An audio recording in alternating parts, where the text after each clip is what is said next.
first. So there's like now like an exchange war. So that's maybe not a good thing for how long they can keep running suppression. They're going to keep getting incentivized to go back and forth between exchanges. But OpenSea looks like they've got something they're teasing, and likely any of the big whales who moved over there would probably be in direct communication, know what that thing is to make it worth moving and not from Blur. But there's definitely something to pay attention to whatever OpenSea now is doing to compete back against Blur, stealing all the volume. Yeah, they're trying to hype some announcement on the first. Who knows what they're gonna say? They're gonna extend it. Blur specifically. It seems like the clone floor though has been pretty close to 3, kind of stabilizing. Well, he's got the bids are stable underneath it. Like it came down and it was like the wall that was at 240, that was resistance became support, so it didn't go near that. I think at 2.43 was the low. So that's what we wanted to happen. We got him crippled down there out of really high quality grails and everything that got smashed down there. All the mirror copies, everything got taken away, and then all of his got pulled back. So like, all he's gonna get is crap if he goes back down there. So that's good. That's what you want. And then if anything compresses down here, we can sweep it again. Then we can get him out of the fucking tubes permanently. You know how I know that everything you just said is so on point, because I was shopping for Murakamis before they just started getting swept, and they were in the high 3s, low 4s, and now it's just like you can't find anything good. 6s. Up until the 6s, bro. Exactly. I had eyes on Murakamis in the 4s, dude, and it all got swept out. That's how you back the floor. That's how you push the floor up, though, right? Because a certain like ratio of like quality in a certain proximity to the floor that we kind of killed. He had those things inside of like this 1x of the floor. We know those kinds of things should have been pushing like 3.5 to maybe 4 or 5x off the floor in a healthy market. So we're basically forcing that spread back open, and that's gonna revalue the floor. So now I need to scramble to get one more drip clone before we get that spread back open. It's unfortunate that our goal is to spread that back open, but like, let's do it after I grab another drip. Like, I told you we were expecting news flow. Remember, I told you we're gonna hit this thing. Fucking, there needs to be news flow, and I knew just by the way Benito started talking, and they popped up in bad take. I'm like, they have news flow now. Remember, I said that. That's why I hit him before the fucking. That's why I hit him before the Blur fucking incentive was done, because I was pretty sure they had something big coming. I didn't know there was Air Force Ones or anything. I just know those motherfuckers don't pop up unless they're gonna do something. Yeah, the news flow was ready, bro. They had shit in the pipeline. Like, we're going into the Japan event. Like, it's gonna be for us tomorrow, and on our timeline. So, yeah, bro, they have news flow for sure. And after that, like I said, crypto kicks. It doesn't stop all the way through the rest of the year. I don't think they have like a lot of things that go. Like you said, Animus, all of that. Yeah. Yeah, they got shit in the pipeline, bro. And so the timing was perfect. Morale was at an all-time low, and it was at an all-time low because the floor was low. Like, the sentiment was shit, and you guys hit the floor. It was the worst point. It was the tip of the spear. It was like everyone looked like like it was. You literally said I have a tweet from like the bottom of the market in 2018. And I'm like, what is everybody crying in a room together? And then you said that shit. I'm like, oh my God. Right? It's like we're a support group. I'm like, that's that same shit. That's the tip of the spear moment, man. It's like it's 2018 bottom again. So I don't know. I thought it was a good moment. They keep news flow good though. I think this thing stays up here by 2 8s, 2 7s, and hopefully goes into the 3 2s in a little bit. Well, yeah, bro, we can all assist as well with our fucking shit on the timeline, our creations, Rupsy making dope renders like this, everybody else creating, and just continuing to push that CloneX in your fucking face type shit. I was talking to my guys is like, if we help like facilitate the creator economy, like we have a lot of clones now between our ecosystems, and show folks that a lot of people are more capable in the digital world than they even think. There's a lot of guys over there that like Robbie pops out of nowhere and he can like rig everybody's shit into a chibi in fucking like on Cyber to allow us to create the decentralized hedge fund floor. And it's like, all right, like we can literally use this alpha generating creator economy for all of us. Rupsy's designs are badass. I want one of my own too, and I'll pay for that gladly as it enhance my brand. And keep introducing with pieces from all of us. And the clones fucking supporting clones that have like digital talents like that, know how to rig bodies, know how to fucking help with AR, all peripheral the way it was supposed to be. Giving a brand to your name there and building a community around yourself, and then being able to sell your own NFTs and shit like that. Like, show what the clones can actually do and do as a community, what would make you want to be part of this network, I think we can do value added business now while the news flow gets crazy. And people look in fucking NFT Twitter, and there's a community that's doing shit that no one's ever seen before in like every fucking direction, and showing the utility of fucking Web3 like we're settlers before the people are ready to settle. Because that's the thing, the technology is just there to do stuff, and so we can move from pioneer to settlement right fucking now and demonstrate it as a crew. There's hundreds of us that can do it, out of the 20,000 while the news flow is hot. That's my thought. Bro, I agree with every word of it, honestly. And it actually gets me kind of pumped up because the sentiment's high and people are trying to build out here. And it's exciting to see, honestly. We're going to do a welcome Discord and put it out there. And anybody who's to come there, we'll fucking, help you just get going. Just get your brand out there. And as a crew, support whatever the fuck you're doing. And you can have digital artists. You could have clones in AR doing fucking like cooking shows. You could do all kinds of crazy shit, dude. Like entertainment shit, artist shit, digital content creation stuff. There's tons of stuff for this. Yeah, bro. So me and Dre actually game plan. It's for him. Content, repurposing all of this bad take content and getting it out there.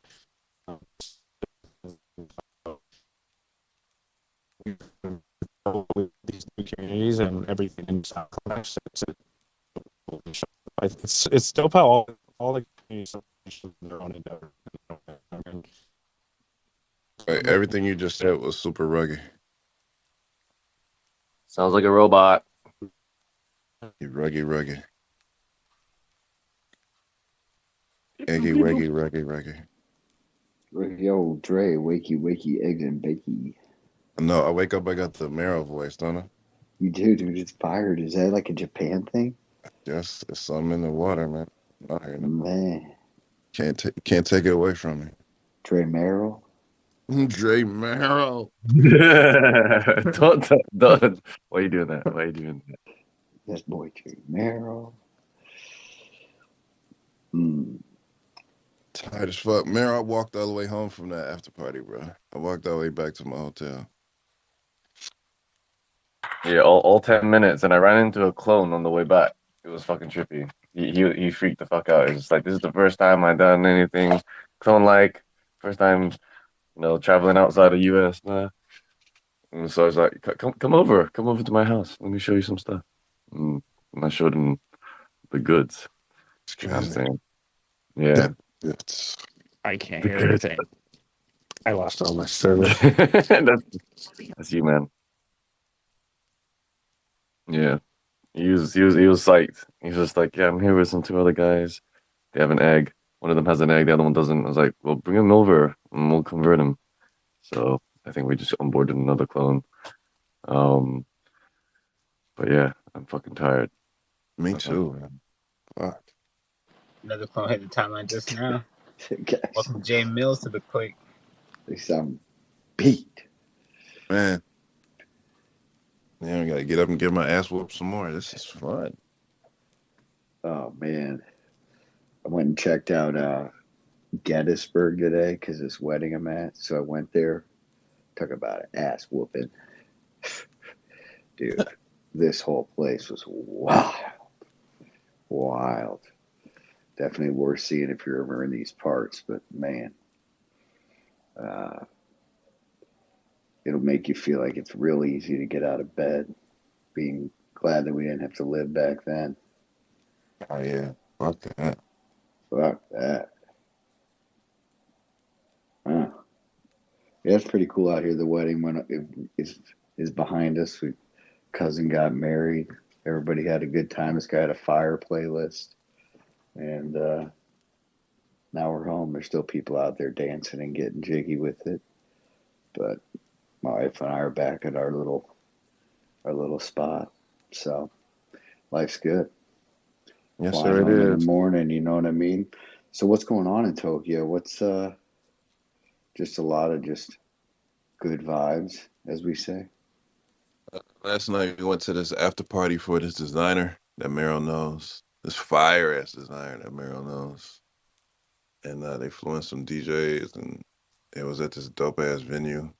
And like, where's that, Shibuya? It was stupid on fire. Nice venue. Music was not my cup of tea, right? But it was still the vibes was good. It's a lot of hard legs, but it was cool. A lot of hard legs. A lot of men. That's what I Oh, call oh. a lot of men in the building. Oh God. Yo, what kind of music was it? Like house music or like what kind of music don't you like? I won't say I don't like any music. It's just certain vibes I prefer, right, Yeah. over others. And it was cool. It was multiple floors, so if you can go to the first floor, they had more of a house music feel. The second floor had more like a mix, like they was playing all types of stuff on the second floor. And then the rooftop had it was where everybody congregated and smoked and all of this stuff. So it was dope. The venue was dope as fuck though, man. Like the setup was crazy. After you left, it kind of turned up. It I was saw still, it. it I was saw still it in dead your for a eyes, while. bro. Huh? I saw it in your eyes. I saw you ready. That was Yeah, dope. I was ready to leave as well, and then like I kept meeting other people. And then I put the link to the Instagram event in the comments if people are interested. Like Lance Fo came over from UK, and he was emceeing. He turned it up real bad. Like people were like not moshing, but the main room was packed. Cameras are out. I don't know if I can post the video or not, but yeah, Post it, that it shit got up. crazy. And then I went, and then like towards the end downstairs, it was like all UK based, like garage, um, all sorts of stuff, like house. But it was dirty wine. Mm. No, that's what's up, man. The energy was there, bro. So is that like garage music, like people are like ready to hit each other, kind of like screaming music? Is that what that means? Ready to hit people. Yeah, like that, like crazy shit. uh, Garage music isn't that crazy in terms of hitting people, but I posted the video and Like, comment. does the guy sound angry when he's singing? Oh, right. I mean, yeah, that's the main act. The main act was That's what I. definitely, That's what I'm thinking. yeah. It was pretty hard. But yeah, You got man. to get Other Dre out people. of there, dude. He's too big for those activities, Merrill. Everybody kept coming up like, "Damn, man, you tall." Like, yeah, motherfucker, I know. It's like such a weird comment. I know. Hey, you black? You black? Hey, man, what's up there? Like, I don't know. He uses as an icebreaker. Like, damn, bro. You Asian? Okay. Oh, really? Right. Look at him. I should have looked and gasped. Like, oh it was dope. Snap, where you at, man? Yo. I was in the subway. That's why I think I lost y'all. I'm about to hit the Skytree, man. I just hit the Aka. I forgot how to say it now. The temple, Akusa, something like that. Just had me some meat. Saksa? Yeah, Akasu. Yeah, that one. The Buddhist temple. Okay, super. Yeah, Super Koopa. the Buddhist temple, and then I had me some miso soup and onigiri for breakfast. Man, the line. These people not playing the line was like 45 minutes for this food, but it was delicious. And now I'm about to go up the Skytree. Where you staying at? I'm in Ginza. Every- But they, Everybody in Ginza. they told me I can't check into my hotel till noon, and I got here at 6 a.m. So I was like, I guess I'm gonna go sightseeing then. So I'm still fresh off the plane. I ain't changed or showered or nothing. I'm just on my tourist mode. Yo, Compound, I want to say congrats to you in person, man. Congratulations, congrats. Uh, I haven't got to speak to you Bro, since the big announcement.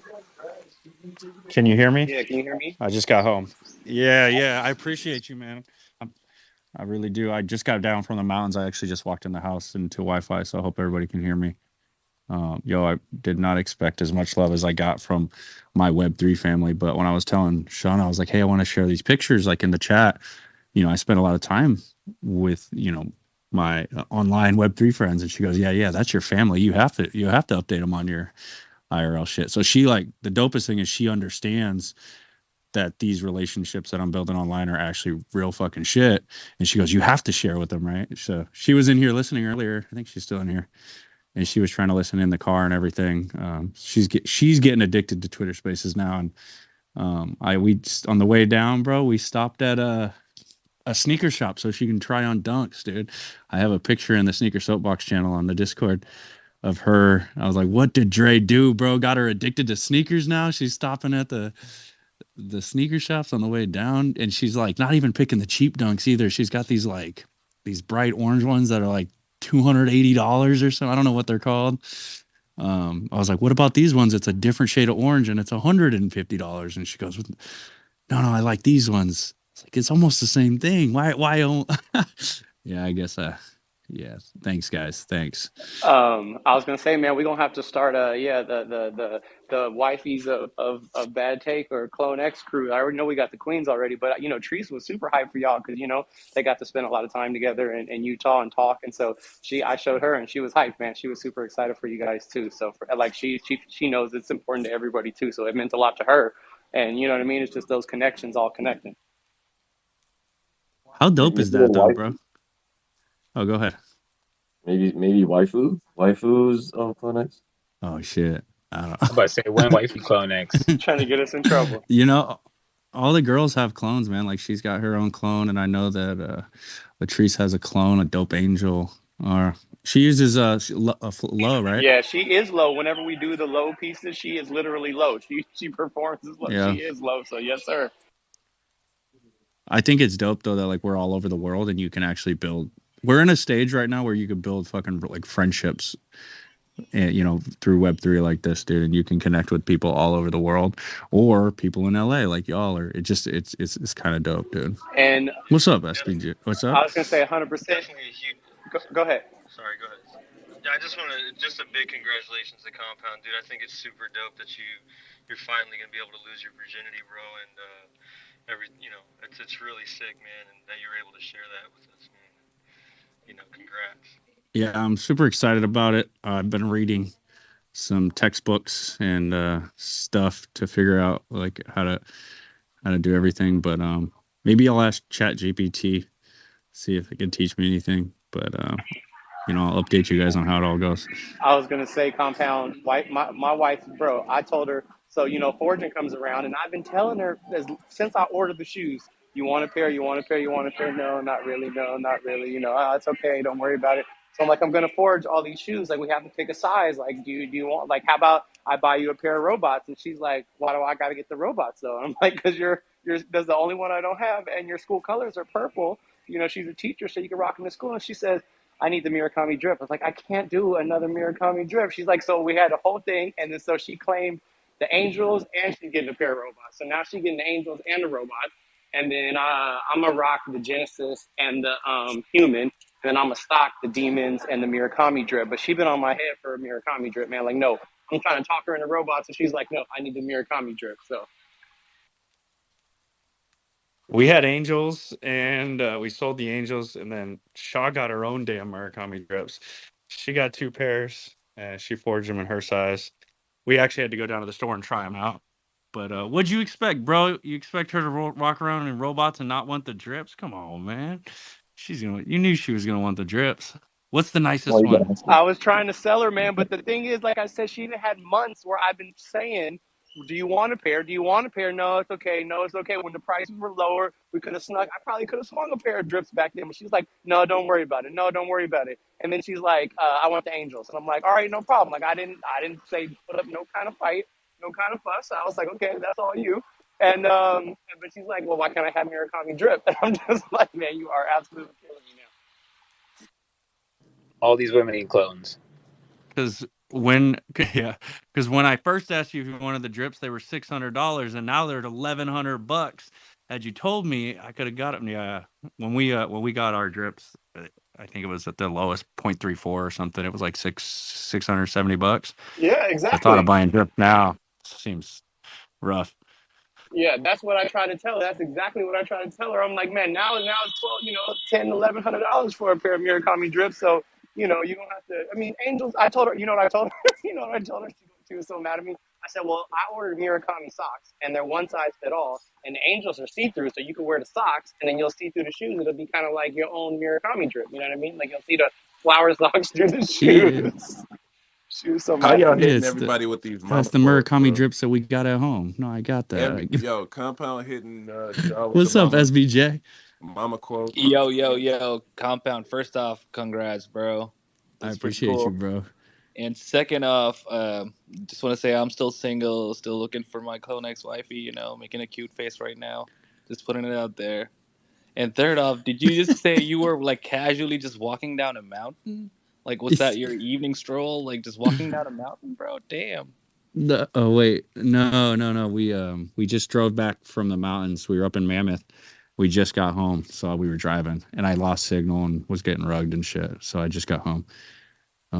No, dude. So I wanted to. We go snowboarding a lot, and like we went out to Utah and snowboarding, and every time I thought about proposing to her, it was always like, yo, I want to do it with a backdrop, like a mountain snow at the highest point I can get on one of these lifts. So I planned this trip. Like her birthday was actually Tuesday, and we couldn't make it until about Thursday. Couldn't go snowboarding until Thursday. So I told her that she had to wait for her birthday present. But yeah, that was the birthday present. Did you have any kind of plan if she was to say no? Were you gonna like swan dive off the mountain or something? We gonna push her up. We gonna push her out of the mountain. I was gonna yeet myself right off that mountain, baby. Let's go head first. No, I'm just playing. I was gonna sell that ring and buy another clone, baby. That's what I would have done. We already had We're buying them. one famous NFT proposal on the mountain. I know y'all remember that one from last year. I mean, you can't let it go. You can't let it go like that, bro. No, that was not on a mountain. That was like an overlook. I wasn't gonna let it go like that. It was a mountain without I didn't snow. wear. It was a non-snowy mountain. It was a little different. I feel really bad. Like that guy got so much like jokes on him, dude, and that's like a special moment in his life. Like that was so fucked up last year. I remember that. But I had to have the snow backdrop, bro, for real. It was fire. It was snow. It was icy. It was dope. That's what I'm trying to say. It was icy. You know what's funny is that y'all hitting y'all wives with and fiancés with the same mama responses when they ask about shoes. Like, we got those shoes at home. You know, why you want to get the orange ones? They cheaper. Get them. It's $100 off. You got the socks. Just wear the socks with this. Like, Mama, I don't want that. I want this one. Yeah. Yo, Dre, I don't know, bro. This is your fault. It is. She literally goes into Discord to check the Sneaker Soapbox channel, right? Like she doesn't go to Discord for anything, but that channel, she'll go look in there. She's checking like GOAT and StockX all the time, and then she had these colors picked out, but she didn't know exactly the size she wanted, so we had to stop at a store to size test it. You know, like, yeah, bro. Yo, I feel like if she could, start naming like the color, the actual names of the drops instead of this is my red pair of shoes or this is my orange pair of shoes like you do. If she could like actually name them, then she deserves to get them. That's a requirement. All right, hold on. Let's ask her. I agree with that. What are the names and the colors of the dunks that you want? Laser orange. And then I think the other one was like peach cream. I don't know. The laser orange dunks and peach cream. The lasers are real. I have those, so that she's right. So she deserves those. The problem is that the laser oranges in my size are like 350, but the peach dream is like 150. He said, but that sounds like Compound's problem and not your problem. So yeah, it doesn't really seem like much of a problem. It's a Compound problem as well. Yo, wait, hold on. He said that if you can name the colors, then you deserve to get them. She says she's gonna buy both. Thanks, guys. No, they look like her. That's got her personality too, for sure. No, I walked away, Dre. She ain't hearing this. She got to get them. Go ahead and get them both, girl. Go ahead. You deserve it. Yo, I don't. The good thing is I don't stop her from getting anything, dude. She's got an amazing job and she fucking kills it. So she can have and buy anything she wants with her money, and that's what's dope. She's mad independent. She has a career, so when she tells me she wants shoes, I just say, hell yeah, like let's go check them out. I don't have to buy them. She's already looking at buying a mint. Like she wants a mint vial. I'm like, we're looking at angels and stuff. And she goes, well, if I get a mint vial, I can get a animus with the mint vial. I'm like, but what if you get an ugly clone? And she's like, well, I just wait for the floor price to come up over the point I bought the mint vial, minus the animus egg if I sold that, and then I'm broke even. And I was like, shit. Bro, she got it down, bro. Yeah, she's smart, but Yeah. That sounds like a good relationship. Like, why are you dissing on her cloning? She's cloning. She already got them degen tendencies, bro. She's dope as hell in person though, super dope as hell. I done been able to hang out with y'all a couple times, man. Matter of fact, the first IRL, not first IRL event actually, because that was probably Gagosian, but the first CloneX LA event I went to, me and Compound and Shaw all connected, and we chopped it up a bunch. My wife was there, and we all connected. And yeah, she's dope as hell. But I see they got a Disney celebration going on at the Skytree. I'm about to go to the top of the Skytree, but before I go, I wanted to say, I want to tell you something really dope that happened, man. I was on a shoot yesterday, actually, right? I literally was filming all day with a corporate client, before I flew out here. And the client, I told her I was coming to Tokyo for this thing, and she said, oh, the one with that dope billboard is like a 56-year-old white lady that like has no street connections or NFTs or nothing. She was like, the one with that crazy billboard, like, and I didn't tell her anything. Like, I barely told her like it was for like an event out here because they're launching some shoes. And she was like, that billboard was crazy, and like she knew about it, bro. Like, and I was just like, I was absolutely shocked that she knew, like, she had seen the billboard and she thought it was dope, and like she didn't know any of the details behind it, but she said it really quick without me having to explain much at all. So I just want to say, Artifacts reach. I mean, it's out there getting to people, man. Because if she saw it, and she don't follow me on Instagram or nothing like that, so I was floored that she saw it. So that was really dope, man. I thought. That's some good alpha right there. Yep. I'm about to fly up to Skytree, man. But I'm gonna catch up with y'all later. All right, bro. Have fun. Yep. I'll let y'all. That video he's talking about has gone fucking crazy viral, bro. It's got millions of views. So I don't doubt that a lot of people have seen it or seen it across all the social medias. We gotta head up to the billboard today, Meryl. Let's do that, man. Yo, Yeah. I'm trying to get whatever NFTs are from that event, Merrill. Keep me in mind. Dre Millie said he got me already. If 2 come to my wallet, that's cool too. You gonna buy me a phone? I'll get it if you buy me a phone. I've only got one phone at the moment, so I can't do this kind of multiple wallet on my phone thing. So how are they planning to verify? I know Dre brought 3 phones out there because he cooked 3 pairs of sneakers the other day while in Tokyo. that's crazy.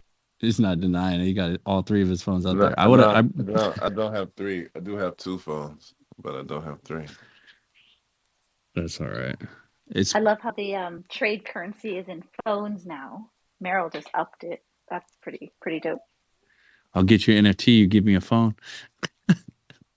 All right. I mean, shit. What's a phone? $100. What's up, Denny? Our Ute homie, man. We were just talking about converting all the Utes to clones, and you're our first subject. We were talking about that. What's up, Denny? What's up, What's Denny? good to you, boys? How's everybody doing tonight? Good, bro. We're doing good, man. Did I hear you say you're engaged, bro? Yeah, dude. I just went out to the mountains. Son, let's go. Congrats to the both of you. Super stoked for both of you. Appreciate it, bro. You got to meet Sean at the event, right? Yeah. That's why I felt the need to come up here and congratulate the both of you, because it's a must. I had to. It's personal at this point.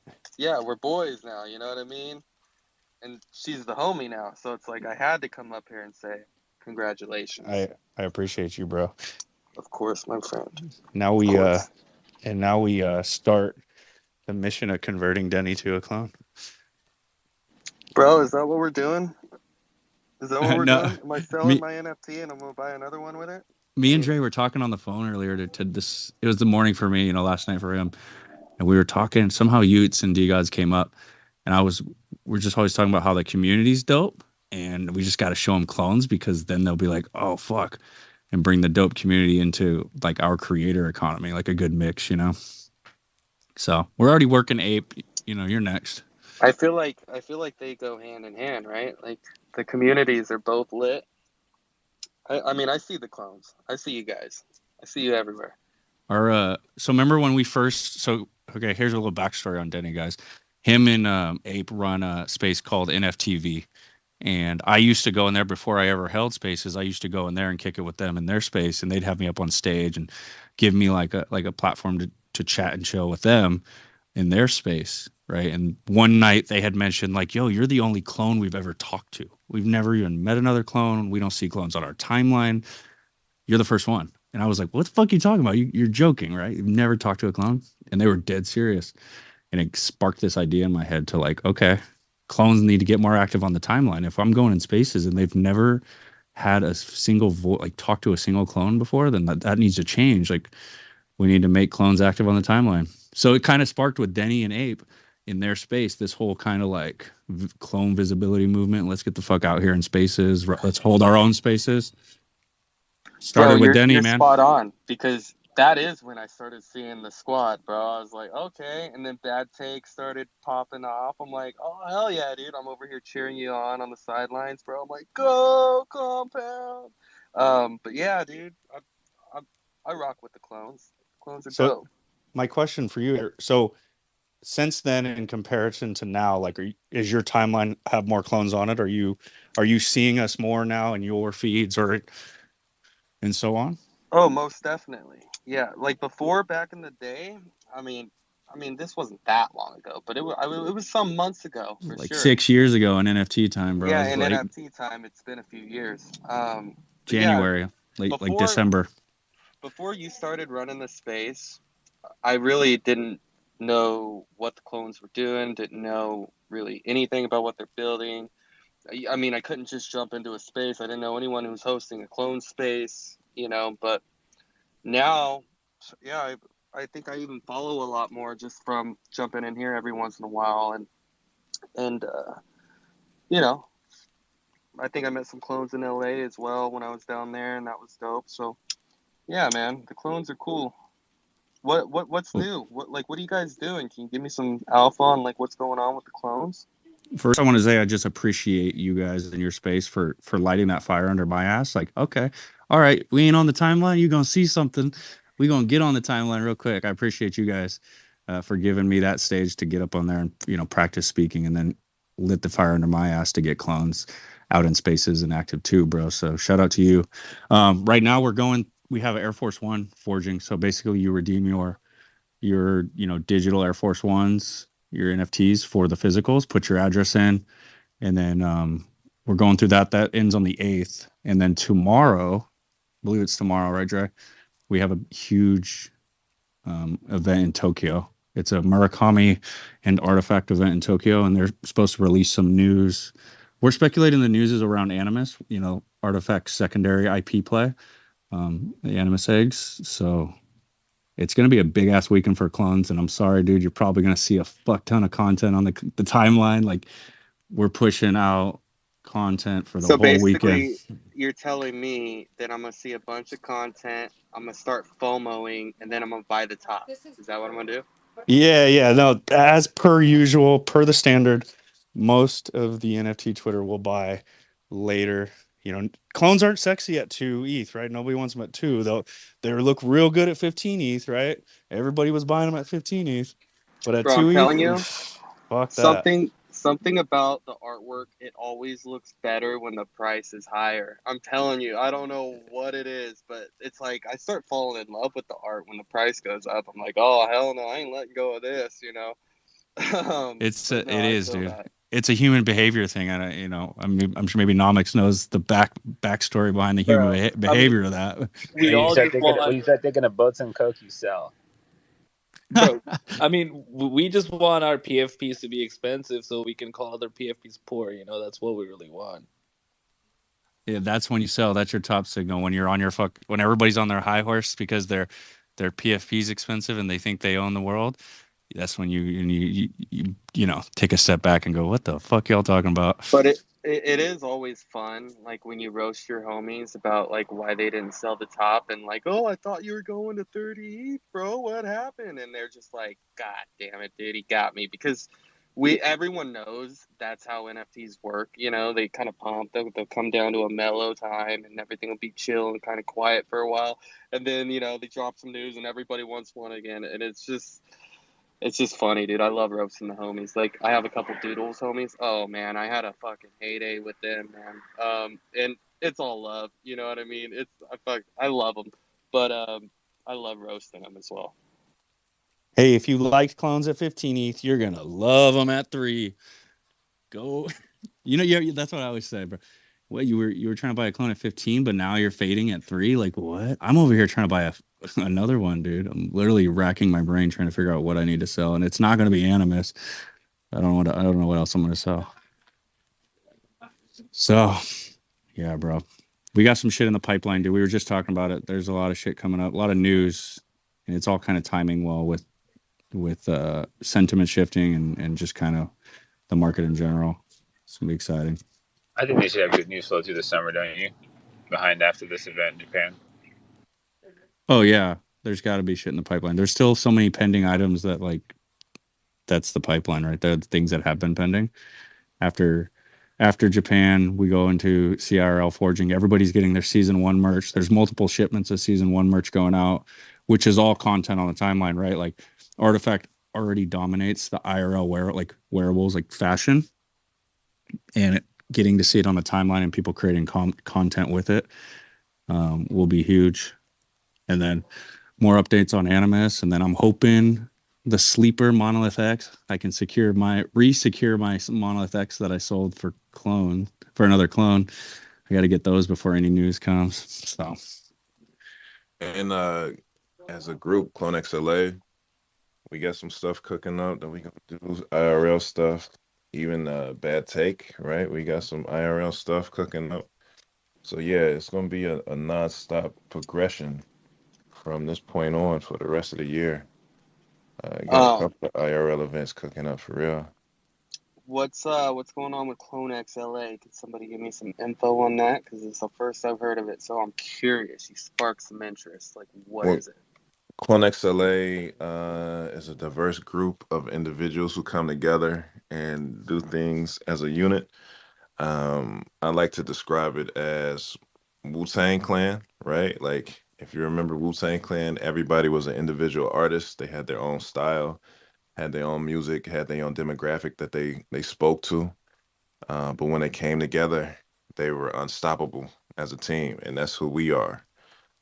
Everybody has their own individualistic destination, right? But we always come together and bring the motherfucking ruckus. So every event that has been done in LA has been like a CloneX LA event, right? IRL event. Everybody brings something different to the table. The homie Frank helped and pushed more of the Designer Con event last November. Frank and I then went to Miami, did some CloneX LA stuff in Miami. Came back. We had a CloneX LA event at, I always want to call this place Immutable X. What's the name of that mansion we always go to? Had a couple mansion parties. The last event we did was Inception. What the fuck? The last event we did was with Chris Lee and Bobby Hundreds. And that was during the last leg of NFTLA. So we just like to convert over the same energy that we have here in the digital space into the physical space, and honestly showcase how it lives together as one sector. That's one thing that I think people forget about, is that we have to, once you meet people in real life, it makes this thing that we're doing right here that much more um, of a collective. And that's what CloneX LA aims to do. Shout out to Dre for being the glue to this shit. Yeah, So I'll shout you out. Since you can't shout yourself out, I'm gonna just say Dre is the fucking glue. That's his nickname now, the glue, because he keeps everything together. He's goated. I appreciate you, man. You know, Thank and you. that's it. I had this conversation with Meryl yesterday. I can't do anything without the help of others. Bad Take wouldn't be Bad Take without everyone who's here. CloneX LA wouldn't be CloneX LA without everybody who's attributing to them too. So I know I come up here and before in the past and spoke about how, you know, I said a lot of I statements, me, I, me, I, me. I'm getting into the habits of saying a lot of we statements because I can't do this shit by myself. I can only get so far by myself, but in making sure that everybody know that I appreciate them as well, for sure. Quick question: when is CloneX LA, and do you have to be a holder to be? I'm assuming so. I'm just for Denny, everybody in here. so that event that Ape came to at the end of NFTLA, do you remember? You went home early, but they all came to that event at the end of the week on Friday. Bro, I honestly don't remember if I went home early or not. Like, I was that dead by the time I left. Like, I was done by the time I left. I was basically a zombie. Like, I don't even remember driving home. I don't know. That was a hell of a trip. I had a hell of a time. I got to meet a lot of cool people. I So had so much fun in at LA, that dude. That's why I'm event, like, no, like you don't have to be a holder, but what holders got extra benefits, like they got unlimited drinks and food, I believe. Why it was open to everybody though. I think that's the way to go too, because you're trying to onboard people to the community, and if you make it token gated yeah, completely, then how are you ever going to get any new people no, I to kind of agree. experience what you're I about, right? I agree. So Like, it's still a it was set club, up perfectly but it comes by with CloneX perks. LA. Yeah, I agree. I agree. I think you're doing it right. Uh, yeah. So like, I could come down to LA and partake with the festivities if that's the case, right? So when's the date? Do we have a date? Well, we have different events throughout the time. Do we have a date for the next event? We have a one that Yeah. we're working on. Yo, are we rugged? You probably are. I can I could hear hear. it. But no, it's not a we just have different dates for the events that we have coming up, and it's one that we're working on. And everybody knows, right? I don't like to put the information out without having it getting, I like to wait. I keep things close to chest. So as to answer your question directly, do we have a date for the next event? No. Do we have one coming up soon? Yes. Oh Can no, you that's give us cool. can you give us a month though, Uh, Dre? uh what month are we in now? This would I mean, as long be as you know it's gonna be April. fire as fuck, it doesn't matter when it is, to be no, honest, right? it's definitely gonna be fire. I'll say our next event will be May. Oh damn, Well, that's coming see, up. I want to travel. I gotta negotiate with the family to do a 24-hour buy so I can come down and not drag the kids. So yeah, I'm All right, excited. I'm gonna. next one you guys do, you gotta make sure it's in schedule alignment with Rose Jade because she's gonna be the special guest. 110%. I got you. But even those, we got like, even without the events, we have some like up and coming releases as CloneX LA that I've been putting some time and energy towards for real. And I haven't been telling anybody about that stuff. So it's coming soon, man. We working out here, bro. Like keep everything together. Is that the alpha? Oh That's the alpha we getting today. Yeah. yeah. I might have to come down to LA for the event. Show some support, show some love, kick it with the boys. I have to come through. I'm right up the road. I'm not far, so. Yeah, man. It's gonna be a live year, man. We pulling it out. Tonight we have an event here in Japan, so come through if you can. I don't think my flight would even make it in time, to be honest. Nah, That's you dope, better get though. there, be over. At least you That's make dope. the event tomorrow. Then you'd be ready for tomorrow, right? I better You book can my buy flight right now, huh? you can buy a clone on the spot in front of Murakami. Imagine that. Right? Damn. That'd be Everybody's hyped legit, about huh? seeing him tomorrow. So they keep talking about that. That Like, is cool. Murakami's gonna be there? I gotta show up. I can't wait. I can't wait. That's Yeah. actually really dope that you guys have an event going on in Japan. It just goes to show like how big this is actually getting, It's wild. Yeah, no, it's growing. It's definitely got some legs under it.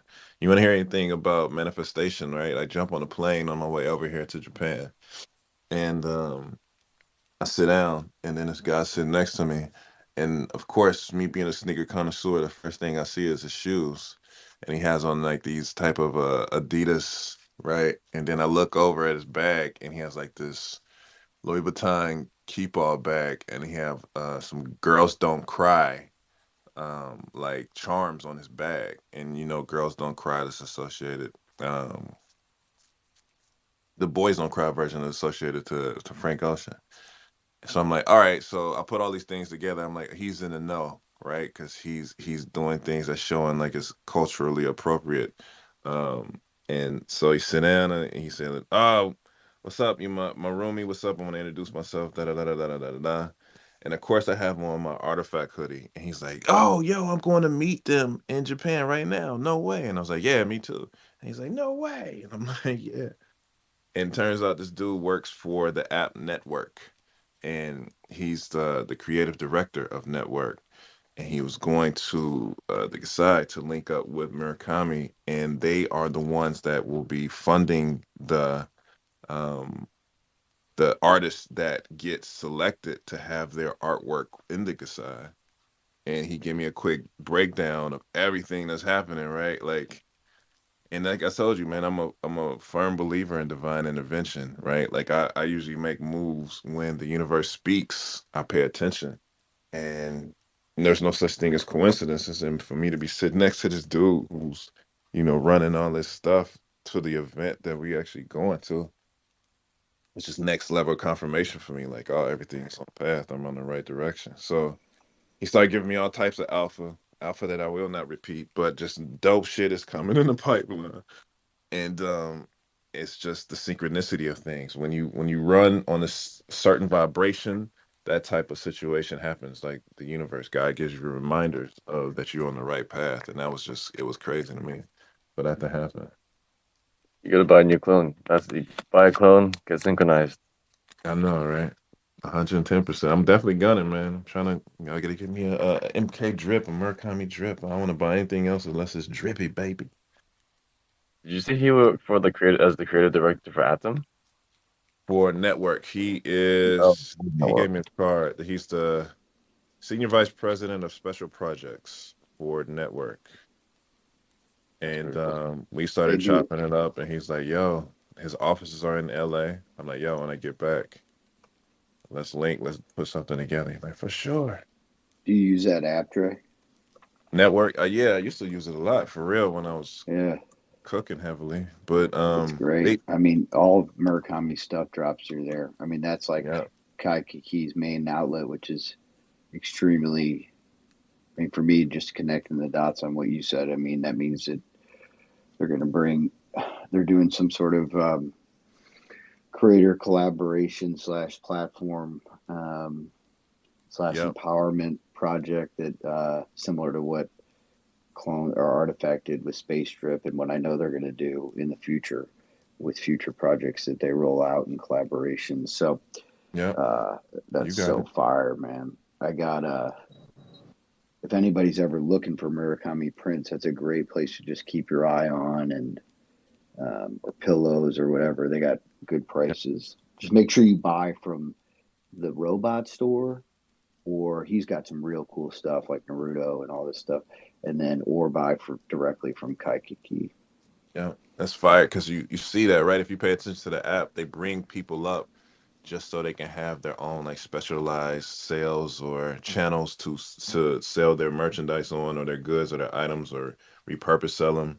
Like they totally switched up what it once was, and they used it like as a raffle app before, but now they're, like you said, they're more artist centric and more business centric. So certain, they'll have like garage sales from certain musicians and things of that nature. Like, so they keeping it really diverse, and they've been executing this for quite some Like time. I You're could, talking about network, Dre? yeah, Yep. I could, Yep. dude, I That's could see us sick. having like our own channel. I know, love it. I get to see us having our own channel just to do an artifact shoe drop. Like here they all I was are. I was Here there they for a all are. live Send in network your stream bids, dude. recently. They're listed, size, dude. Live network stream. We'll do it. That would be so Bro, they have fucking a dope. whole camera crew and stuff pull up when someone's doing a Yeah. stream. Like my friend, he does like sneaker stuff, and they did one of those garage sale things that Dre was talking about. and they had like rented him a hotel for the day, and there was like a whole Yeah.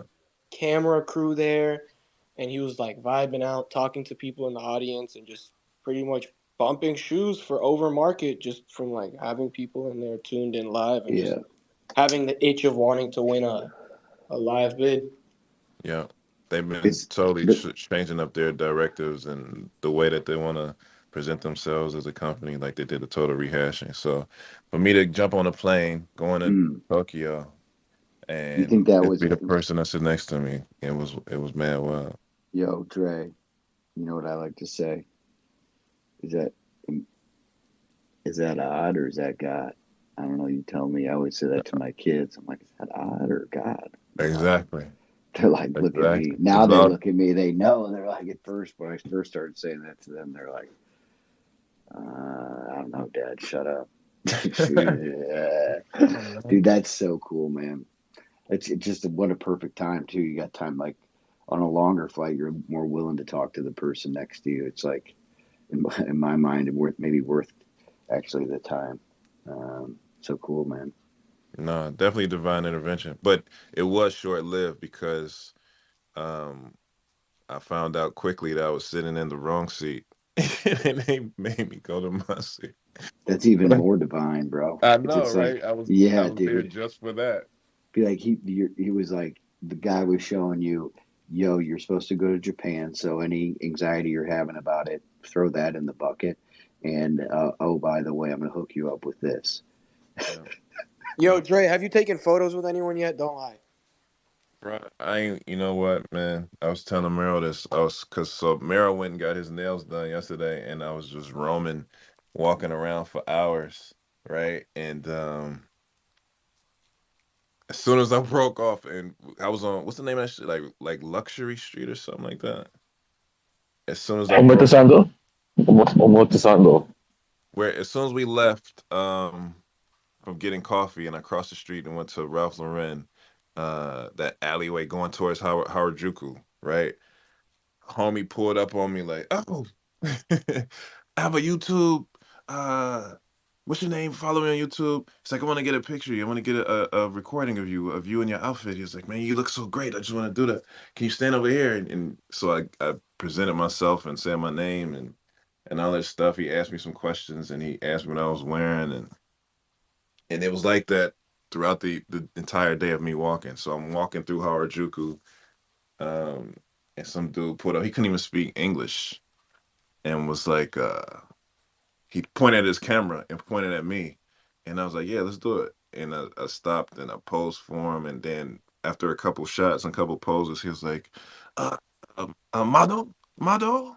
And I didn't know what he was saying at first because it sounded like metal, like metal, metal. And I was like, yeah, sure. And then we posed some more, and then he was like, "Oh, model." I was like, "Yeah, yeah, yeah, yeah, model, model, do some modeling." Yeah, yeah, yeah, yeah, yeah. And he was like, "Oh man," he started asking, like pulling on my shirt and my pants, and was like, "Thumbs up." So yeah, to answer your question, people have stopped me and been taking pictures. It's kind of wild, to be honest. Kind of, you know what I mean? Especially when you're in the zone of just walking and getting somewhere, and somebody just jump in front of you with a big ass smile and a camera. That's crazy, cousin.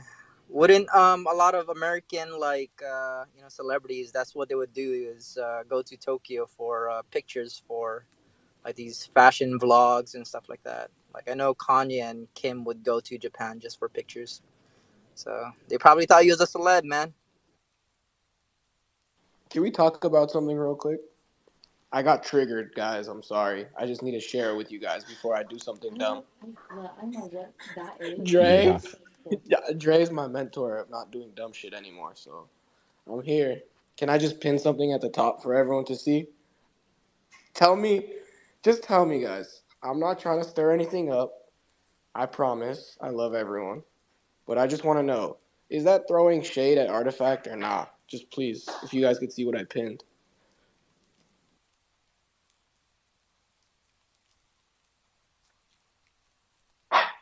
It hasn't popped up yet for me to see. Me either. Okay. It's a So lag, I go think. look at Zagabond's recent tweet Yeah, 8 minutes ago.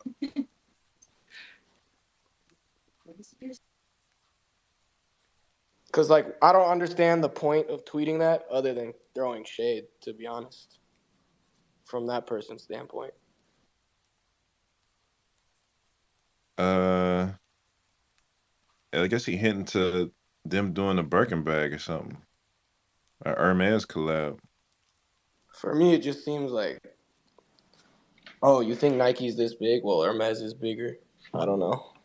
Because honestly, I would never guess in a million years that Hermes is bigger, but I think I what don't know. Nike has is a community, and Birkin, like, it's high fashion, but they don't have a community like Nike does. So that's why they've been doing so well in Web3. Okay, because I got kind of thrown off. I was like, oh, okay, am I going to respond or am I... You gonna shoot at Zagabond? Hey, I was look, just going to be boy. like, I was just going to say, hey, no shade, but if there is shade, can you show us the comparison of Hermes to Azuki too? I want to see that too. If Hermes is doing something with Zuki, that's kind of fire, depending on what it is. I I can't mean, even. They I'd hope so, because if not, then the tweet is kind of just confirms that I was Wouldn't saying it's wouldn't you like say shady. wouldn't you say Birkin been doing Web3 things before Web3 became Web3?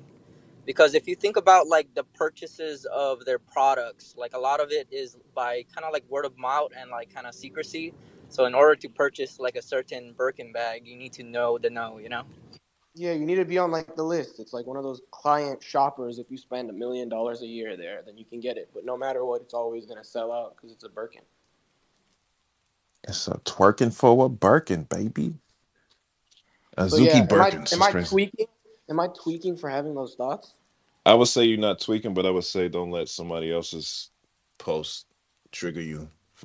People always gonna have some shit to say, right? Like let them have their shit That's to why I say. had You to stay share. I had to focused. share with my, my guidance. No, man, don't Mhm. don't don't let them take you out of your element. I And you would have say self that awareness too, which is amazing to Yeah, no, talk that's about it one thing here. about me. I'll do a lot of dumb shit, and then I'll realize, and then next time I'll be like, all right, maybe before I click the send now, that's why Elon gives you now, if you have like the Twitter Blue, it gives you like the 30 seconds until it actually sends. Okay, It's like you like, yo, sure you you want to do sure you this? want to click this shit? And then You I'm Yeah, like, sure? nah, undo. I've undone so many tweets, bro, where I was like, yeah, someone's gonna take that wrong. Okay. Me too, I bro. I Is undid that my dude tweet, and then really I is hopped in that dude here. really flexing the market cap I was no, of about it's a to not company reply really. to that's that, and definitely I not pressed. making as much money? It's no. If you That's what read I'm it, saying. it's I'm not actually trying to stir bullish. some shit up, but I was just like, bro, like, fuck, bro, like, compare it to It's something else. bullish Nike, on. like, your It's bullish competition, on or the people Artifact. you got. I don't know, man. I don't know. I think it just lets you know that they're paying attention. Take it like that, right? If somebody feel like they got to go out their way just to specifically say something about somebody else, that means that they're really focused on what that somebody else is doing. Did you read So the article, Punk? I, I I mean, I'm laughing right now. Yo, this is what Namik's been talking about. And like the when people get big headed and they think they're better than other projects and start talking this toxicity. In a sense, that's kind of what happened to CloneX until like we kind of got together and like really supported each other. And now you're seeing it happen to Azuki. So I don't know. Let's see what happens in the next couple months.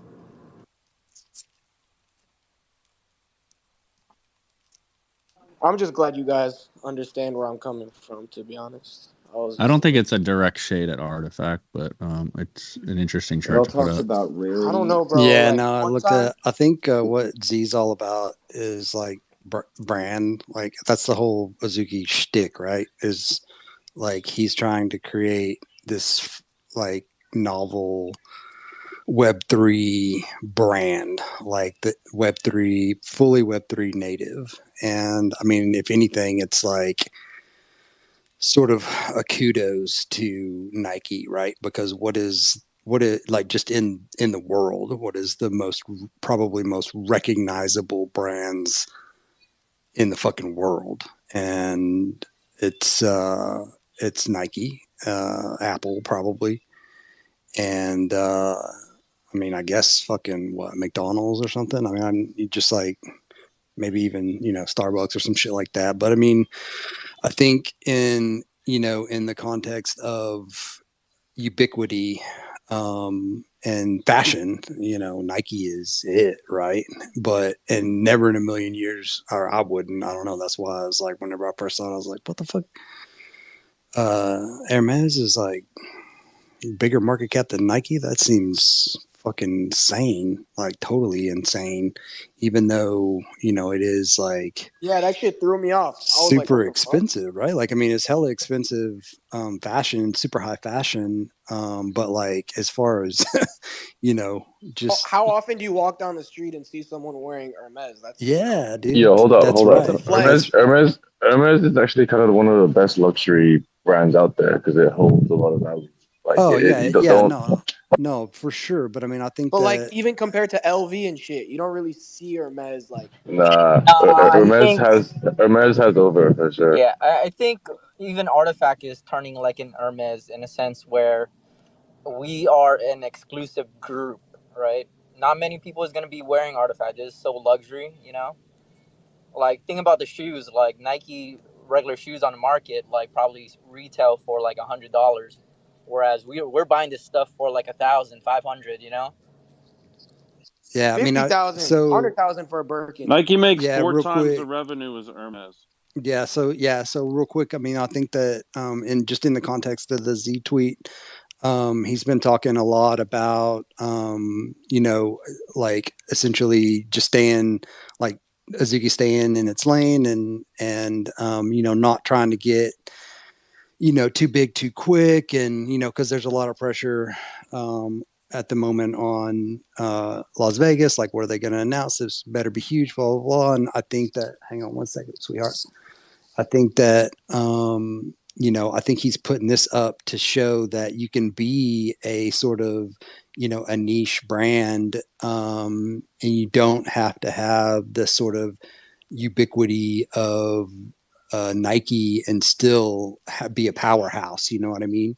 And I mean, I think that for sure, like Nike having a brand like Artifact being its sort of luxury wing, something that we've talked about in here quite a bit, is super advantageous for Nike because it's not what Artifact doing isn't like what Nike is doing. You know what I mean? Like, of course, it's the tip of the spear, and it's sort of the the skunk works, the experimental wing of Nike in this Web3 thing. But like, we are the Artifact community. We're not like the Nike community. The Nike community is much sort of broader than the Artifact community. It's much more massive, right? And that's what like we see with Dot Swoosh. It's going out there to sort of the masses or whatnot. So I mean, I think that in the context of the tweet, it's just like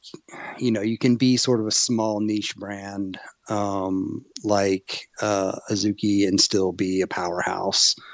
And I don't think that is necessarily like we're going to go up against fucking Nike or whatever. But this is why I love Ilan, to be honest, bro. He's my Azuki mediator. Like, unbiased, just speaking straight facts. But I can't like sort of speak for the man, but I mean, I think like just in the context of what he's been trying to, or the narrative that he's been trying to, pacify the like win-win-win motherfuckers with is like, we are building slowly on purpose. Like, we're not trying to get too big too quick. Like, let's consolidate our community and ride like this story and really push this emergent culture that we've been sort of curating right now, and then the rest will come. And because there are, like, as you motherfuckers like everybody knows, it's like there's so many impatient people in this space, and that causes a lot of disconnects between what's being built and what can sort of happen with that. And I think that Zagabon's really focused like a laser beam on still like the foundation. And I think that if there's anywhere that sort of that Artifact may have gone a little I'm sorry, astray, man. it was like, I'm not drinking the juice, bro. I've been hearing this too long. That's cool. Like, No, you don't. I mean, you it's definitely really, don't have to drink the juice, but I mean, I think that if there's they're anywhere, literally talking down on Nike, bro.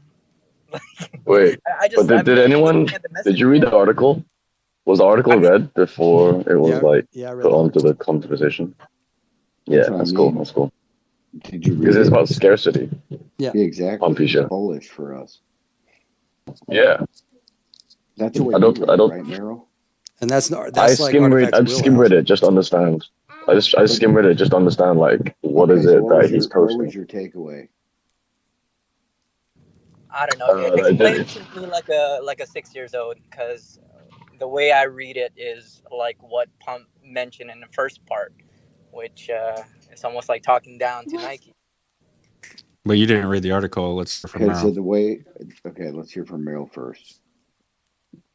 Okay, I feel like I'm put on the spot now. Goddamn, I'm about to get shut down. No, I think everybody should read the article before they go pushing opinions and what they think it's supposed to mean. I mean, it is an article about scarcity.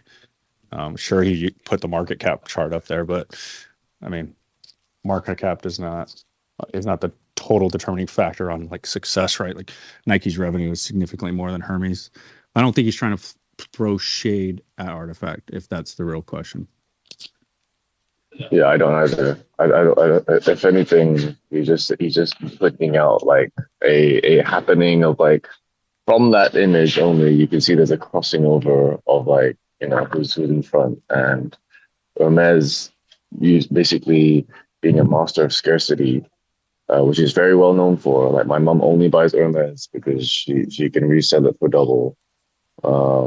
And she likes going on about it. I'm like, yeah, okay, I don't much feel myself, but in the future, she's like, yeah, it's all going to be yours in the future. I'm like, okay, cool, all right. But yeah, you can see everyone has Nikes because they're not about scarcity, right? They're about the quantity. These shoes are not very profitable per unit. Unless you go into the higher end. But yeah, that's my takeaway. It's Imagine doing a lot, making a lot of money, and selling less in a very short time. I I didn't read definitely that about think it. that he could word it differently. I saw the article. I think you guys are right. He probably means something else, but maybe he should take some time to really, put it out properly of what he was thinking. Yeah, I mean, I definitely don't think that like top of mind for Zagabond is how clones perceive his tweets.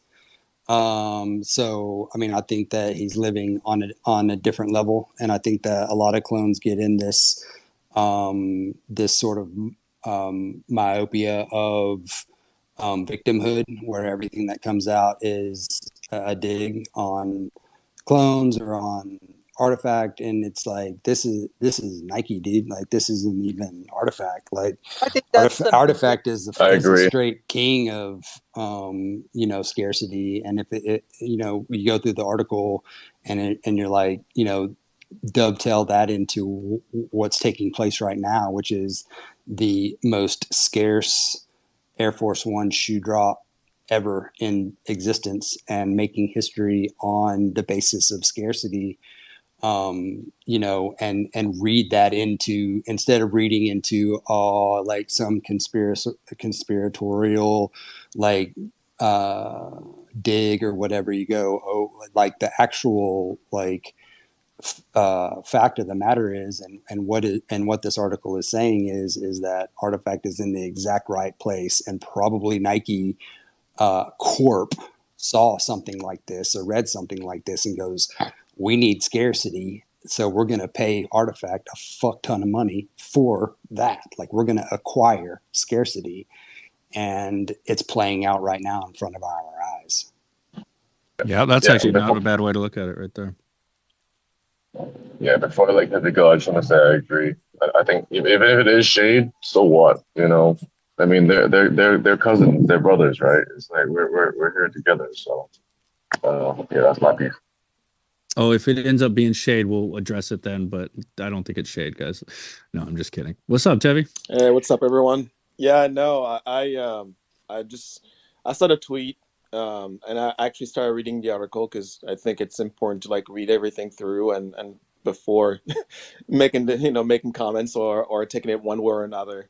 But maybe I'll make it quick. The only thing I wanted to say is really like, and regardless of shades or not, it doesn't really matter, right? It's like and I don't know Zagabon, but he doesn't have to sit there. Like he has a target audience that he's putting the tweet out for, and things that he's going after. It's not like, I think we need to kind of take a step back and stop thinking everything is a conspiracy, or like we're going after one community versus another community. We were talking about this the other night, right? It's like it's one space. It's Web3 versus Web2, and everybody's eventually from Web2 going to Web3. So the more people here in this space are working together, collaborating, lifting and supporting one another, the better off you are. And I actually appreciate Pompisha for, like taking a step back and being like, you know what? Yeah, I'm kind of reading it this way, but is it really just in my head, right? And coming in here and talking about it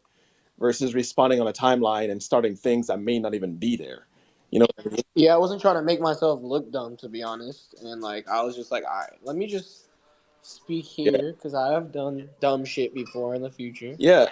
And I got my mentor Dre, who honestly makes me realize before when I say shit now because we talk a Yeah, dude. lot. Dre's the That's why I guru fuck with for Dre. sure. That I definitely look up to him. Yeah. And But I was gonna say go ahead. the only reason too that I said that. Hold on, I'm sorry. Teddy. One time, I think he hopped in a bad take spaces, and I'm sorry for the noise in the background. I think I spoke to Compound about this. He hopped in the bad take spaces. I'm talking about Zagabon, and it was a day where it was like full of FUD within the CloneX community, and he hopped out and tweeted something like, "Community is everything that matters." I don't know. It was just something that I took as shade. Once again, I'm not trying to Yeah, I remember that. victimize or say anything or make a fake assumption, but I'm just telling you the vibe I got, and I'm just keeping it real. I don't give a fuck. It's I not that feel deep, the but that's Yeah. the only reason that I was like, Yeah. And not The to beat timing a was dead really weird horse, about that but one. I like, remember that one. yeah, dude, this one's the same thing. okay, He's just trying to okay. draw As long as shit. you know, and I'm not sounding like a Yeah, tweak dude. I mean, on my he's own, trying. talking out the side Most of my people neck. don't. That's it. I Most don't people care. don't Like Tevi read. said, fuck it. Who cares? But I don't know. yeah. Sometimes. So the only thing I will say is, like, yeah, people, and this is whether it's Zag or anybody else, right? Like, people will say what they want to say, but the one thing that everybody in here is in control of is how you react to the situation. You can choose to, react in a negative way and escalate the situation, or you can walk away. And the reality is, clones currently are in a really good spot, right? There's a lot of things that are going to be dropping this weekend. There's a lot of eyes on the community, what we're doing, how we're doing it.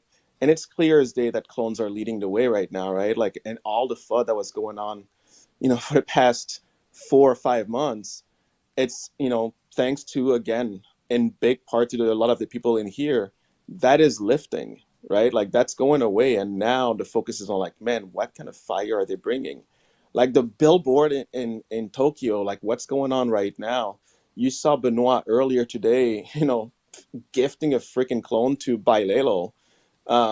So a lot of the things that like people were complaining about and saying, yeah, they don't care, or they, whatever, whatever, whatever, all that is being addressed one thing at a time.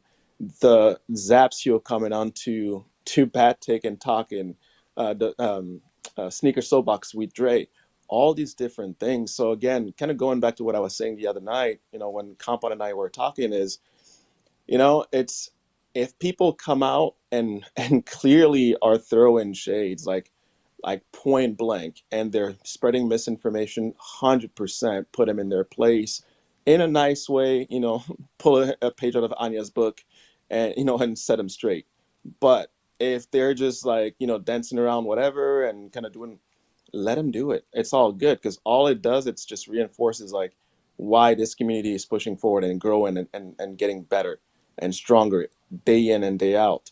People are going to be jealous, but again, don't let it, it's like, it's I think do what we're doing right now, which is like, bring it here, let's talk through it, and then when we leave. It's also gotten to a point, Tevi, where I feel like I represent all of us now. Yes, Like I didn't always be in the spaces, yes, and like I represented myself in a way, and then I fucked with all of you, and like in a family matter. So if I say some stupid shit, it reflects everyone. That's how I think 100%, now. I don't You feel like guys, I'm just making Yo, myself. that's what community is all about. That's what 100%. being part of a larger whole, is all about. I'm And not trying like to make y'all mad, dumb. mad respect, Pump. That's fucking awesome.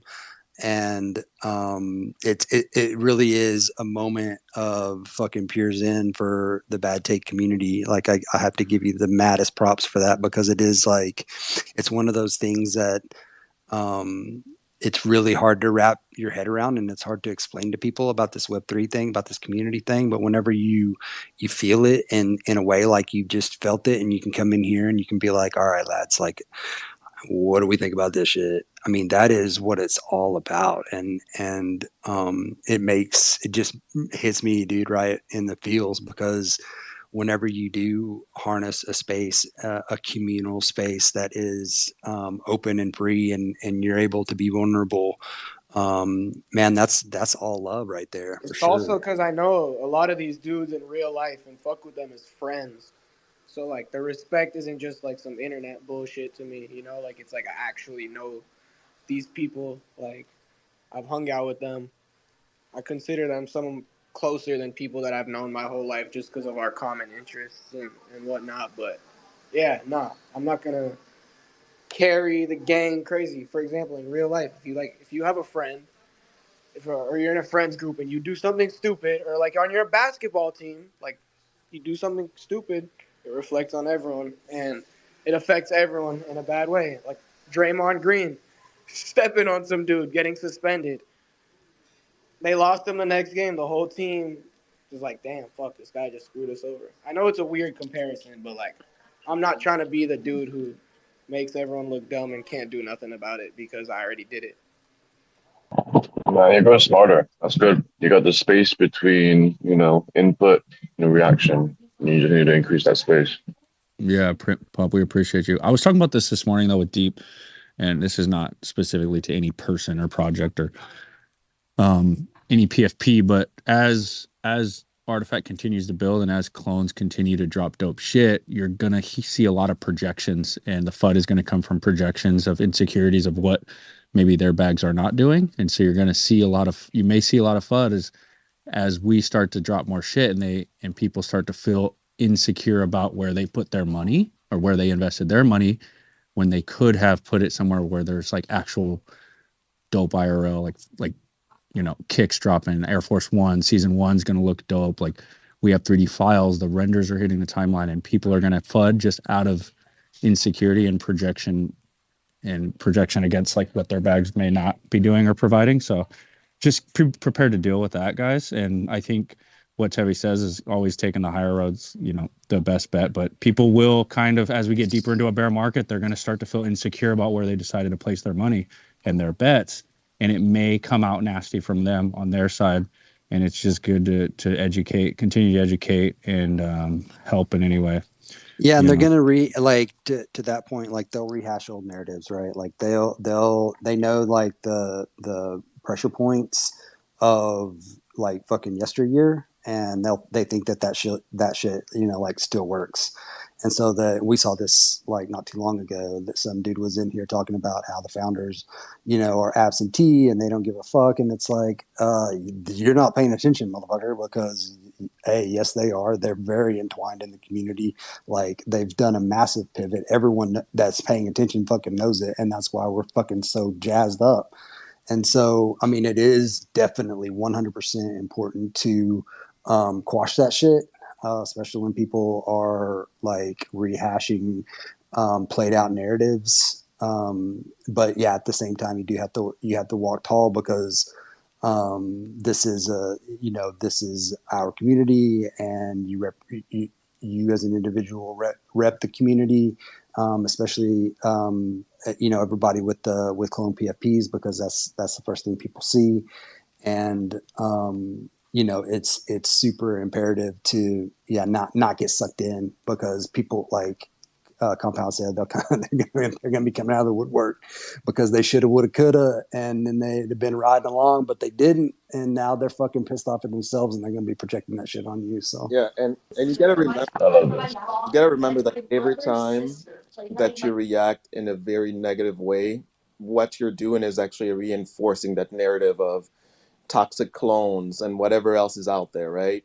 So when they don't get the reaction that they're expecting because that's what they heard or they experienced a while back, at peak FUD, then that stuff just gets squashed, right? Like if you say something to push somebody's button and you're expecting that they're gonna burst and they don't, then it's like, oh snap, okay, well now I look dumb, and everybody else that's like reading the comments are seeing the same thing. But when you pull a compound, right, and you're like, yeah, that I can see where you're coming from, but here are the facts. Here's what we actually know, right? And then before you know it, they're like, now they're tagging you in the things. I saw this and blah blah blah, right? Like that's like bag holder and compound. Like I love that relationship. Like I'm not gonna lie, I thought, that's amazing, and so it's again, you cannot control how people act towards you, but you can 100% control how you react in the moment, and taking a few steps back from the situation before you respond or don't respond. Sometimes no response is a better response. But And that's where the power lies, is how you respond. You can't control anyone else, you can control yourself. 100%.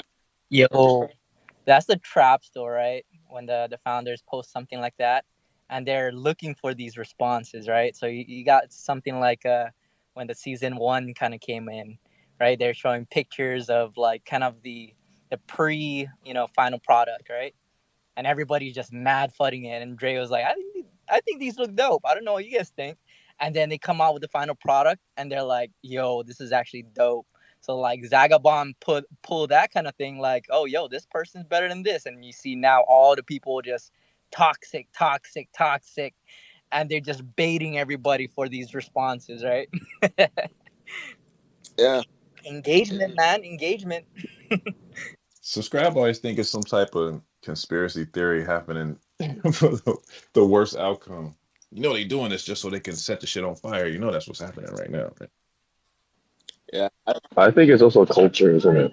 Like every country's got a different attitude to how you respect one another, I think. And US, if not the West as a whole, is about polarization and weaponizing that and then like making money from you. So I think that's one part of it. I mean, you see it all the time. So don't be part of that mental attitude, and don't be part of the fight or come and get you. That's one of the biggest lessons I've learned since I've been out here these last couple of days. And I was talking to Mero about this. We were sitting down eating some fire sushi, and it's such a humbling experience to come here and see how people move, right? And how they speak, how they carry themselves. Like the American culture comes with this like bravado, like for no reason. We come in, it's almost like pointing the finger, like we the best, look at me. Look at you, you weak, for no reason.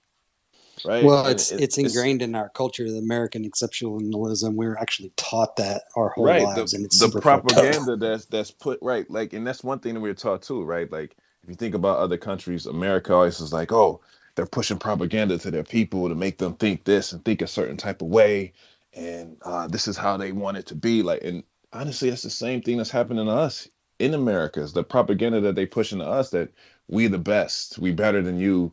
Look at me, you don't match up to who I am as an individual because of XYZ. I have this, I have that. Look at my selfie, look at my car, look at, you know what I'm saying? And then you get here and the heritage that the people hold and the cultural relevance that they keep just from the pride that they have as a people without even being attached to any type of materialistic item or anything like that. And it's amazing to be around this type of energy because it almost kind of rewires you. I was talking to a friend of mine and she was telling me like once you go to Tokyo, it's going to totally rewire how you see things.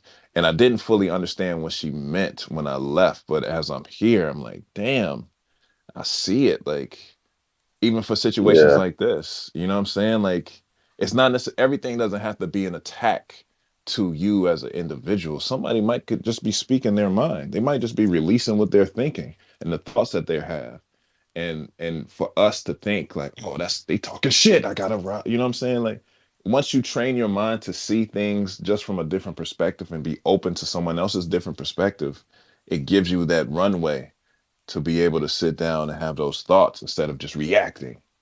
I gotta shoot back, motherfucker. You ain't gonna talk about me like that. Like, no, like just hear them out. You never know what you'll learn just from understanding where they're coming from or trying to hear where they're coming from. And that's honestly what I Yeah. always say, like, look, like if it's ambiguous, then ask for clarification, right? And then at that point, the person has the ability to say, that's exactly what I meant. F you, right? And at that point, you're like, all right, I know where your energy is coming from, you know, then we can get on that level. Or they're like, oh, no, that is not even what I meant. Or even if that's what they meant, they can back away at that point and de escalate, right? But you should not assume, even if it feels like that's probably what it is, you know, the second you react in a negative way or escalate the situation, then it gives them all the power in saying, see, that's what I told you, they're like this or they're like that. And it just perpetuates uh the perception that, you know, the community is a certain way or this way or that way. So, you know, like I said, I didn't grow up in the US. I, yeah, so the way That's a benefit. the way I view the world is very different. My parents, you know, raised us a certain way. I came here after I was, you know, late teens. Um, but so the way I look at things and approach things is very different. But at the same time, I think I have a lot of appreciation for what goes on here in the U.S. But that's what honestly attracted me, and still attracts me to the Asian culture and what's going on that side of the world, because it's more relatable to where I'm from, on a cultural perspective, where it's about community, family, and, you know, supporting one another and all that type of stuff. Less about individualism and everything. So I don't know. So that's what I try to bring perspective to people that I Yeah. care about, right? It's like, and I do care about all of y'all in here. That's why I'm like, you know, people on a timeline get stupid. Like, there's a lot of, you know, keyboard warriors. You don't have to give into it. Like, ride high, keep it moving, and, you know, if they can't beat you, they'll join you at some point, or they'll just be in a corner crying because they missed out, and that's okay too. But that's on them, not you. I think it's great that everything we're speaking about now is in like is in resonance with a lot of the stuff that me and Jay were talking about yesterday. But I could go on forever, so I'm gonna give it to Rose. Rose Grail. You know how there's like we all have like our personal like alignment system. Like if you hear about people being chaotic neutral or chaotic good or chaotic, yeah. I'm like chaotic. I'm not. I'm like neutral. And so when I read things, I'm always trying to find like an equilibrium, I guess. So I think how Papisha approaches things, subscribe, comp, you know, all of us are approaching from a certain level. So there's no right or wrong in interpretation. You know, I just wanted to make sure that I just love and admire Pampisha for bringing it here, and it's now a talking point for us to break down. And when I read things, I just reflect. I think just with my background, I think we mentioned about culture and just personal background. I think as an Asian American woman who's kind of petite, I've had to try to figure out how to use my voice in the best possible way, but also like listen intently to find connection. And so I feel like, you know, that connection will always find, as you strive for it, you will always find something that you can maybe align on. And I think that's a beautiful thing in this Web3 space, because behind our PFPs, it's all about what we say, what we do, how we inquire. And so, yeah, I think sometimes reading the tweets, depending on your mood, you might feel a little defensive or on guard. And sometimes you're more relaxed. And I think just like writing a heated email at work, we all know to like take a few steps back, like what Pampisha did. So just wanted to give you your flowers and acknowledge that, you know, you might be coming from a different point of view. And we could be nitpicking, or we could be, you know, letting it roll off our backs, no problem. But I think there's no right or wrong. And I love the fact that you also mentioned you are representing our community, which is just now another level of like, I don't know if it's just I think processing, right? I think there's like now another rung in processing, which I think is adding to our level of sophistication as a community as whole, because now we are representing not just CloneX and Artifact, but I think more intimately, and for something that we all can like care about more, is Bad Take. We're I building did not know that you're part Asian. Sorry, go on. Yo, I want to say much love to everyone down there listening in. For those that actually come up to speak, much love to you guys. If you guys haven't speak, please come up here and have a conversation with us. You know, I don't really look down there. I'm just having a conversation, and I don't really care who thumbs down me or thumbs up. It doesn't matter to me. Just having these conversation and like just making the choices yourself. Like just the people we have here will definitely affect how you think. So have a conversation with us. Maybe you're thinking things the wrong way. I think one thing that me and Jay were talking about yesterday, we basically spent 2 days together for one, going through like the perspectives and also what we hear from either side.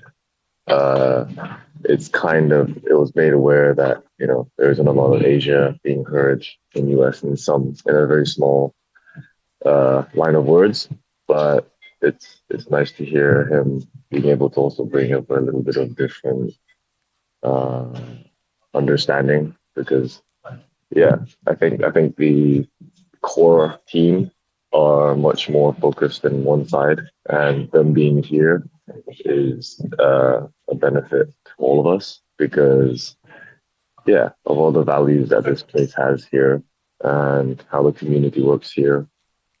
I'm grateful for the fact that they're able to host this event here and give us the opportunity to maybe show us and show everyone else a little bit of Asia, really. Because as much as it is Tokyo, everyone's coming in. Taiwan swag's coming in.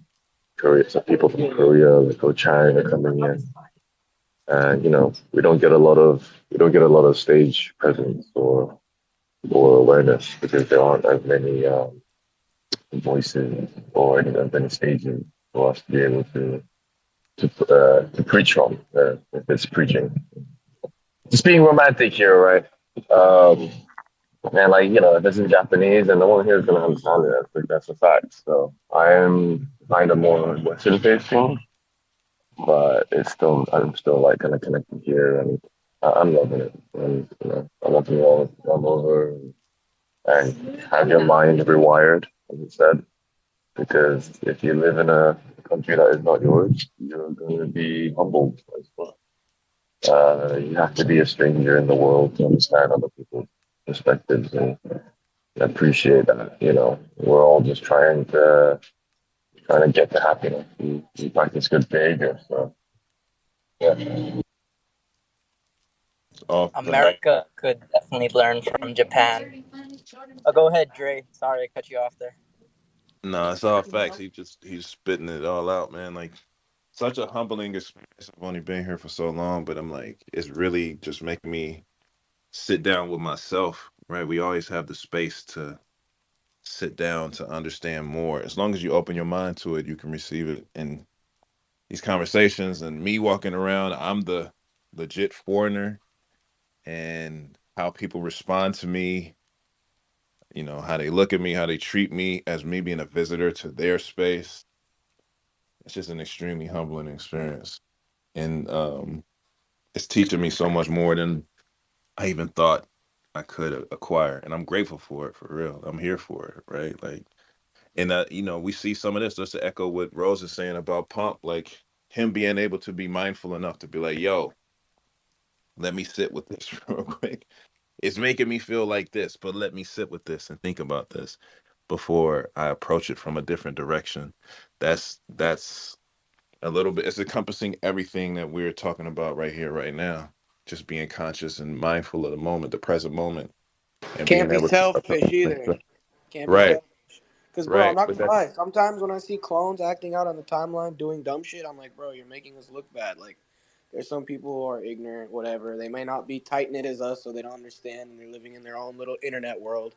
But when I see stuff like that, I'm like, bro, like, you making me look bad. So if I do something, I think for the people I fuck with, I'm not about to make them look bad or myself or even look dumb or even take the chance to do so. So that's why I'm actually like glad I came in here and said something. I didn't know what your guys' reaction would be, but it became a whole conversation that honestly I feel like is important for anyone else who may be on the same page as me at sometimes. So I'm glad this came up. I'm glad I I'm didn't glad too, man. That's look is crazy.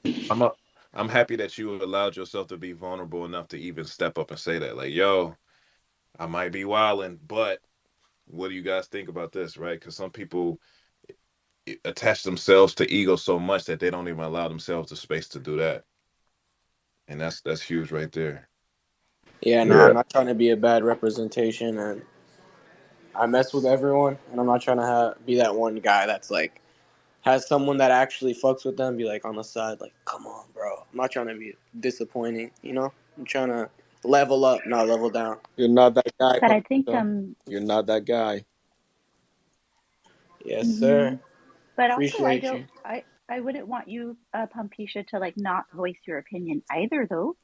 I No, feel I like, know. in communities that have like a lot of major like groupthink and like where we're saying that, we're just totally too positive, like we're kidding ourselves. So, um, 100%. I think there's a balance there for sure. And I'll just share like last night I was hanging out with Bad Take in Discord VC, and I'm always quiet because I'm either painting or doing other work and I can't share my screen. But I had felt so much pressure because I'm creating a piece that I'm hoping that can be slipped into an on cyber kind of get together for those that aren't in Tokyo to celebrate. And I'm painting like 5 different pieces, and I'm so freaking stressed out. But I'm using all of the colors of the rainbow because in ode to Murakami, right? Using every freaking color, and I'm painting and painting, and then I realize, gosh, it's marvelous. I get to use every color of the palette because it's just like a great representation of our community and all the different voices, all of the different opinions. I'm going to take all of it, like bring it, because it makes us more dynamic and complex and, just thriving to be inclusive of a variety of opinions, those that might be super harsh, those that are super bullish all the time, and everybody in between. And I don't know, I guess as I was trying to select which painting to use, I'm like, I don't know, all of them kind of fit because I literally used every color that I had on hand to try to depict something that can capture like the vibe of our community. When do we So get I a don't know. sneak peek? Yeah, no, it's not. It's not like I think I figured out which piece to use. I'm gonna see if I could do a video animation, and then honestly, I was just gonna post it as like a free edition for anybody that might want it because it's all love. It's more just for community um, to have if you all like it. So I just painted 5 pieces. I get to choose now between the 5. Oh, yeah, we need that. We all need that. In my pod rolls, Jade. You already know. You already know, and you're gonna animate it. You know I'm there. You know I'm there. Last night was a vibe. We Rose Jade popped in and she was painting, and there were about 5 of us in there playing like mini putt golf because the Discord has games that you can play. So I was in there smoking Nana and just putting the work in on all these nerds. Rose Jade was painting. Alone Architect was in there producing music. He had Ableton streaming. We were playing games. She was painting. He was streaming music. President Kane was catching these L's for me. I was putting the I work on paint Kane down there. I paint compound, but I'm listening too. So yeah, that's an interesting recount of what happened last night. So then also we had Prez was doing like Photoshop earlier on in the Discord voice and streaming his thing. It's kind of become its own little like I don't know. It's been its own little vibe. Like last night was cool. We were like trying to pressure Rose into playing golf with us. We were all playing mini putt golf, and she goes, "No, no, no. I'm just here listening to you guys have fun, because I'm painting." And so it was chill. She was working. It was like 1 a.m, Rose. 1 a.m, and she was up painting. So Yeah, It's my night we shift. I told you. I do a Web3 night I'm shift jealous. between 10 to 1 or 2. it's fun, guys. I was We go into playing this Discord Fortnite. voice and I was playing Fortnite oh yeah, painting. Debbie Damn. was streaming Fortnite while we were playing Mini Putt. Rose was painting. Alone Architect was producing music. Prez was on Photoshop. It was like I didn't even know you could do all this shit all at once in one single voice chat, Yo, bro. But it who's was that guy with so lit, dude. the guy with the leopard monkey 8? Hey, yo, subscribe. Put it a positive 12, which in golf is about as bad as it gets. He got a lot better after that, but shout out, subscribe. He said leopard monkey. Is Kuro that Nana? Kuro came in. Yeah, it was Nana. So Kuro came in and putted a positive 18. So subscribe had the worst score until Kuro jumped in his first round, took a positive 18L. Then Kuro came back and started smoking us. So I don't know, man. It was cool. Yo, What's up, Tevi? I seen a 3D file. Oh, sorry, Tevi. I'm sorry. I just wanted to talk about the 3D file of the monkeys. You can go for it. So the leopard monkeys, yeah. Oh, me was not helping him change. I was helping him the eye color.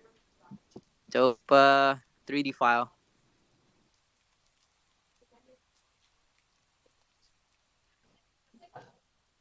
Yeah, I think you rugged a little bit there. I didn't quite. I only cut the end, but I don't know if it's just me or if it was everybody. Demi, I just tagged Nana in the comments and see if it entices him to come in. Just said he took that L last night. Yo, what's up, Aussie? You've been up here a while, man. I didn't get to say hi. I feel like the worst host sometimes when I don't get to say what's up to everybody. What's good? Yeah, I just figured I'd pop up. I had a few minutes to hang around and just wanted to say what's up. And I wanted to ask, Rose Jade, when is your next piece on sale? When are you doing your next sale for your pieces? I do a timed edition piece the 13th of every month, and then I am now painting and curating for my next one of one collection. And just because we're family, like I'm trying to apply to super rare to see if they'll take me or not. So I'm spending a few months trying to curate around that. But I do have some pieces on foundation, and I always paint a new piece on the 13th of every month, and I price it at 0.013 just to make it affordable. It's all about just getting my art out there for exposure. It's not necessarily for the money. And it's my 13 collection. So that's why I mint it on the 13th of every month at 0.013 for the price. And then I'm going to airdrop everybody who collects that piece, the 13th piece on New Year's Eve. So just something fun for me to do. But my one of one collection is coming, my next one of one is coming out soon. But I'm always creating. You'll see me just create my work in progress pieces out there and things that I'm just doing. Even my warm up pieces I'll share just because I just need to make more. How are you doing all this and like all the other stuff behind yourself? And then keeping calm. She sends me video edits, recaps. She sends me bad take recaps, video edits. I have one of Tevi I have to post this week. And she's doing all of this, and I know she has IRL jobs and helps out other projects as well. Like she's fucking. That's why we call her Rose Grell. Like literally Rose Grell. The secret is she's actually super Wonder Woman, and we just don't know. Like she's not telling anybody, but that's how she handles it. Like she's in so many projects, and doing all this and dedicating. Like I don't even know where she has. So I guess I'm not even surprised to hear that it was 2 a.m. and she's still doing all this. And I don't even think Rose sleeps. She probably doesn't need to sleep. She just, when you're an angel and you're you're a robot and you're on a different level. That's just how you roll. Who needs sleep? She doesn't need it. Because I have clones. No, I'm just kidding. I realize with Web3, it's wonderful to be able to make decisions just for me. Like I said, because we're a non-PFPs. I don't, I guess, operate on my Web3 stuff as if I'm a mom or a wife or a daughter. It's my time. So that's why I do the late night shift where it's quiet and everyone's asleep. And I do love sleep, but I'm trading sleep to make headway on things that I want to do to stretch myself. So painting, Web3 work, doing video things. I want to learn Blender so bad. I'm daydreaming of fashion designs for Cinnamone, and I'm sketching and they're making it, but I want to do it myself.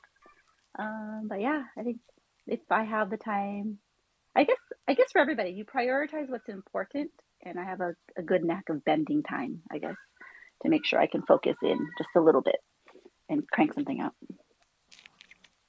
I thought you said I got holes earlier, and I was like, wait, I got rules. Might be better. So that's it. I think that's the track song you should make with Vega.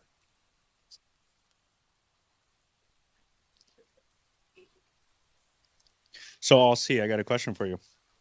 You know, a lot of things going down in Japan right now. We got a lot of CloneX hype going down right now. It's lit out on the timeline. I see you got a blue check mark there, right? So about 7 days, you know, you can rock that CloneX PFP for 7 days before they re-verify you, and then you switch back to the ape. Like, how do we get 7 days on with that beautiful? I don't know if anybody's seen his new clone, but it is one of the best clones in the collection. There's only 2 divine angels in the entire collection like his. Sorry, his is like the only divine. So, how do we get 7 days with a clone PFP before you switch back to your 8 because of the blue check mark thing? Man, that's a good question. I don't know. I think the work that y'all have been doing is awesome. I definitely would rock that clone for a bit if I saw some awesome copy pasta or something on the timeline that I want to participate in. I think I try to give as much attention to the clone community as much as possible since I bought my clone, and even before, because I love the work that y'all are doing here with Bad Take, and seeing all the individual work that's been going into everything that I think everybody here has been doing. It's been amazing to watch and listen to and hear. So I don't know. I think I may think about it in the future. I might pull off the meta jacket and throw it on my ape and maybe rock it that way, but we'll see. We'll see. That'd be fire, bro. Yeah, Alcie's been coming to Bad Take since I started, man. He would listen, and he would only jumped up to speak only after a month, and I was super stoked to hear from him. But the entire time, the way that he supports the clone community, he's always retweeting our stuff. He's always jumping on anything that I'm posting clone wise. I thought he had a clone the whole time. Like, I thought he was already like part of Artifact until he like just recently bought a clone. I realized like, no, dude, he just fucked with us and he just supported, you know, what we were all doing. And so shout out to you, bro. You don't have to change your PFP, dude. I love your ape. And but if we do see that clone out here, dude, I will shield the shit out of it. I will spread it across the timeline.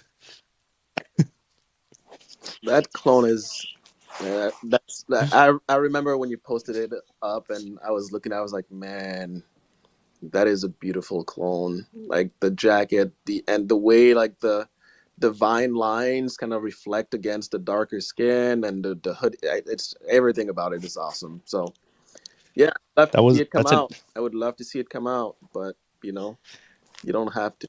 That's those opportunities, bro, that are arising. Like, that's like an 80 ETH clone, bro. Like in the bowl, those things were selling for like 80 ETH, 50 to 80 ETH, and dude grabbed it for under 10 ETH, jumped on it quick. And now I'm looking for grails too. I'm searching, waiting for somebody to capitulate. You know, it's clone season. You know, you can really score some grails, some Murakami drips, some grail angels, divines right now for really, really cheap. So get those drips. What's cool was what he said about the individuals in our community that's building, and us just supporting each other. Like I know Bored Ape Yacht Club been saying the same thing, and I'm happy that I could actually experience this kind of thing. I haven't been there for the Bored Apes, so I mad fudded them for a while. But yeah, I'm glad to be part of this community and experience it. We love to have you here, subscribe. Subscribe's fudded clones for weeks before he got his. He went into the time. He told like when he first came into Bad Take, he came in and asked to speak, and he come up and he was like, "Yo, I'm gonna be honest. Most of the clone community has been super mean to me. Like they've been dicks to me, but you guys like are the first ones that like let me talk and like hang out. I don't get it." And I was like, "Well, where have you experienced this?" He goes, "Well, I don't know. I was in the Discord just fudding the shit out of clones, and I didn't have one yet, but I was really trying to buy one, so I was really fudding them in the Discord. And I was just like, so you were in the Discord fudding clones and you were wondering why they were giving you a little clap back. Like, you were wondering why they were being dicks to you. And he goes, yeah, well, at least you guys are cool with me now. That's the story of how I met Subscribe. He was surprised that people were fudding him after he was getting his clone. Yo, I was expecting something. So I do this a lot. So you saw how I talked about Zagabond when Felicia was in here, and the way Ilan responded to me, that was what the response I was looking for, and this is the kind of community I was looking for, And I didn't get that from clones. Like when they clap back, like these are usually communities that don't do well, and when you got a community that just even though you're fighting, they come at you in a respectful way and is able to explain their side in such a knowledgeable way, and then makes you change your mind, right? So the way Ilan just explained what happened with Zagabond was on point for sure. See, I told you they try to test you. How you react, I keep saying this, right? How you react determines how we move forward. And Subscribe India right here is the perfect example of that. He bought a clone anyways, even though they clapped back at him. So how does this prove anything? Yo, I really want to get a I'm just bean. kidding. So maybe I'll FUD Azuki for a bit. I want a bean. Yo, Subscribe jumped into our Discord at like the peak pinnacle of FUD. Everybody's just mad, bro. And he jumps in there to go talk some shit. Like, yeah, I hope they clap back to him because we were going through some shit when he bought his clone. I remember, dude. It was right around like when we were first starting Spaces. He came in here and he goes, y'all the first people to be nice to me. But I was being dicks to everybody in Discord. But at least y'all are being nice to me. Instead of punch a girl on the playground because I like her mentality. Exactly. I want to get a clone. I'm gonna punch them in the eye real quick, see how they react. I mean, you see my clone, right? That's why my eyes are puffy. When are you bringing back the drip, bro? Why'd you let these guys fudge you out of the drip? No, they fudded me. Actually, no, you're right. They did. Yeah, how'd you let that happen? I think it was you. Wasn't it you? I feel like it was you. Yeah, I definitely was you. Yeah, I remember now. It was you. It was you. Yep. What, bro? Don't try to flip the script on me. I didn't do Man. nothing. I love your Murakami drip looking all kinds of ways and shit. Not looking me in the eye. Exactly. That's why the demon's here, just to make sure we keep it correct. I reached out to this guy and he has his double drip demon, Lonesome Cowboy and Googly Eyes, dude. And it's so sick. And it has the Rainbow Gorilla as well.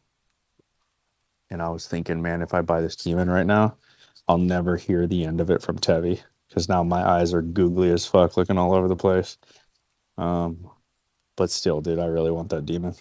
You should do it. Don't worry about how I'm gonna react. It's all about how you keep it moving forward. No, don't try to convince me to get a demon, bro. I'm gonna get. You know what I was thinking? Demon. Where's Pumpisha? Is locked in? No, they left. All right, never mind. Left. Get the demon. No, y'all are good. Yep. Locked in has this this angel for sale that looks a lot like my clone with different color hair. It's got headphones on. And I was thinking if I bought that thing, I could do like a little video animation of like the clone like throwing on headphones and upgrading its look because they look so similar. I just want to say you gotta remember, what Rose Jade said earlier, right? It takes all colors, all backgrounds, all type of colors to make everything work. You have a lot of angels. You got to diversify, my guy. Get that demon with the drip. I've got 2 humans, 2 angels. Shaw has a demon. So yeah, maybe I need another angel. You're right. You're freaking right, man. Oh, what's up, Anya? There's speaking of angels, we got Queen Angel up in here. Our Queen Angel.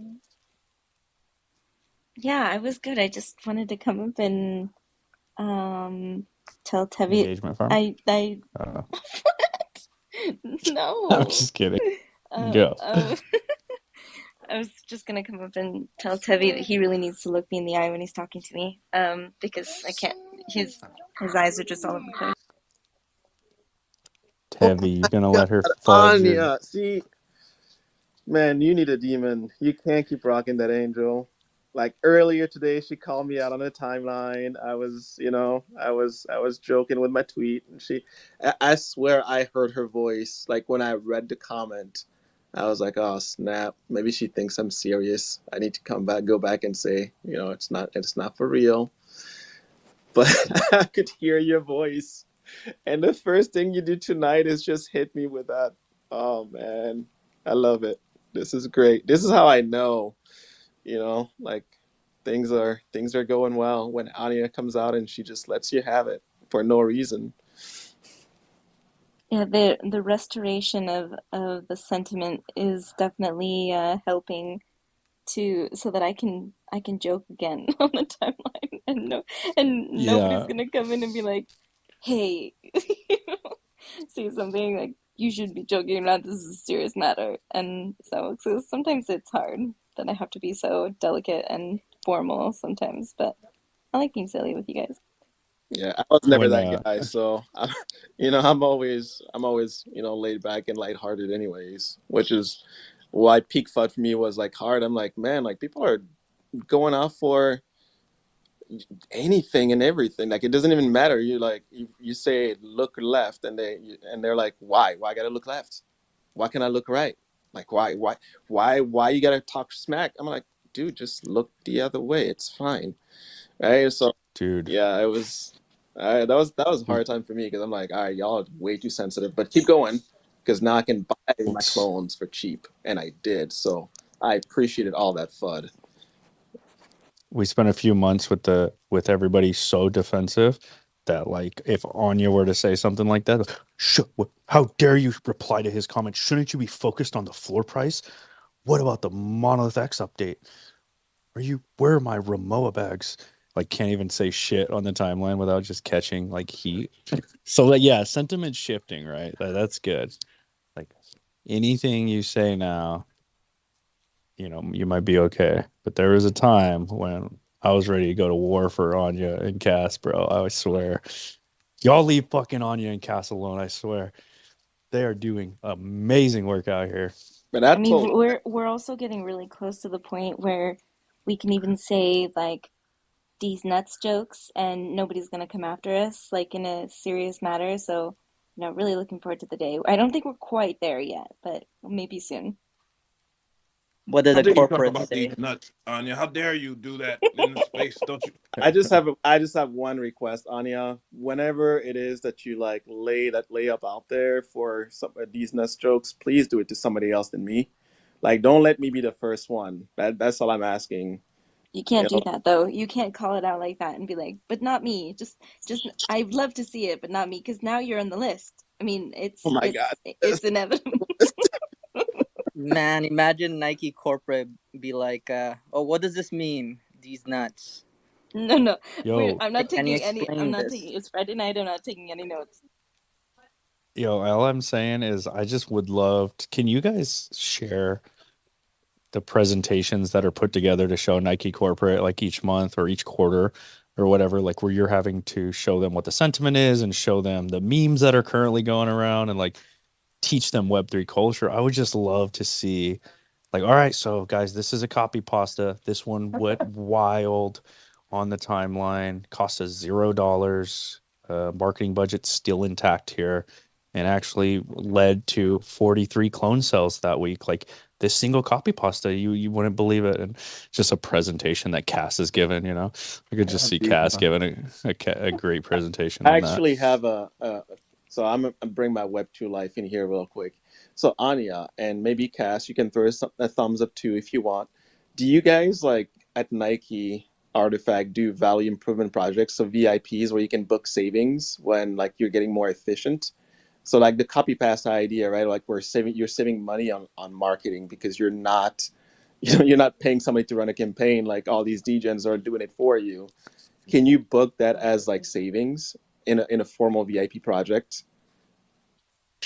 If you could quantify it, I'm sure they could, Yeah. but I don't think we've figured out how to quantify it yet and with actual numbers. I- It's something I'm working on. I'm gonna show them the numbers. Like, hey, look what Bad Take's doing. This is right. fucking numbers, and This is saving marketing dollars right here. Yo, please take a picture of the board whenever they like show up with a bad take statistics. That'll be mad hilarious, man. Like the crap we say on here, and then you got Nike corporate like looking at our statistics. Show them how much of a reach these nuts jokes have in the timeline. But again, I gotta put it out there. When you first drop it, please have it be somebody else, because I'm still scarred for like Compound, like, and it came out of nowhere too. Like I wasn't, like I see them like joke around and do that to one another and other people and stuff. I'm like, oh, that's kind of funny. That's cool.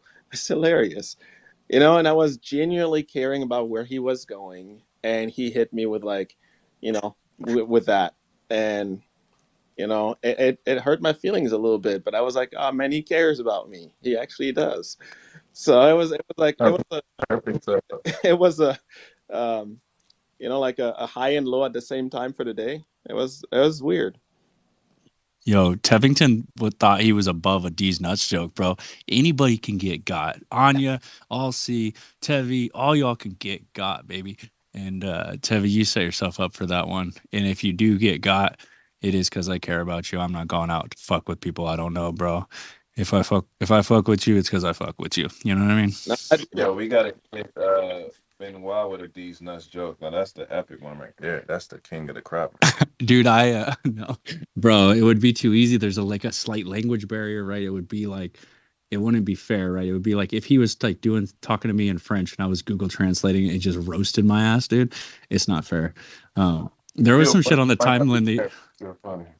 I know, it'd be so good, dude. There was some shit on the timeline the other day that I feel bad for the founders. They can't reply to things, right? Because they have to be really careful.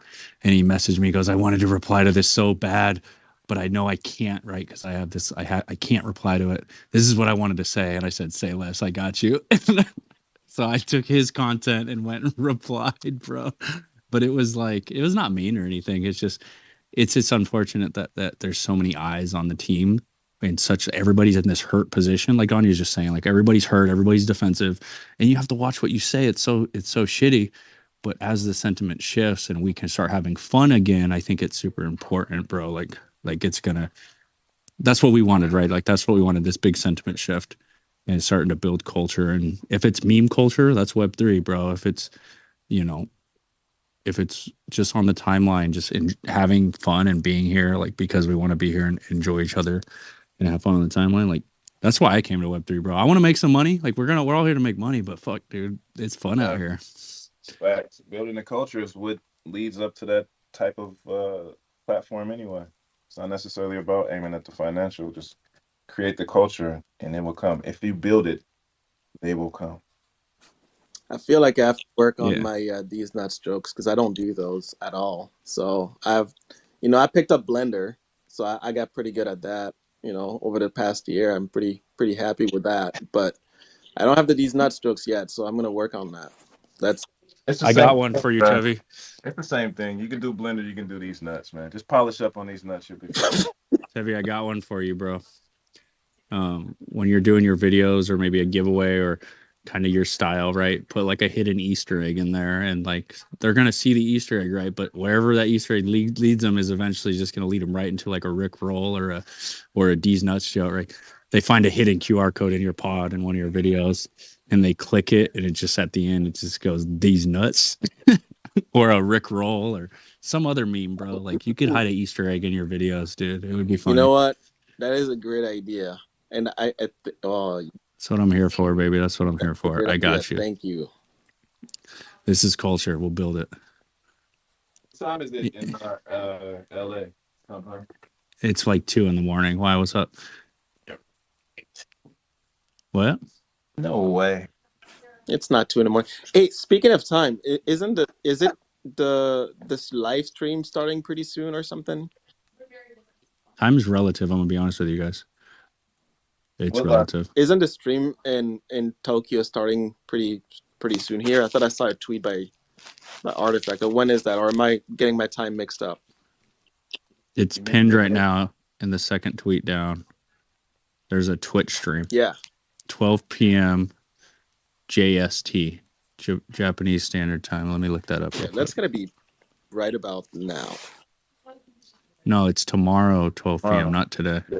You're mixing So me up, 24 man. hours from now. Oh, okay, cool. Yeah. It is 12 p.m. JST, though. You're right. That It's 12:15. And be like, all right, I'm out. See y'all. I gotta go watch. Set a timer for 24 hours, Tevi, and you'll be there Hey, Compound. for 23 hours and 45 minutes. What's up, Anya? Anything for you? Sorry, I didn't mean to interrupt you. I thought you were ending your sentence, and I jumped in at the wrong time. I was gonna but ADHD. yay. No, I was gonna circle back to you got to be careful now with what you say on the timeline. People are gonna be like, Zap definitely sent that to Compound to say on the comments, and that sounds like Benoit probably said that. So now people are gonna know like where your content is coming from. Everything that I tweet was something that Anya sent me to tweet for her. No, so Anya is my ghostwriter, just so everybody knows. Cass is my ghostwriter. Cass is my ghostwriter too. So if my content sucks, you know who to blame. But if it's good, it was probably me that wrote it. Like those are the few that I wrote. Or Dre. But if you don't like the content, probably Anya and Cass, just so we can get that clear, get that out there. Cass, get up and defend us. So, how dare you, Compound? Cass. No, I'm just kidding. I don't have any ghostwriters, and I don't tweet for nobody, man. But Cass is busy looking at pictures of Cybertruck. He really likes it. I'm over here like, Cass. I'm just waiting to see what he says to that. Yeah, he doesn't even request, dude. Oh, he's coming. You said Cybertruck. I knew it. Let's go. Yo, who's playing mini golf with us tonight on the Discord, though? Let's be honest. We can get 8 people in there playing golf. It's fire. I'm dead. Joe Biden. What's up, Cass? Cass, I was just telling him about how you're my tweeting ghostwriter. Sorry, subscribed is shouting over you like usual. So I totally got about 3% of what you just said. But continue, subscribe. Thanks, Scribe. I'm sorry. I thought you were just done talking. That's an ADHD, baby. Good luck trying to catch me in between a sentence. You don't know. You'd never know him. Never let him know your next move. Oh, my God. Never let him know your Joe next move. Biden. Joe Biden said we cannot win this re-election. We only can re-elect Donald Trump. Bro. Yo, got him. Cass, are you Joe Biden's ghostwriter? I mean, I feel like I'd get a lot more money if I was, but nah. I feel like I just gotta stick with my own degen tweets for now, and then maybe I'll level my way up into the political career in a few years. But yeah, y'all had mad vibes. Dre, I got another message from you from my wife. She says you talk a lot about being outside in Tokyo, but there's not a lot of you being outside in Tokyo, it seems. So, man, I'm outside all the time, baby. I'm outside. He's outside, man. Cass, I've not seen you yet. What you saying, babe? Damn, what you saying, bro? You want to get some fisticuffs? You go, you step up, bro. Thank you, Meryl. Thank you. I live outside, man. Call me a transient. I'm sleep under the underpass. He was clubbing last night. Where are you at? Turned up. I can hear it in his voice, bro. Dre never sounded like that. That man had some drinks last night. Some drinks of life. They definitely tried. Meryl been trying to get me to do all types of stuff, man. Coercing me to eat chicken and everything. Like, come on, man. Just go one bite. Take one bite. You can come back. Did you know that Dre does not eat meat? Did you guys know this? He's like, yo, you're a pescatarian. This is fish of the land. Think of it like fish of the land, baby. Take one bite, just one. You never know. It might be delicious. Take one. Like, bro, I'm not eating it. Come on, man. You never know. I took him to my favorite spot, and I was just like, you can't even just take a bite. Just a tip. Every time we sit down and eat, that's what he say. Yo, man, you sure you don't want to get this chicken? Because it's delicious. I live outside, Cass. Matter of fact, I'm about to go outside right now. For So wait, Cass hasn't left his hotel, but he was trying to say that you did? I don't know where Kaz is at. I mean, I haven't seen Kaz one time in this Japan trip. I have no idea what he's doing. As far as I know, they still in LA right now. He's not even married. Wow. Cass, No, I was is gonna it say is I it true came you're up. still in LA? Shots I'm not. fired. No. Look. I really came up I've heard. because there's something that I saw that reminded me of what Tevi was saying. It's this crazy like sculpture. Like I was super surprised because it's like this Murakami. It's like a Murakami like dragon. Tevi, have you seen a Murakami dragon before? I have not. Murakami dragon, these nuts on your face. Oh my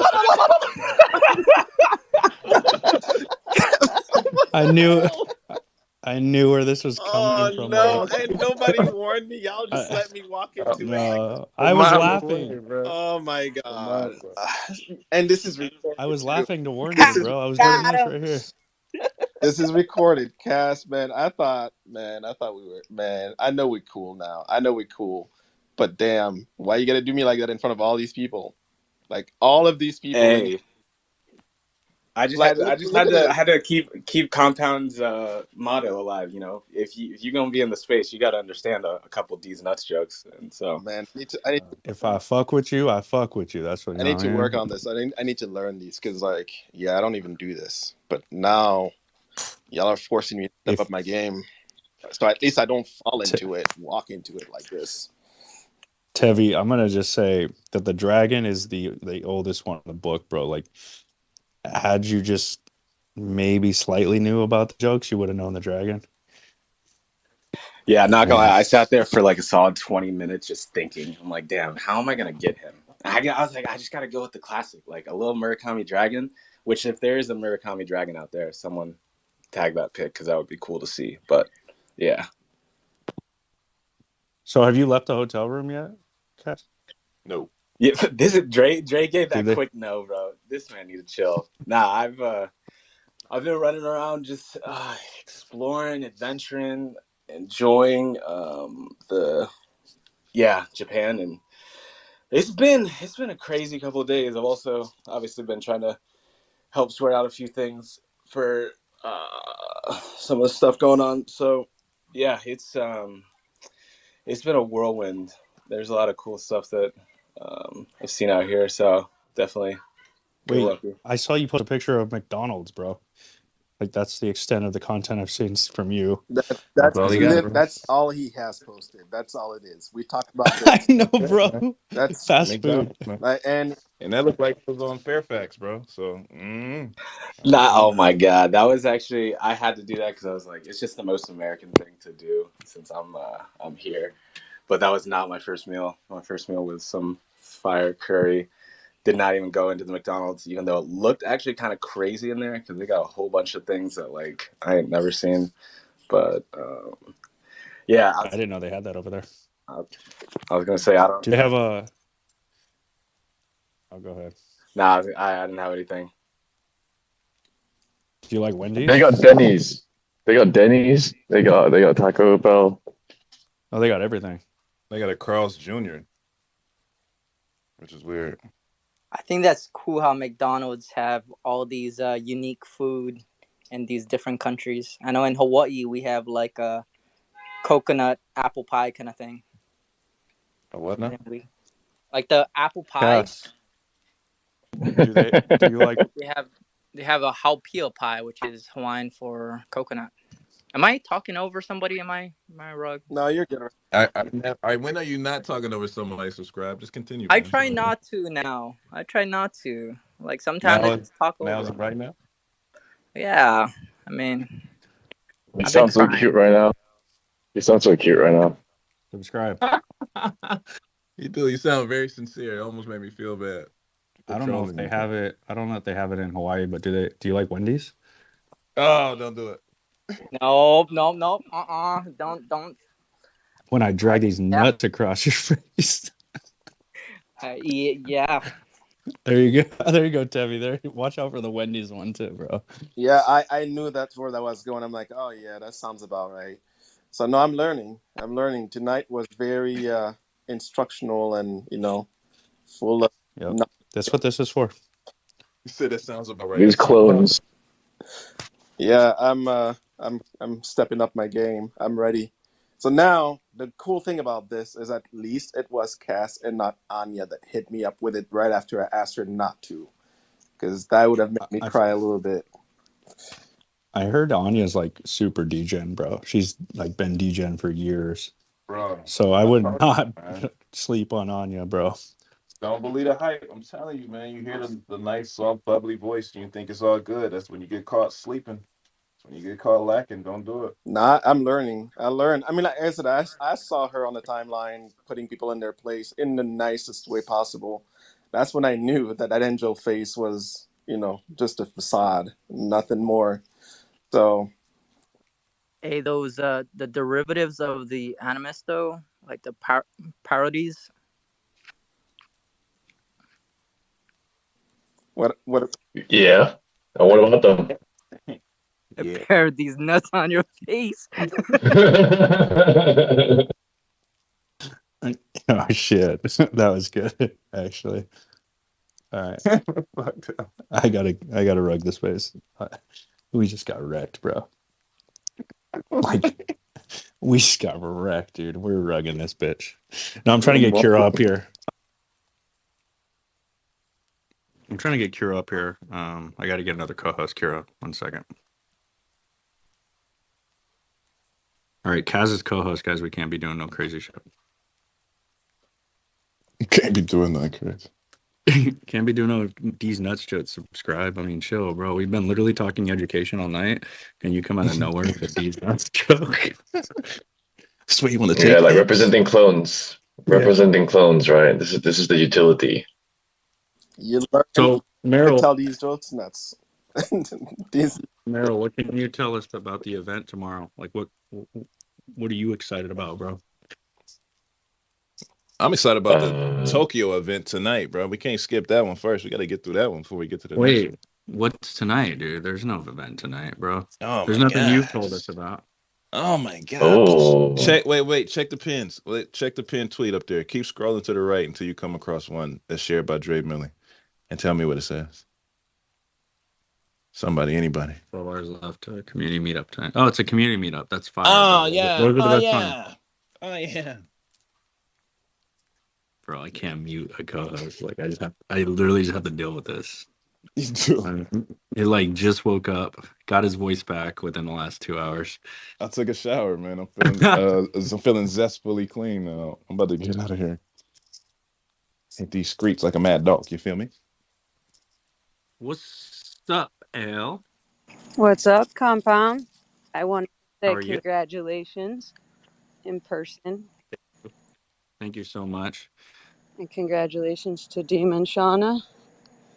Demon Lowe's saw the demon. So all her girlfriends are here right now. So we came back to the house and they had the whole house decorated with balloons and like they have champagne here and like all these cups and we walked in and they're like had a surprise for us. So all her girlfriends are here and they're running around like here's the thing. When we were up in the mountains, her ring didn't fit right. I got her a size 7.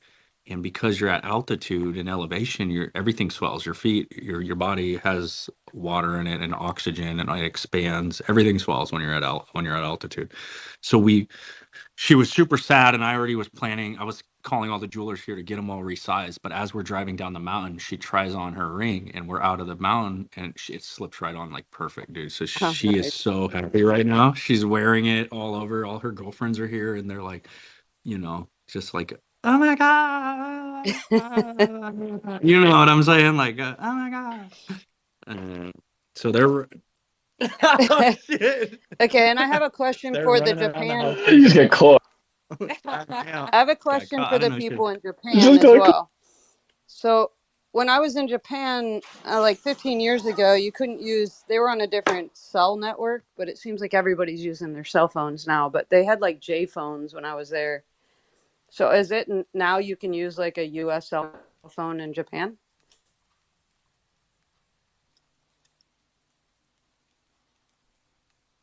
I think that's one for Dre. I think in short, yes, the reception isn't the best as I've heard, but the roaming does work, and you can also go into like Family Mart and get a SIM to prepay on as well.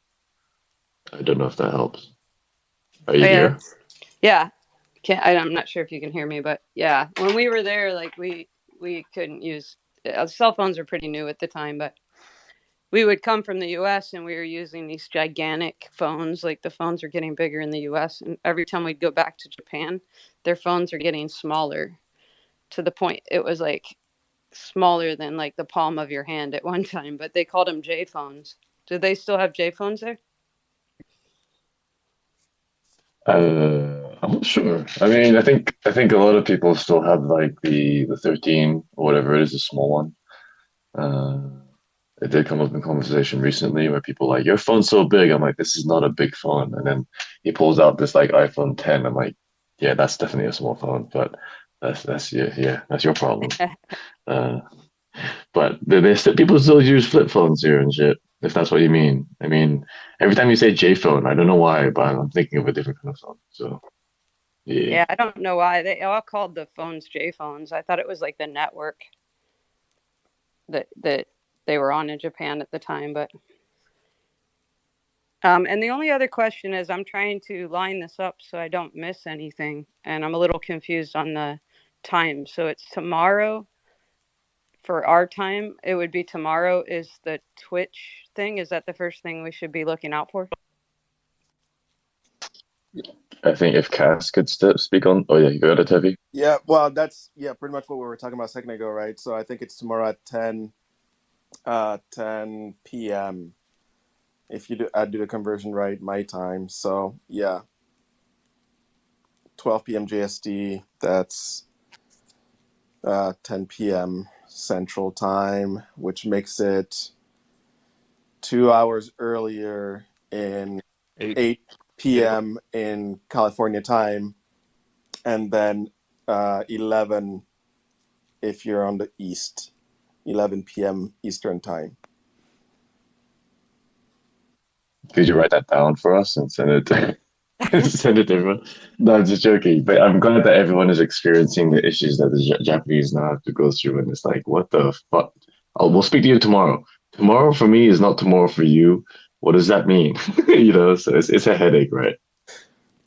That's literally being on the other side of the world, man. Like that's what's crazy and wild. I'm actually looking forward. I won't be in Japan, unfortunately, but I will be on that side of the world in the Philippines this summer. So I'm excited to literally move to the future. So that's exciting.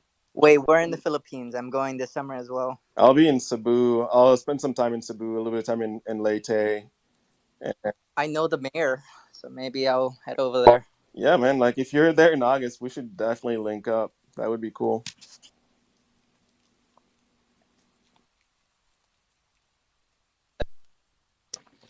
All right, I got questions for the Japan homies. Meryl, are you coming to Ginza for the walkthrough now, or are you staying over there until a little bit later? And Cass, are you actually flying out of LA today, or are we meeting up in Ginza? Like, what are we doing? Not gonna lie.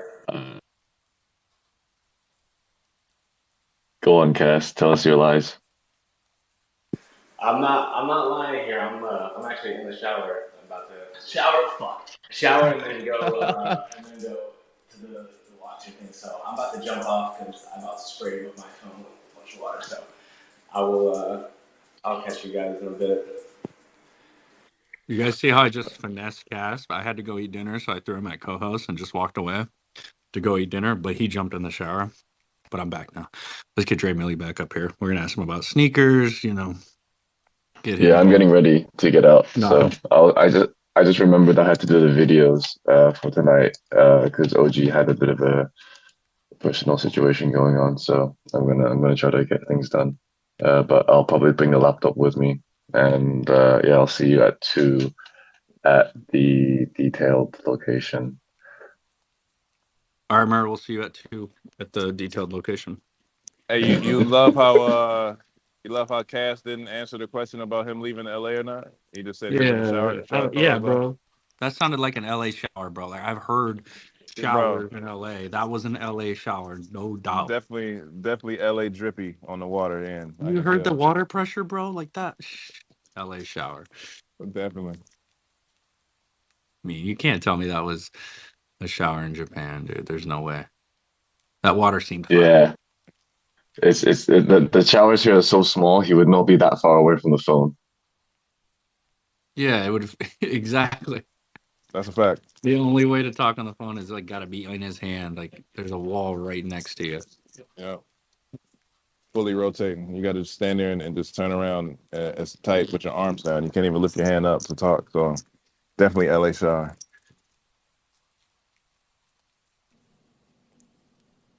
Yo, Kiro, what is good?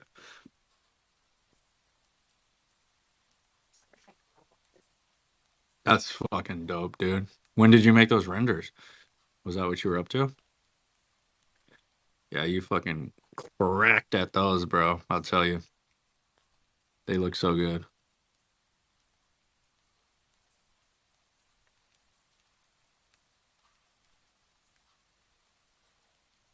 Bro, people keep fucking calling me. I don't want to talk to them right now. They defrauded me already out of like $70,000 in sponsorship money that wasn't fucking vetted, that wasn't fucking invoiced. Like, at the moment, I'm kind of livid because I don't think people realize, like, I'm not that guy. And, like, I'm definitely not the guy you want to steal from. So it's going to be an interesting couple of days. If they were to pull up to Bad Take, they would have known that you're not that guy. Because we know you're not that guy. But they clearly don't pull up. No, they don't pull up because they're too busy defrauding women and stealing sponsorship money for sponsorships I wouldn't fucking take. So, you know what I mean? Like, this guy, he just messed with the wrong guy's business at this point. I have 20 hours a day to rain terror on people. I don't think people realize that. We are not the same at all. So it's kind of like, you know, people make their beds and they lay in them. He wants to go to war with my lawyers. That's fine. And U.S. law enforcement, I have no problem. Bro, I don't have to snitch on anyone. My lawyer does it. Because now he's not getting paid. He has children. I don't have children. I can just do nothing. It's beautiful. Man, Kuro's scary. We should start a copy pasta that's just, I'm not that guy. Like, run it through the timeline. I'm not that guy. You know what I mean? Like, I'm legit, like, I want to say, like, 70% of the time, I don't know if Kuro is serious or not. But what I do know is I never want to be on his bad side. I know that for a fact. So, yeah. I'm not that guy that's going to be on his bad side. I'm not that guy. Yeah, there we go, Teddy. Now you got it. What I like to hear. I like how Kuro had it calculated to how many hours he has to rain terror on people. That's how you know that you're not that guy. Yo, bro. Kuro racks up. Dude, I literally wake up and Kuro's in spaces. But he was up late playing mini golf with me in Discord. Like till like 2 a.m. I tapped out, but they kept going. And I woke up and I have Kuro's notifications on. If you don't have his notifications on, you should. It's a hoot. And he's in spaces, bro. There's some random ass spaces too. He'll get in there and it says Kuro's talking in, so and so, whatever. And I'm just like, what the fuck? Did he sleep? Can we please get that on a Bad Take jacket? Just like a big Bad Take on the back, and then in the front, just a quote, "I'm not that guy." I'm not that guy. That's a Kiro special, bro. We'll get it on Kiro's jacket. Is this a bad take? I'm not that guy. I think that might be my GM tomorrow. I didn't realize I didn't post my GM this morning. I had it all queued up and stuff on one of my other phones. I leave that phone on charging, because I'm like, it only has 7%, so I might as well leave it on charging. Yo, I went through the whole day thinking no one liked my renders and I did a bad job. Then I post them, and then people like them, and I was like, well, there you go, man. You need to pay more attention and stop. Yeah.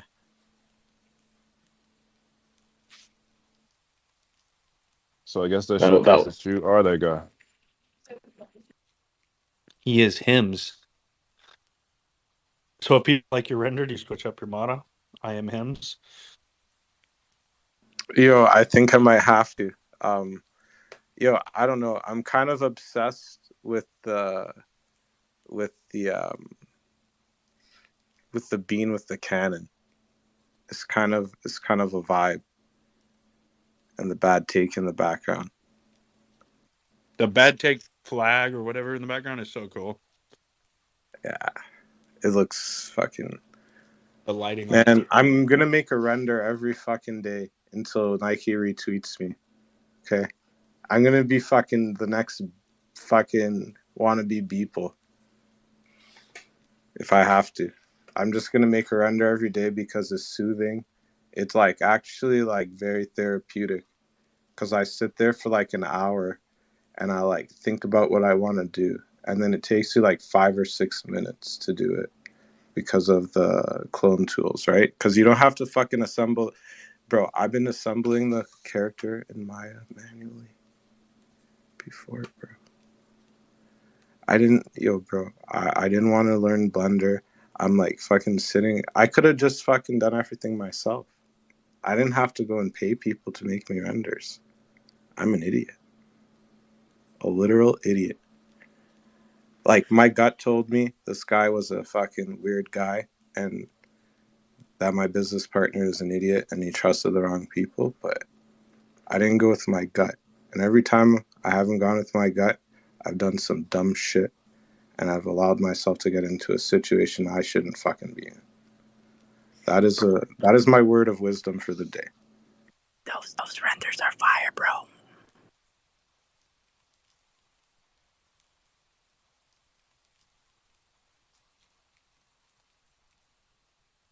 You are that guy.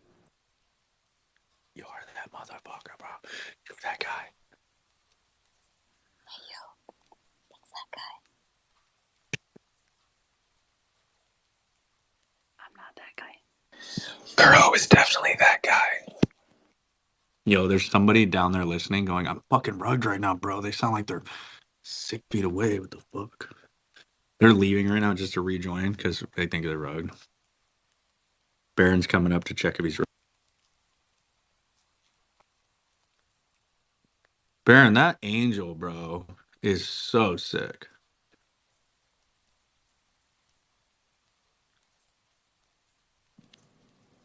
Baron's not that guy. Bay run. He's definitely not that guy. Shaw's looking at this angel right now, that the demon angel. Devil angel. You guys have never seen a devil angel, I'll tell you that. I mean, I don't know, is it just me or can you see like Elle and Baron side by side right now? And they look like twin sisters.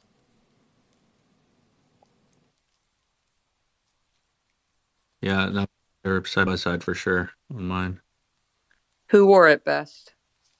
Ooh, man, I'm not answering that. Ale. But I I gotta go with Elle. I can apologize to Baron later, but I gotta be on L's good side at all times. I have to go with L for sure too. Yeah. El Loco. You're local. Yo, what's up, Ant Man? Ant Ben Yo, is what that up? guy. Ant Ben is that guy. What's up, bro? Yeah, I'm watching the Lakers and the Grizzlies game. Because I'm not in Japan, so pretty jealous. Who has more touchdowns right now? And Ben, are you hanging out with Cass right now? Because he's not in Japan either. Are you guys watching the same game? Yeah, I don't know what Cass is doing, but I'm watching the Lakers beat Memphis, which is kind of making me sad. So I jumped on Bad Take, and I was gonna ask my fellow sneaker people if they thought a quick strike was coming because LeBron is wearing a pair of fives, and I know that Dre always got the insight. So I was like, "Yo, I got to see who's got the scoop on the LeBron five quick strike." Honestly, I'm currently scoopless. I'm out in and trying to figure out where the hell I'm going, and no one can tell me. So trying to preserve my life course. Damn. Where's Pompisha? Is he around? He, Yo, I need an answer, bro. As a he was here. as a vet, DM him. He just went out to dinner, but as a I've been I'm not I'm DMing not him. gonna I'm not gonna bug him. Dude, just I'll DM him. just He's keep my like eyes locked out. in. no, post it in the Sneaker Soapbox channel in Discord, bro. People got answers in there. That's a dope channel, bro. That's a good idea, bro. Appreciate that. Whatever What the fives question. is he wearing? What How's fives everybody is doing? Brown wearing? Uh, I don't. It's like I think it's a blue and gold pair, white, blue, gold. Um, it's hard to tell, but the fact that he's wearing fives right now, it's like one of the best silhouettes.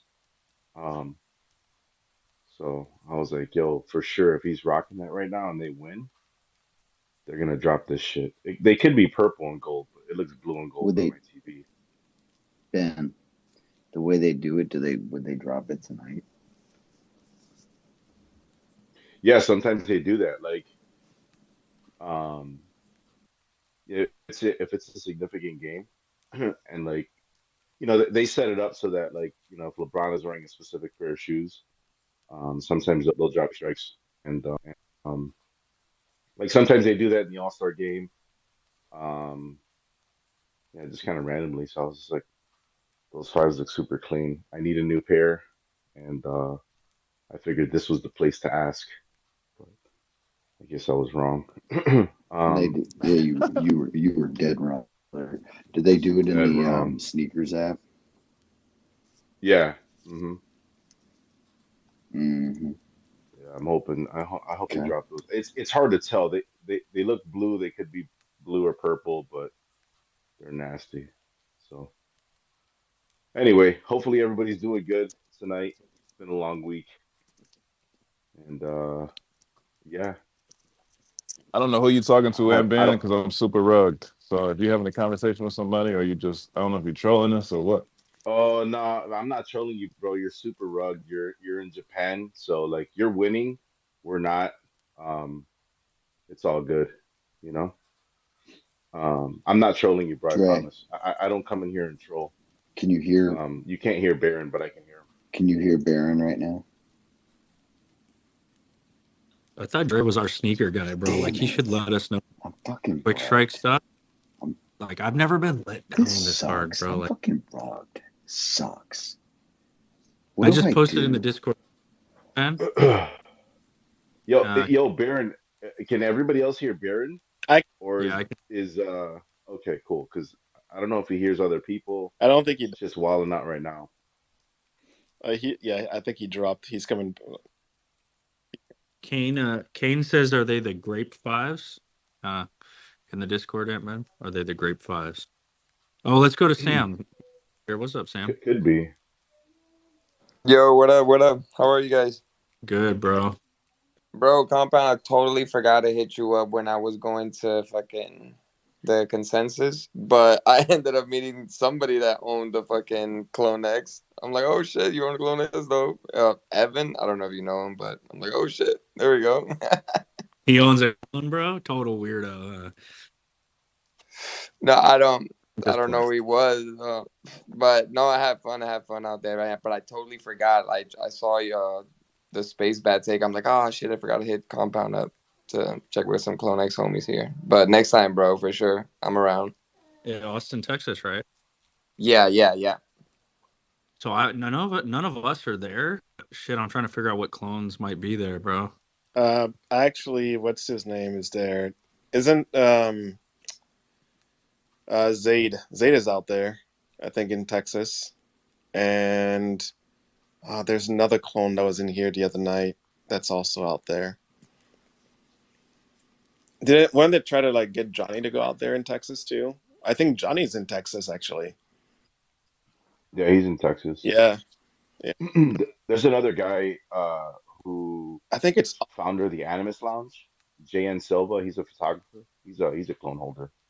Although he doesn't really promote it. He might be, um, you know, it's like we're the black sheep of the family, maybe in his eyes. I'm like, what was he trying to say? No, it's all good, bro. No, but it was funny because like as soon as I fucking he said, "Oh yeah, I got a Clone X." Like, what do you hold? I'm like, "Oh shit, I got some checks. I was just here to see Jack Butcher and shit." And it was dope. I immediately thought of you, Compound. I'm like, "Oh fuck, I totally forgot to hit him up." But yeah, we were around, bro. Just had a great day today, man. Good to see y'all talking in spaces again. That's dope, bro. I actually wish I want to go start going to more events. I was just talking to Dre and see what the next one is after Japan. I know I for sure want to go to Art Basel. I haven't made any Texas events. I used to live out in Texas actually, but let me know the next one you're at, dude, and we'll connect, bro, for sure. When is our Yes, There's sir. one in Chicago. East Chicago is coming in September, which reminds me I have to reach out to Cass and to the Midwest people because I've been talking to the East Chicago crew, and maybe we do some CloneX representation out here. It's in September, and I think we're gonna throw uh, a boxing event uh, at To the the Clone X. Chicago. Oh, go ahead. Yeah, no, at the Bulls practice facility. um, we got connections with those, so we might be doing that for East Chicago. So maybe if anybody's out for East Chicago, like hit me up. We got like a little Midwest group going, but it's been kind of it's been a ghost town in there. Um, we just kind of circle back, but it'd be dope to have some official artifact representation for East Chicago. It's the inaugural event, so that'd be dope. Is it EAT Chicago, like EAT Chicago? ETH. Oh, ETH.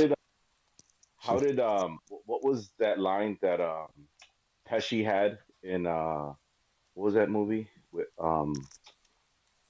My Cousin Vinny, where he kept saying Utes, but he meant youths. I didn't, I didn't lean into the ETH. Yeah. So my bad. Put some. I'm a little Put some. lazy with the tongue right now. I've been drinking I'm about some to say. Japanese. I've been drinking some Japanese whiskey in honor of what's going on in Tokyo.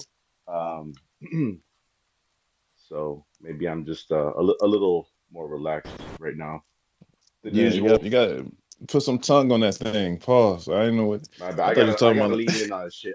I'm sorry, Joe. You're right. I'm gonna lean in hard. ETH. I thought you were talking about like the What are you gonna Texas put tongue Chicago. on? Like, damn, did they rebrand it to You thought call I it was talking Eat about eat? Chicago? Yeah. This man's hungry as hell right now. I'm hungry than a motherfucker. Can't you tell? Shit, I need some nourishment.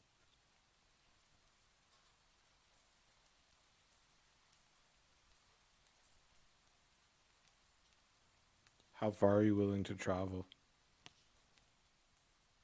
Are we putting tongue on like What? Meryl? What? No. For vegan tempura and For life? All right. ramen.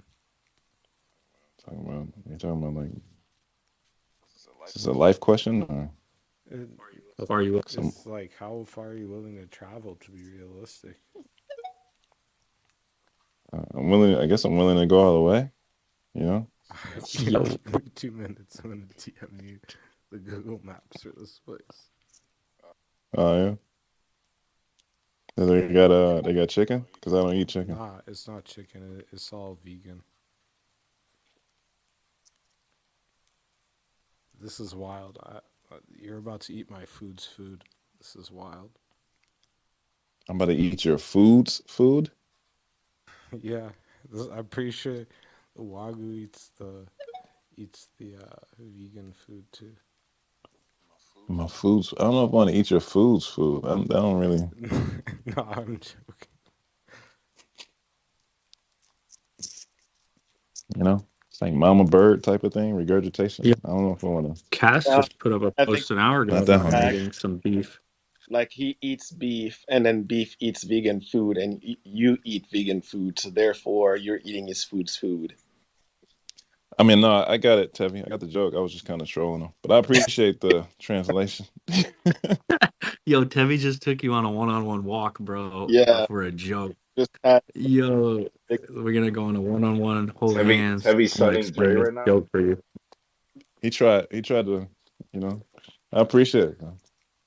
All efforts are appreciated. I had to go back to my hotel room. I forgot my artifact hoodie, and it's like walking to the club without no license or no wallet. I had to make sure I was prepared.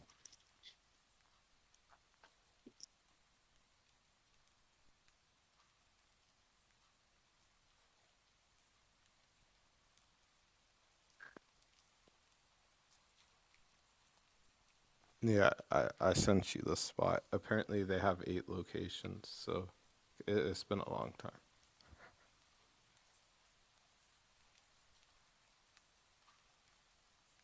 I don't know if I should trust this or if this is like a general, like, real lead. Don't worry, I'm not so down bad after getting scammed that I'm gonna scam somebody. I'm not a doodle yet. You see this clone leave my wallet, you know I'm becoming a doodle, man. No question about it. You know what? When somebody says, like, I'm not going to scam you, they usually are looking to pull a caper. So, you know, I Just appreciate lurk the the efforts. wall and to see if he already sold the clone. Like, he might just be hemming his way through this right now. Yeah, let me To scam post you. that inside of the comments there, man, so we can verify. Fuck. 8980 is my token ID. Yo, can we just Huh? get a little speculation on what announcements are coming this weekend? Who? I don't know, bro. Like, there's some. I gotta mute Kira. Oh, hold on. Let me mute myself. Wait. Why's Compound sound so far away? And Kuro sound like he got the master recording. What's going on? Like, I'm so lost, man. What is Dre, can you going hear on me? out here? Dre, you're on Rugged a. hard as fuck. Dre, you're on Super a. damn rugged. It sound like I'm talking to Compound through Kuro's mic. Can you This hear me, is Dre? crazy. No, Dre can't hear me. That's the problem. He was hearing me through Kiro's mic. That's funny, bro. Dre, I don't know if you All right, know I'm him. out. I can't fuck with this. I'm out of here. Yo, Dre, I'll walk you through. I'll walk you to the light, man. He Oh, he has dipped bad out. service. He said, Yo, we "Fuck could have this." really messed with him. Could have convinced him he was on like a bad, like, psychedelic trip. Like, he ate too much pescatarian fish or something, and like it was like, they didn't remove that one part of the fish's liver that causes like a psychedelic like trip and a full psychedelic like psychosis. And Dre's just tripping right now. We could have run it, but he left. But he's vegan though, so like we could have just convinced him that he ate some like Mushroom. fucked up shrooms. He eats fish. He says he's pescatarian, so he'll eat fish. But so we could have run it either way. We could have said mushrooms. I We could have said I don't like know, psychedelic man. fish. When we were in Utah, I'm pretty sure I only saw him eating like food shaped air. You know, um, he ingested many gusts of wind. I didn't see him eat anything, so the jury's out.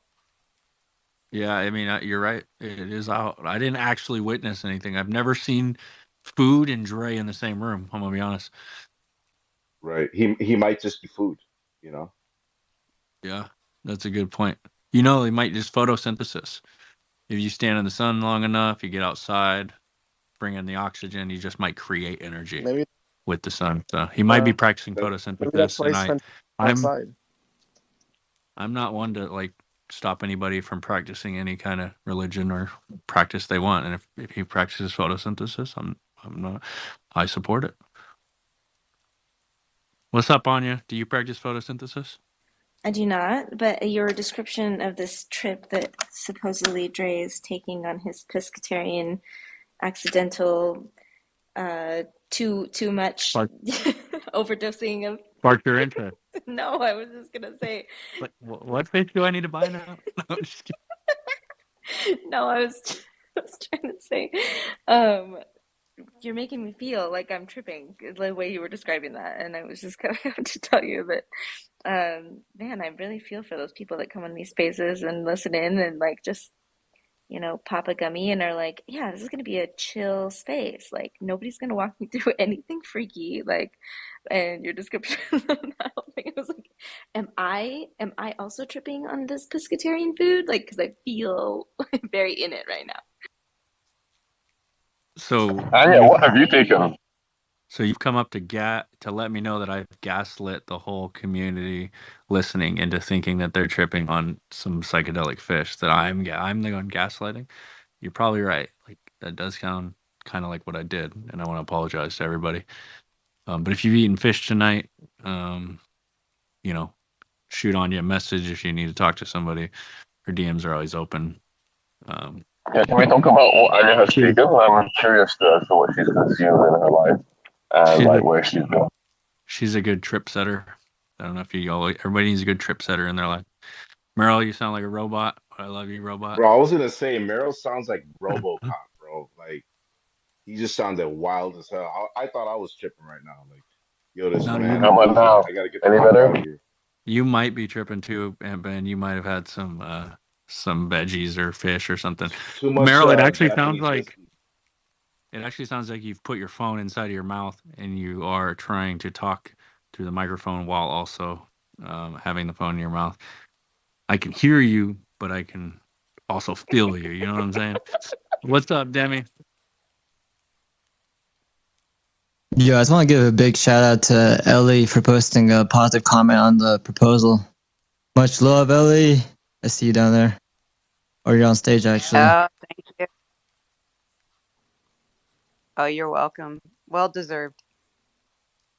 Yeah, I got to write mine up still. I want it to be thoughtful and in between my drive and hosting the space. And the energy that I'm have right now, it would be like a degen comment. So I really got to I got to wait for coffee in the morning, honestly. I got you. It needs to be good. If I do it now, it's gonna go like off in a tangent about eating psychedelic fish and how like gamers and the Bored Ape Gaming Club should practice microdosing all our spaces. Like, whatever Dre's doing tonight, we don't know. Sounds like a plan to me. Yo, so imagine you are like deep in a trip right now and you hear Demi on his thing, like this is getting good, guys. What's up, Rose Jade? How was your phone call? Did we learn anything cool? Nope. I am on call as tech support to my parents, as I think a lot of us are, and it's always a dire situation. I'll share that it's a funny one. My dad is like spooked. He's like, someone intercepted my text with your husband. And I'm like, no one can intercept your text. What are you talking about? And he has, screen share, FaceTime me. I want to see exactly what ends up being that he accidentally hit the voice memo record. So he's capturing himself talking to my mom and it's in the text. So he totally thought someone's listening to him. And I'm like, oh, it is not you, but it is you. It's not somebody else, but it's you. Trying to convince them that it's funny. Haha. And they just got frustrated. Voice to text. How do I turn this off? Yeah. And the funniest thing is, like, they should have suspected because it's in our native tongue. It wasn't like in English where someone's like, hey, I'm trying to show you something. Please click the link. No, it's literally in our native tongue. Which, if he had read the That's text, he funny. would have maybe it could have used it. But no, I was trying to find Demi's post to pin because he had submitted his proposal to ApeCoin DAO. Demi, I don't have any ApeCoin, but I'm going to get some ApeCoin so that I can comment and support. You only need one ApeCoin to comment, That's right. and you actually don't need any ApeCoin to vote. So even if you don't have ApeCoin, you can just hit a vote. And it's kind of like Twitter. The more votes that we have on the proposal, it'll be pushed up on the algorithm of the EIPs that are currently in idea phase. So make an account. It's free to vote. If you want to comment, you need one ApeCoin. I got one $20 ApeCoin. Am I up? Yeah, bro, you're doing good. Just don't look at the charts. Don't think about it. One ApeCoin is one ApeCoin. You know what I'm saying? That's what we tell you. That's how we cope. That's what we tell each other. Rose, so that generation is way smarter than we think. Like they're very paranoid about people reading their text messages and getting their phone calls. And they should be. Like they know something that we don't freaking know. Like they do have access to all this shit. So every time I always think about them like being super extra careful about, who reads their texts and their phone calls, it's like it's because they know some shit from experience, man. They know some things. So I think that's a funny story, bro. No, I think, like when the tables turn on your parents and all of a sudden, like, you're kind of like checking in and putting up guardrails. Like, I hear my mom sighing on the phone all the time, like, like frustrated. And I'm like, oh my God, what's with the text? What happened? And she's like, no, I'm just playing solitaire. I'm just like, it's making your blood pressure like spike. Like, no, I'm going to take your phone away. I'm shutting off the Wi-Fi. It's on a timer. No more Wi-Fi for the both of you. Like, it's just kind of hilarious. We all should be on the. I had that same. I had something like that happen to my mother. She has a rooster, um, and I was at her house, and mind you, we live in Chicago. She's got a rooster, right? Like we live in just like a city neighborhood, and she was like, "Hey, here's some coffee. I'm gonna go outside and feed the rooster." She goes outside, and like all I hear is like screaming. And I see the rooster, and it pops out of the cage like Morpheus in the Matrix. Um, and like she's like swinging a broom at the fucking thing, and I'm like, "Yo, I gotta treat you like a little kid, because if you fall and hit your head, uh, on the picket fence or the stones for the planters." She's like in her planters, like swinging at this fucking rooster. The rooster's like half her size, by the way. I've never seen a rooster this fucking big. And it was like doing some like Neo Matrix fucking backflips. It was wilding out, and I was just like, yo, it's just interesting to me how like, the older you get, like you start to become the parent for your parents, and like they become the kids because they just start wilding out, you know, pretty wild. So yeah, I'm getting rid of the rooster. We might turn it into a kebab, but Oh I'm not gonna no! tell her that. Wow. Wait, you Rooster. say you're gonna turn the rooster into a kebab? You're cooking the. I mean, yeah, we just might be having chicken next week, is what I'm saying, and you know, we might not, share the source where we got this chicken, You're gonna but like, feed the rooster to your yo, mom, well, bro? I'm not Come saying my mother. I'm saying at my house, like, my family might eat. We might be having Chick-fil-A uh from not Chick-fil-A next week. Um, but yeah, dude, it's just like, yo, you're literally like, she went out there ready to fight.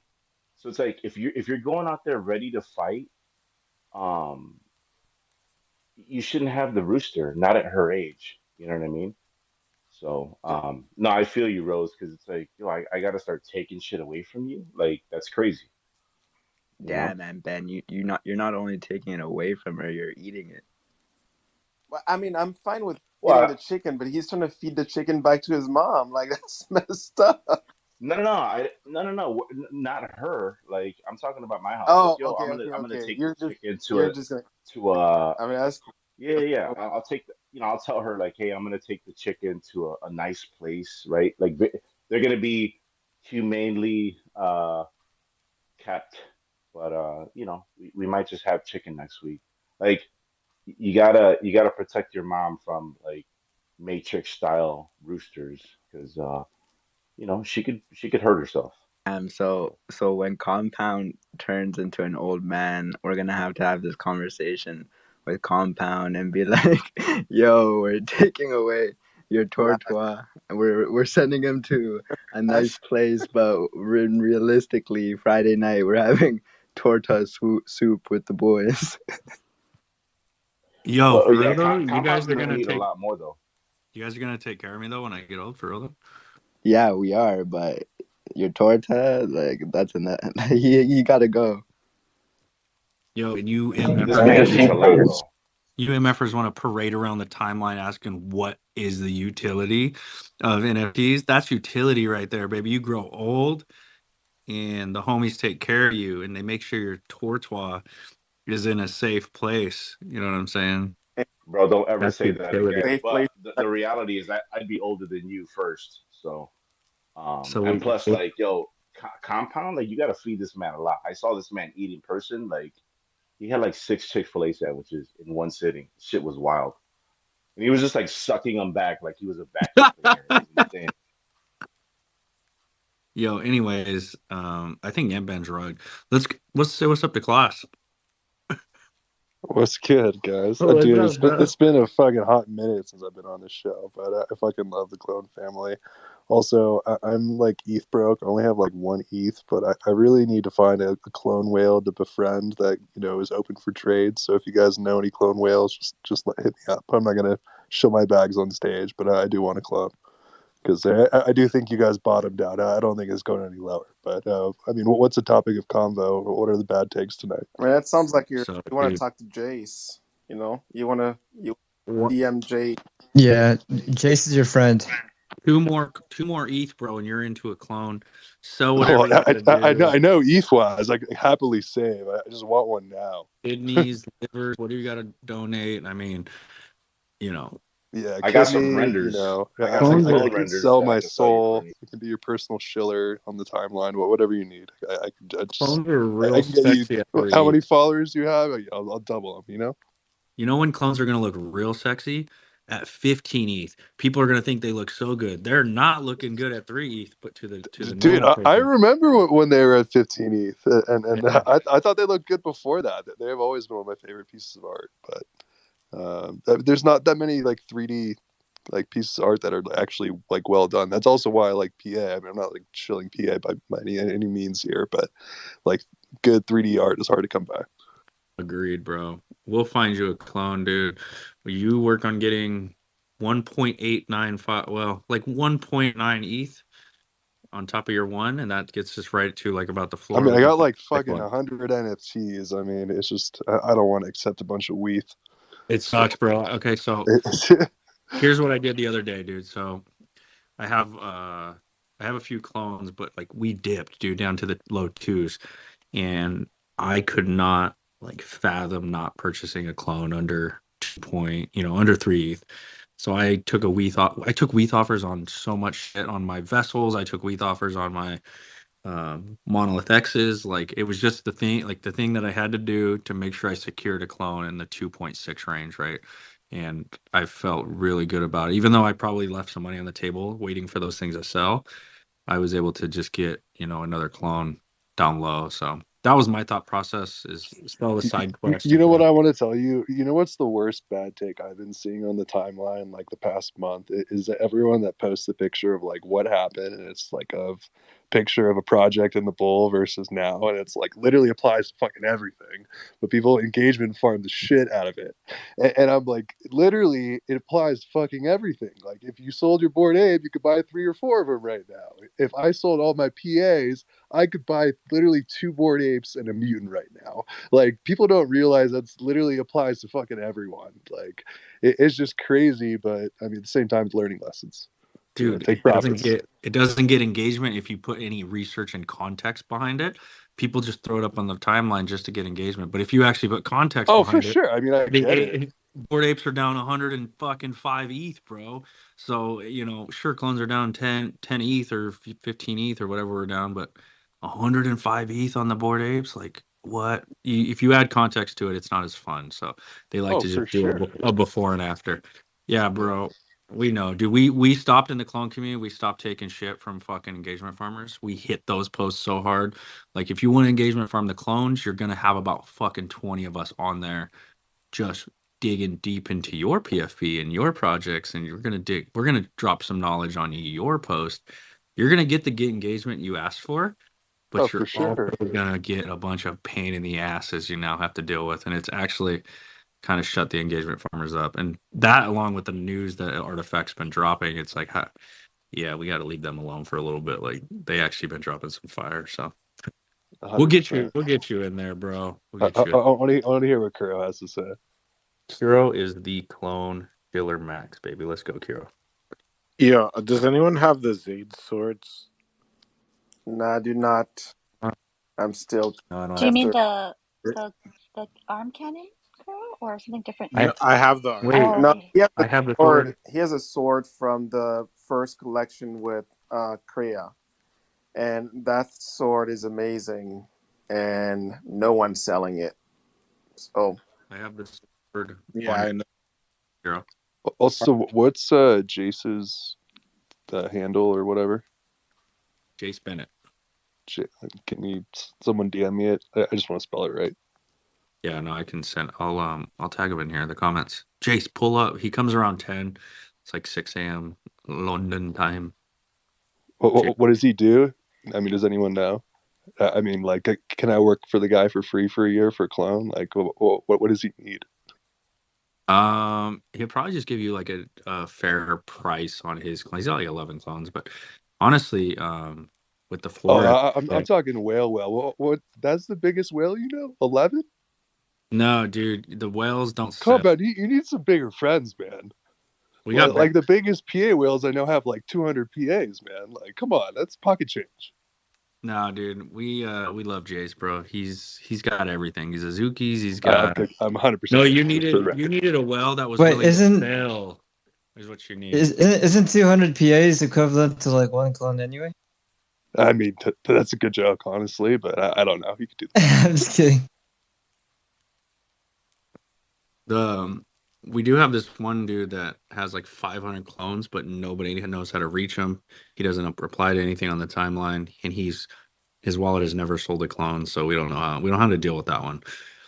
But yeah, Lugus just is a All right, different kind of just to whale. check in, Demi, because I did the math. 200 PAs is actually more ETH than 11 clones, for the record. Let's I was just playing, bro. If you got 200 PA, Yeah, that was a bad take. I mean, we're here for bad takes, aren't we? if you traded a few PAs for one clone, you would be balanced out. 100%. And I mean, the hard thing for me is I'm like a big collector, so I just have like grails, and they're super hard to offload. But at the same time, like, you know, I'll wait for the right time. But like, just love art, so it doesn't matter to me when I sell them. It's so hard, bro. Yeah. When you have the rares or the mid rares, it's so hard to offload them to like even make a move. Like I had to accept all those WETH offers for just like normal 1155 NFTs, and it was hard for me to get rid of them. Like, it was not easy, bro. But to secure a clone in these ranges below mint price, I was like, I would regret it if I didn't do it. Oh, for sure. And I mean, the thing is, I took profits on a PA like I don't know, a month or two ago, actually for a really good amount, and bought checks for 2.2, and then watched it go down to 0.4. So that's been fun, because if I waited just a little bit longer, I mean, that's just what this market is, though, full of lessons. And even me, I've been here 16 months, and like, I know these things, and we still all make the same mistakes over and over again. But it takes time, and then also a lot more patience. Like, if you just wait a month or two when you have funds, like, you never know what the situation's going to be, especially in this market. You know, in the bull, way different situation. Anything can fucking pump, but now it's just like everything's fucking bleeding. Doesn't matter what. That's my issue, bro. I can't just let ETH sit there. Every time I have ETH, I'm like, all right, what do I get Straight right up now? allergic to my wallet, bro. Wait, what do you mean wait a couple months with ETH in your wallet? Are you crazy, bro? What kind of advice is that? I can't do that. Oh, and then also, I mean, if anyone has any like group chats with these, meme coins, I'm not advocating them, but I would love 1,000x so I could just go NFT shopping. So hit me up.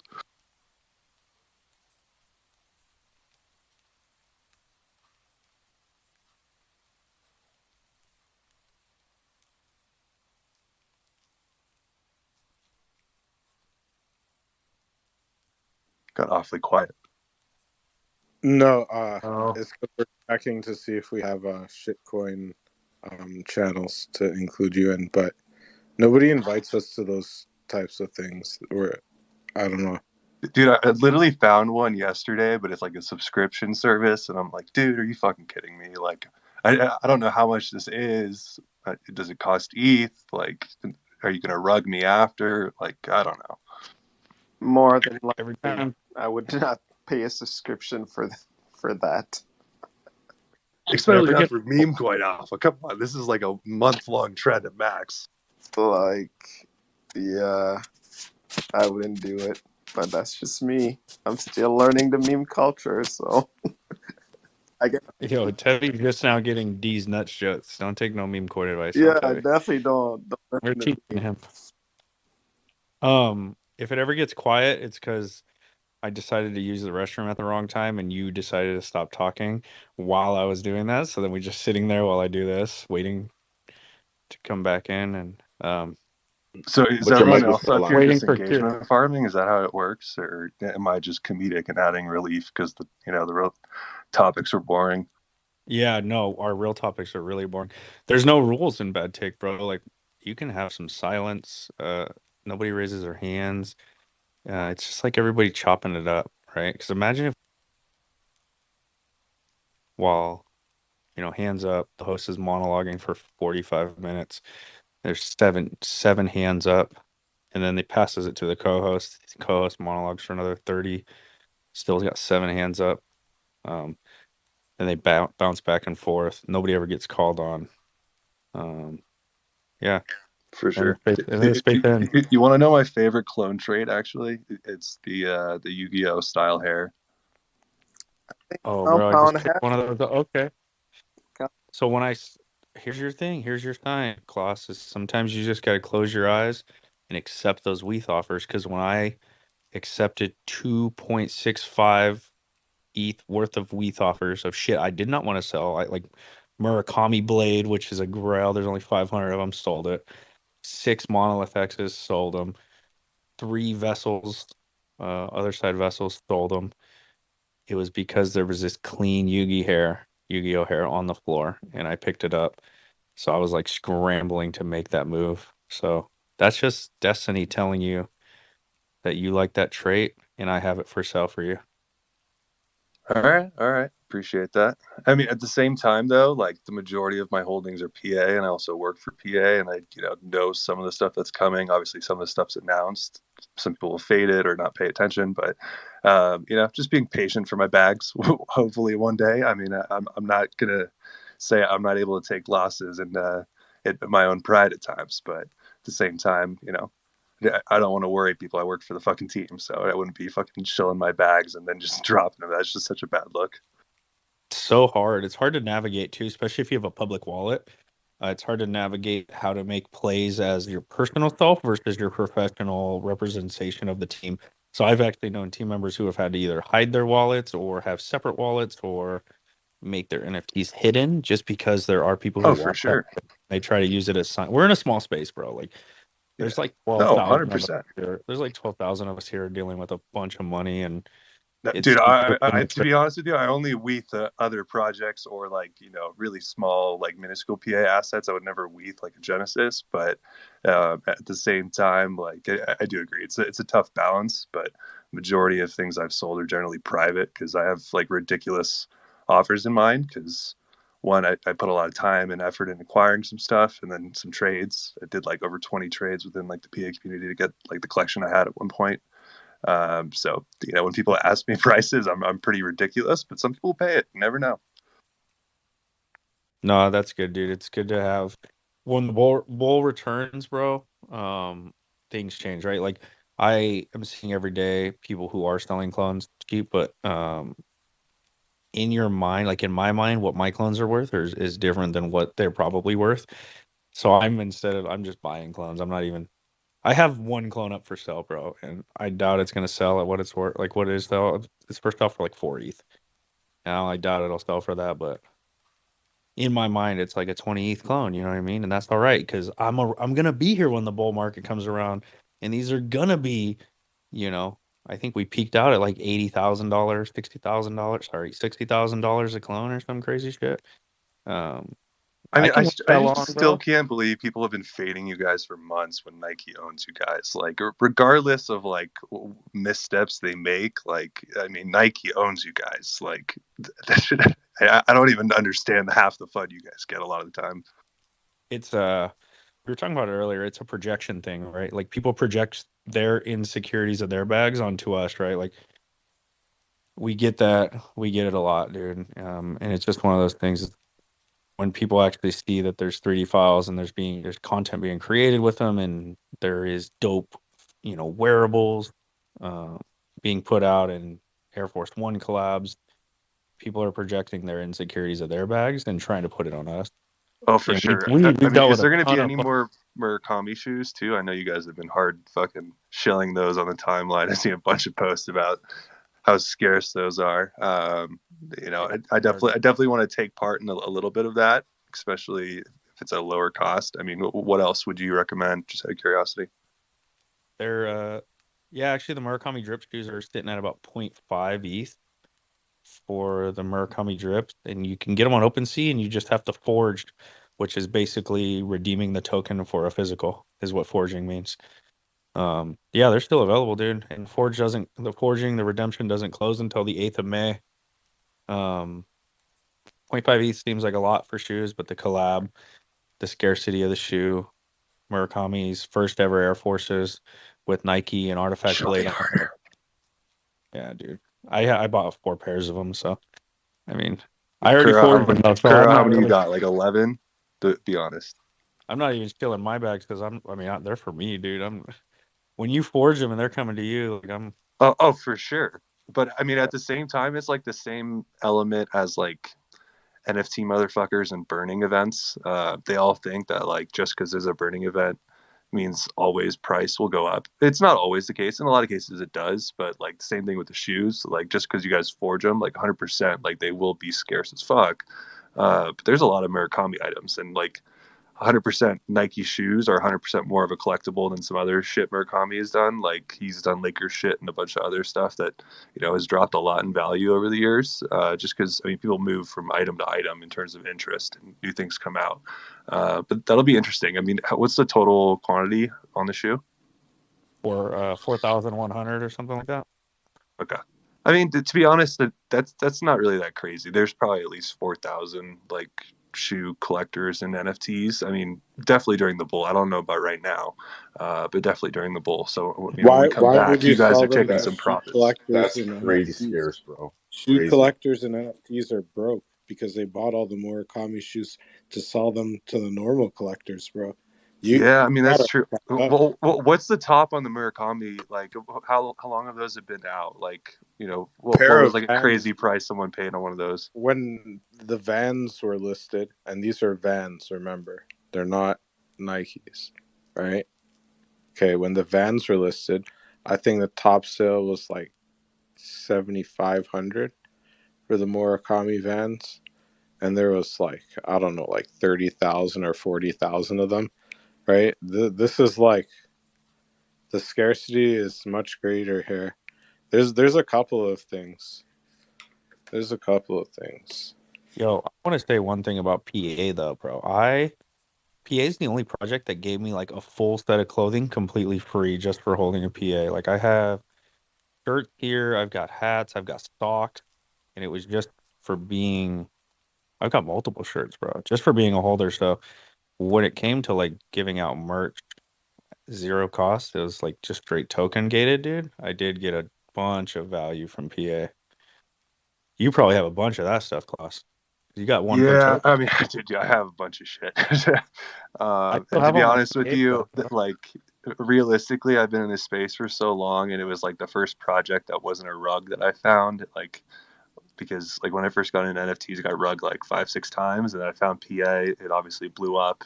Then a whale swept and manipulated the floor a little bit. But at the same time, I was like so happy that it was like the one project that I was like, oh my god, like fucking yeah, like I did something NFTs and I fucking traded my way. Obviously, I should take in a little bit more profits, but at the same time, like it's the community that I fucking love, and whenever I stray away and buy anything else, it's hilarious. Like no matter what I buy, I will always lose money on it. It'll always go down. And this could be during the bull or now. So that's why I typically will just reinvest in PA whenever I take profits. It's honestly fucking hilarious, but I know the ecosystem so well that I know like what collectors want or what whales want. So like in terms of like flipping shit, like I understand that dynamic a lot better than someone that's like brand new coming in and like thinks something might be rare, but it's really not really that desirable, or something that's a floor, but it's actually really desirable. And there's opportunities like that where I've been able to take advantage of and kind of arbitrage. I actually I got rugged a few times on some derivatives like Little Baby Ape Club and a couple of random ass projects like when I first entered NFTs. I don't know if y'all remember that little one. But PA was actually the first project I bought right after mint. Was also my first non-rug. Like the first project I actually was in profit in, which after PA was what kind of led me to clones too. I was like, okay, cool. I've fucking finally got one that I didn't get rugged in. Let me look at these clones as well. And I held PA and clones up into like deep into the bear when I decided to I liquidated pretty much all my NFTs and I ended up was able to buy another clone. But I have all the merch and yeah, I was able to collect a good amount of profit from PA. But same story, dude. That like I got rugged a bunch of times and went into PA right after their mint, and then moved over into clones. Love it, bro. I mean, that's the move. I mean, the longer you're in this space, you realize just take profits like crazy often, and then just rotate it into long-term holds. Like, there's a lot of communities to join, and I mean, they're all like crazy low prices. To be honest with you, there's probably like 8 different things I want to buy right now. I would love to go on like a Frank D. God shopping spree, but I don't have that type of ETH right now. That's why I'd love to hit 1,000x again. So just hit me up, please. Yeah, and then in terms of like clones and like the future, like I'd love what you guys are doing with like AR tech or just like wearables. I mean, I've seen very few actually, do anything credible there. So it is cool to watch. So I am excited to see that unfold because there's a lot of cool creators within your guys' community, and I do love that aspect. Like, I mean, I would say the two like people probably have a ton of trading regrets, but two of mine, like I didn't take some profits and buy a Zuki when I saw them because I caught this video like way back when. It was Gary Vee talking about like cultural impact of NFTs, and obviously was aware of like the Asian markets coming into NFTs and crypto and kind of that whole like blossoming, and it was like perfect timing, but then just at the same time was like too dedicated to the community, or again like too naive. Like if I look back, dude, my very first NFT project I bought, it was a derivative, it was an ape, it was an absolute rug. There was like probably 12 warning signs that it was definitely a rug, but I had so much hopium jumping in. And it's so funny to see how much you learn just on a daily basis with how fast the space moves. That's fact, dude. The space moves fast, but if you've been here long enough, you can see the things that are getting weeded out, right? We're seeing all these new hypes and these new metas every week. And if you've been here long enough, you can kind of identify what's just a passing fad and what's just current hype. And the people who are actually here building like a stable base to stick around, they stand out, bro. They stand out like very much so. I haven't been doing a lot of degen plays into these random metas. I don't have the spare ETH to kind of waste on chasing the metas, and I've been wrecked too many times in the past on rug pulls to do it. So I'm kind of like you. I end up reinvesting into the projects that I know, or the things that I'm comfortable with, right? That I know the ecosystem. So that's kind of the route I go as well. Yo, Coin, 100%. welcome up for the first time. I was gonna say that right as I was talking about Azukis. I mean, I can't afford one now, but now I really want a bean. So if Coin, if you know anyone, hit me up because I have plenty of shit to trade, and beans aren't crazy expensive. We'll see if Coin talks. That's one of those gold kaigus with one follower and no talking on spaces. One follower, huh? Okay. So maybe talking to the wrong guy.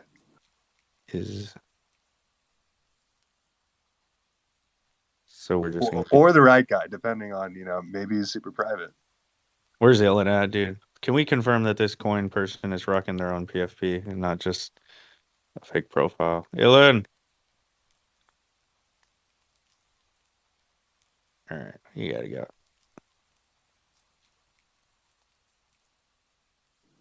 You want to know the This funny man's thing? about to post some wild shit. You want to know the funny thing? I was his one follower and didn't even notice. Come on, Fox. You can't just follow gold. Dude, you don't understand that gold Kaigu like hoodie is like a ultra rare trait.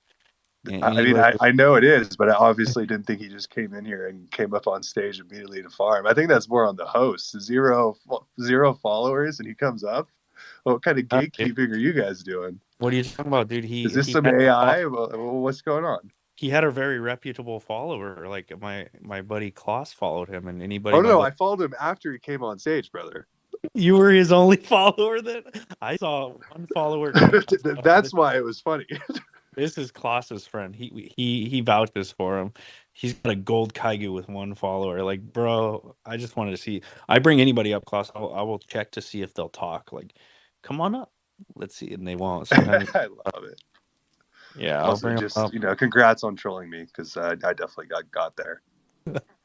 Yeah, bro. We do things a little different in this space. We'll bring them up and we'll just see if they'll say anything. They won't. They're just farming. 100%. This is one of you motherfuckers. They'll farm and then we gotta let them go. He pinned 3 posts. Oh my god, he did, huh? I thought he was gonna post some wild ass shit, man. We're lucky they're just charts, right? Put some charts up here. Coin says, "Hey, these charts suck, bro. These are trash charts. Never seen anybody chart so bad in my life." Damn, he posts this one like 10 times though, dude. This is the worst chart you could post 10 times. All right, we're out of there. All right, let's bring him back up.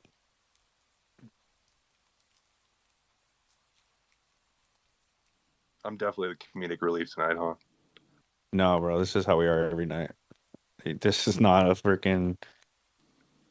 Who's usually the talker, though? Like, because I'm the talker tonight. Like, who is it? Just the random person that flows in? Like, that's who you guys all just like awkwardly sit and laugh at? Like, because I'm getting it now. Yep, got it.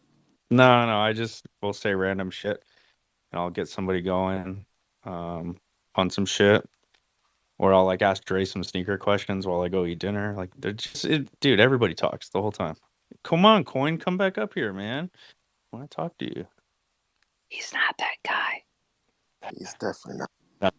Oh, all right. L can talk. I'm giving L a follow. Here's the thing. L's real.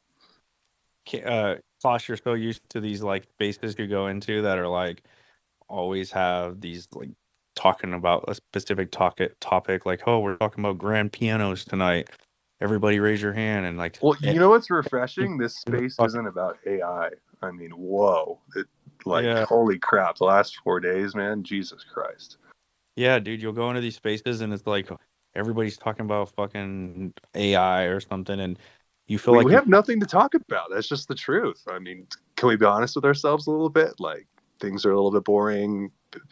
Market's bleeding. People are leaving. That's just subjectively true. Dude, the clones have so much going on right now, but we have already talked about it all. And the last thing we want to do is just keep like harping over the fact that we have a massive event happening in Japan right now, dude. Like, it's a massive Murakami by Artifact event happening tomorrow, and they're announcing some shit with anime eggs, which are only is that the Billboard event tomorrow? Yeah. Let's go tomorrow. Is my guy. So we got sick. we got shit going on, dude. We're just naturally awkward, dude. And I think that you're so used to hearing people No, talk. I'm aware you guys got shit going on. I'm just saying, like, I clearly missed that convo. Like, loop me in on what you're talking about. I didn't know that it was tomorrow. I didn't know it was coming, though. Yeah, no, Yeah, it's no, it's tomorrow, and it is going to be pretty epic. The stream is happening at 10 p.m. Central Time tomorrow, or 8 p.m. Western Time, so Cali time, or 11 p.m. Central Eastern Time. So the Compound, you know what I figured out? All you have to do is just ask clones like what they have going on, or even like slightly FUD them, even if it's gently, and then everyone starts talking. Look, Combo's back. No. Everybody be quiet. Everybody be quiet. We're not talking about this shit. What's up, Arcanic? Yo, what's up, dude? Hello, How you doing, bro? Is my shit on? Sorry, I was having problems earlier. No, you sound like you're underwater. Oh, that's interesting. But like a sexy underwater, you know what I mean? Like you're underwater, but like Oh, but I'm kind of drowning in hot. fashion, you know what I mean? Like, Yeah, like fashionably underwater. fuck yeah, dude, let's get it. Yeah, You know what I'm talking about? I don't really know how to visualize fashionably drowning, but or sexily drowning. I don't really have those types of fantasies personally. But I'll take it, dude. Whatever you got, man. But I just saw you guys hosting the space, dude. Just a bunch of clones just vibing. So I was like, fuck it, dude. Why not pull up, say what's up to the homies, dude? Sometimes I just I don't know. I enjoy seeing like different community spaces happening that I'm not necessarily a part of, but I still support. So like, I just wanted to come by and say what's up. You guys have that. Fuck yeah, dude, the fucking billboard thing, dude. I saw that. I saw the video of that. I haven't been too up to date with like Artifact and CloneX recently, but that is one of the things that really caught my eye. And dude, that shit was crazy. I was actually pretty mind blown by that. So if you don't mind filling me in, you said you don't want to repeat it because you guys have, I guess, been talking about it on this space. I just joined, right? But what exactly is happening with the billboards tomorrow? Side? Is it just a display, or is it something more? No, bro. So we're currently in our Air Force One, what we call a forging event, which is in just normal terms, it's where you redeem your digital NFTs for the physical pair of Air Force Ones, right? So what you're seeing on that billboard is like a augmented reality type version of those NFTs. So once you forge your NFT and claim your physical Air Force Ones and put your address in to get them shipped, that post NFT, the post forge NFT are those animations you saw on the billboard. So what they did was took all the animations, put them together in like a dope video, and they have it on a billboard out in Tokyo right now because we have a massive like Takashi Murakami and Artifact event happening tomorrow. So this billboard was kind of leading up to that event, but also tied into this Air Force One claim, or we call it a forge, that we've been doing for the last week, and it's leading up into next week. So it's all part of this like a big marketing push for these Air Force Ones that just dropped, man. We've had the NFTs for a while, and we've been able to trade them on secondary. So the kind of cool thing with Artifact NFTs is you can speculate on secondary with like the Air Force Ones and all the clothing prior to the actual physical claim of them. So you can have a whole market for these things before you're actually forging them and claiming them. And so that's what we've been doing. So this week is the claim, bro. Like that's why everybody's so pumped up, because we're finally getting to put our addresses in and get these physical Air Force Ones. So you're going to see in the next couple of months people rocking these things IRL, dude. Or sold for like triple the price in resale stores, but NFA. That's hype, dude. So is it gonna have the Nike branding? Yeah, so on one side is the Nike check and the other side is the Artifact blade. They all have a chip in them we call the world merging chip, and it connects to you on the blockchain. It connects to your NFT and shows provenance. It shows authenticity. All Artifact clothing has like provenance and authenticity via like this world merging chip, which is an NFC chip. And so yeah, dude, it's Nike, co-branded Nike and Artifact.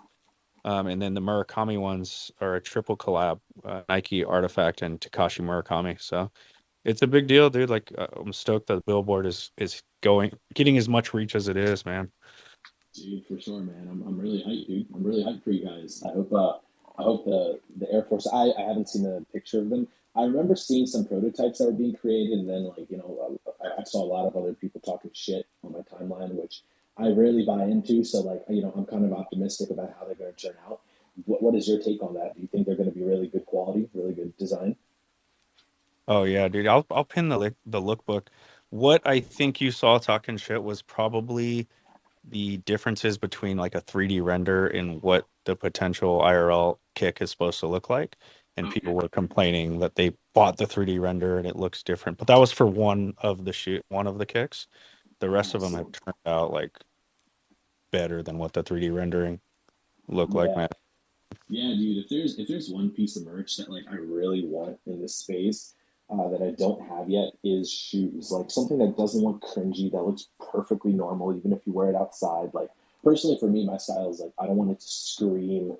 Like I prefer it more on like the low key side. So like I'm definitely hyped for these, man. That's one thing I like about Artifact is that throughout their history with their NFTs, they've always had this emphasis on like making the merch drops exciting in different ways. So this entire billboard display that's been happening, and I guess the entire burn mechanism, right? Like all the stuff that you're mentioning, it sounds pretty cool, man. I'm excited. I'm excited to see them on my timeline. Let me actually check them out right now. You pinned it, right? I DM'd you my basic video.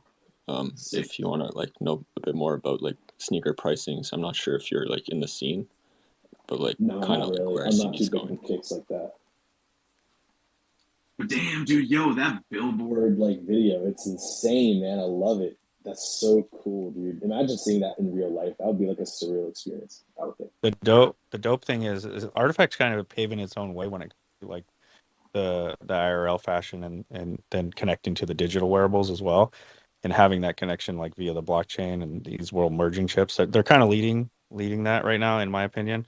But the dope thing right now is if you were interested in the Air Force Ones, we're still within the window where you can claim your own. So if you were to buy the NFT on OpenSea and go through the I see. forging, the claim process, if you go do the claim process, you have that provenance on the blockchain of being the one who minted that NFT, right? So you're going to get a physical pair of shoes, and your Ethereum address will be the first minter of that post forge NFT. So when you make that connection, you're going to be the first connection to ever happen for those specific Air Force Ones, right? And provenance is important, and so is authenticity, right? So that's that's kind of what we get excited about, right? We have these record on the blockchain that shows us minting these NFTs, and then we'll connect them when we get the physical shoes. We'll connect them on the blockchain to the shoes, and shows Dude, the no, yeah, edition, absolutely. right? I mean, imagine these like aging with time, right? Say like 20, I don't know, 20 is a very long time, but say like 5 to 10 years down the line, if somebody's looking into the Takashi Murakami shoes and they really want to get that as a collectible, now it's directly tied to the blockchain. And I guess the scarcity or the rarity of that would be like this person owns the verifiable asset. It's never actually been transacted with before or sent to anybody. The dude's been holding it. It's in pristine condition and that's verifiable on the blockchain. That's a very fucking dope concept, dude. I don't really. So, I mean, my mind kind of jumps to like Azuki as well with PBTs and stuff like that, but I don't really think PBTs necessarily work in that same fashion. They may be slightly different. Shit, man. Why am I like skipping on that information? No, PBT is pretty you're good, much bro. like You're yeah, good. PBT is pretty much they're kind of similar yet different. I think the system is different, but what you're mentioning here is really really cool. I think for collectors like hype beast type of shit, like the entire sneaker market is very crazy and it's kind of reminiscent of like the NFT market. A lot of people who got into NFTs, they started off with sneakers, right? That's what they used to flip on like StockX and shit.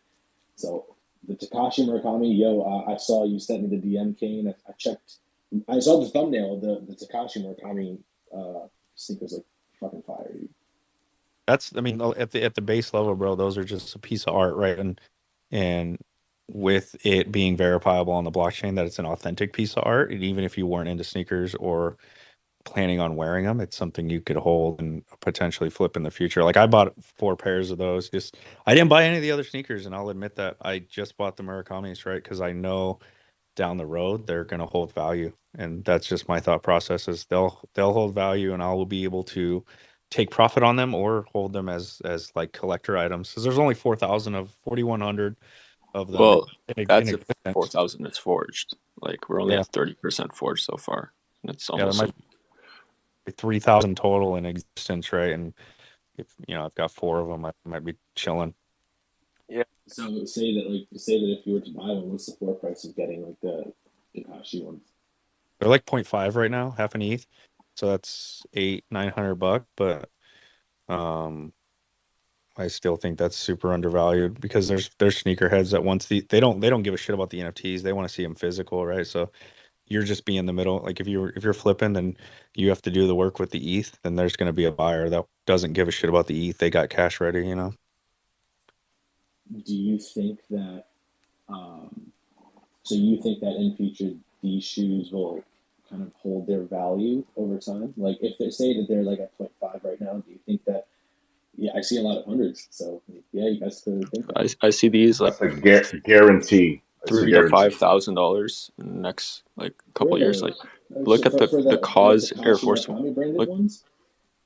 just look at the Cause Air Force Ones, and those are going for like $10,000 on Sotheby's, and they look like basic black Air Force Ones. You can barely like tell it's Cause. So these is like all over branded, perfect for hype beasts. And they're numbered, so like you actually know how many pairs are out there. So Oh, shit, yeah, that's interesting. I mean, I don't really know how it's working, right? So I'm assuming that, because there's different colors and designs, I'm assuming Takashi Murakami, like the smiley one, it's different, right? But within that same drop. There's 2 different Murakami sneakers in there. You're going to see the drips, which are sitting around 0.51 or 0.54 ETH. And then you're going to see the Murakami DNAs, which are sitting at like 5 ETH right now, right? Because the supply is way low. Yeah. So what we're talking about is the drips because they're more so in range that at least I'm willing to spend. That's what we're referring to. But I think obviously they're both going to carry a lot of value just because how rare they are, scarcity in general. But like Kane was saying, he was kind of pairing them up against the Cause Air Force Ones that are selling for what, 10 grand, Kane? Or you've seen them sell? yeah, and like even like Tom Sachs, like his 1.0 sneaker is going for a lot. Like a lot of artists, first Nike collabs do well.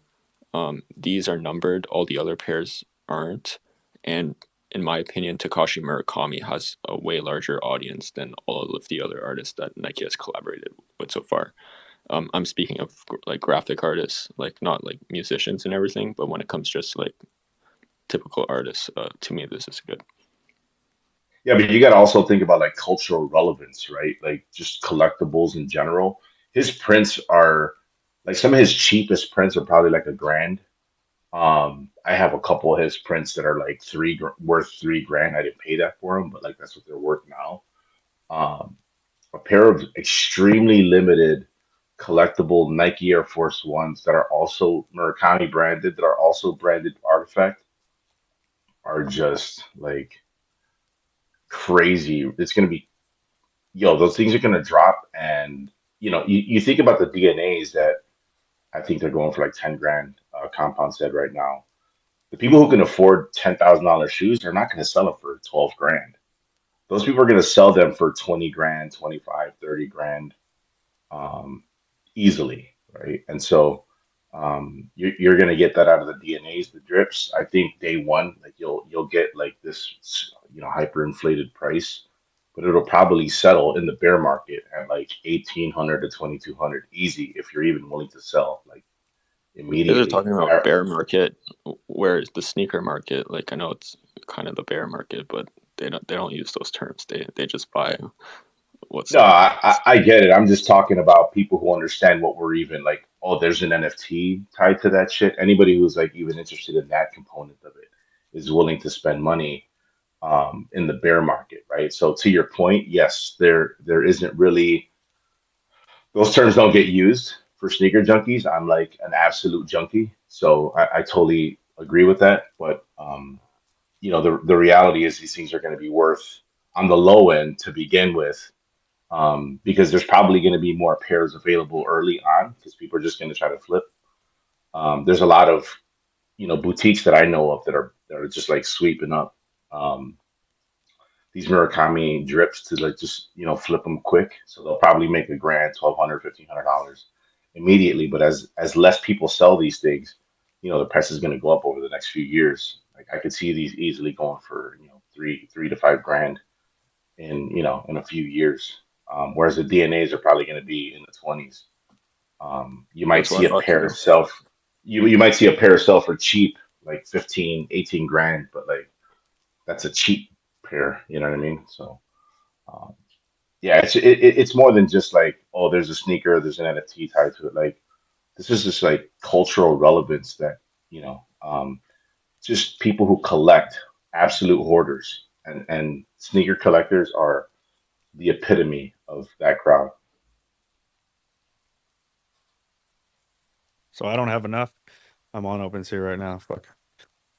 I'm waiting till like May 5th, and I'm gonna FOMO. see how many are forged, and then depending on that, then I'll consider not buying a clone anymore and buy a bunch of drips. Bro, I know, dude. I'm thinking playing the long game, buying some more drips and then flipping them to a clone. But like if clone floor price runs, I'm fucked either way. So You don't need a wedding, right?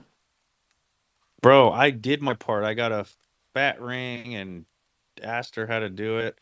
And the rest is on her dad, bro. Like, let's go. Isn't that how it works? That's how she told me that's how it works. I mean, come on. Did she hear you? I It's an know. investment, honey. It's an investment. We're gonna get a bigger wedding with all this drip. She's a DJ at heart, dude. She's got clones, she's got a mutant ape, she's got multiple pairs of drip. She's already looking at vials. Like, believe me, she would rather buy clones than spend. She thinks expensive weddings are just fucking ridiculous. Like going into debt for a wedding's crazy. She'd rather do like a me and her trip to like Bali and just kind of book out like a dope ass kind of getaway wedding. That's dope. That's dope. That's dope. Because Get another ring and put it on again. Get two rings. Just secure that shit. you know what I'm saying? No, dude, yeah, she's dope like that, dude. So she was literally on the vial floor and the clone floor. She found the angel she wants, dude. Like she's DJing, dude. Don't let it fool you. She's just is a TikTok DJ and she doesn't like to be on Twitter all the time. She's on TikTok.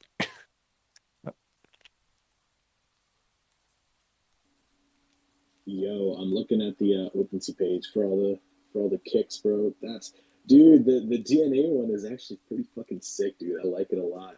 I mean, personally, I don't think I would be willing to pay $8,182 USD for it, but still pretty fucking cool. And the alien one, why is the alien one more rare than like the Murakami DNA one? Is there something special with that? There's only 30 alien. So they're based off the DNA's clones. So there's only 30 alien clones in the collection, and each one of them could make 2 pairs. So there's a max of 60 pairs ever going to be made. So just Jeez, bro. owning a pair of aliens is like, it's a rare thing. Yeah, that's And that's only that's 8 people dope. forged them, so it's like I wonder like how many people are actually gonna forge the aliens. Damn, Yeah. that's crazy. The I'd be alien, pretty damn happy if I got a fucking alien. $8,000 shoe airdrop. That'd be pretty nutty, wouldn't it? Yeah, and they all actually forge for the same price, bro. So everybody's holding these different DNAs. So if whatever clone you held in the DNA, you had access to that line of season 1 merch and that line of Air Force Ones. So if you had the rare DNAs, you could essentially like forge and then take profit later down the road on what you forged. So a lot of people like to FUD that artifact doesn't provide value, but I've ever seen more value from my clone than any project I hold. From airdrops to being able to forge different things in season 1, like value is added for sure, bro. What people are fudding is like, why haven't you given me a token and given me direct money in a token? Like, nah, bro, you just didn't sell your airdrops at the top, and you're mad because you didn't sell your airdrops. That's a very interesting take, dude. Because the thing is like, if Twitter can become an echo chamber sometimes, and I'll be like upfront with you. A lot of times, I do see a lot of like a lot of fucking. I'm not gonna say a lot, a shitload of hate for CloneX as an artifact. People just do that for engagement, bro. That shit happens all around the community, and that's not really necessarily like, it's not even an objective take half the time. It's just based off of some bullshit. So, I don't really judge things like that until I take the time to understand it for myself. And partially that's precisely why I'm even here, right? Like I saw you guys just vibing in here. It's not too often that I, hop in these types of spaces, and I've been feeling kind of nostalgic recently. I like put out this one tweet earlier today, and I just been thinking like, it sounds kind of Wagnerish, but fuck it. I was just like putting out a tweet about how the space back in the day used to like it didn't fucking matter what sort of community you were into or what PFP you had, as long as you were in NFTs. Like it just felt like a much more cohesive overall Web3 community. And nowadays, it's like it's the bear market. I know people are bored as shit. They have nothing really to do. There's no plays happening. So what does everybody do? Start fucking fighting with each other. Like arguments and shit all over the TL over just dumb stuff, bro. Straight up dumbass shit. But then I see spaces like this where like the community just kind of vibing. Like hearing your guys' perspective on Artifact is pretty insightful. So like I want to ask you why.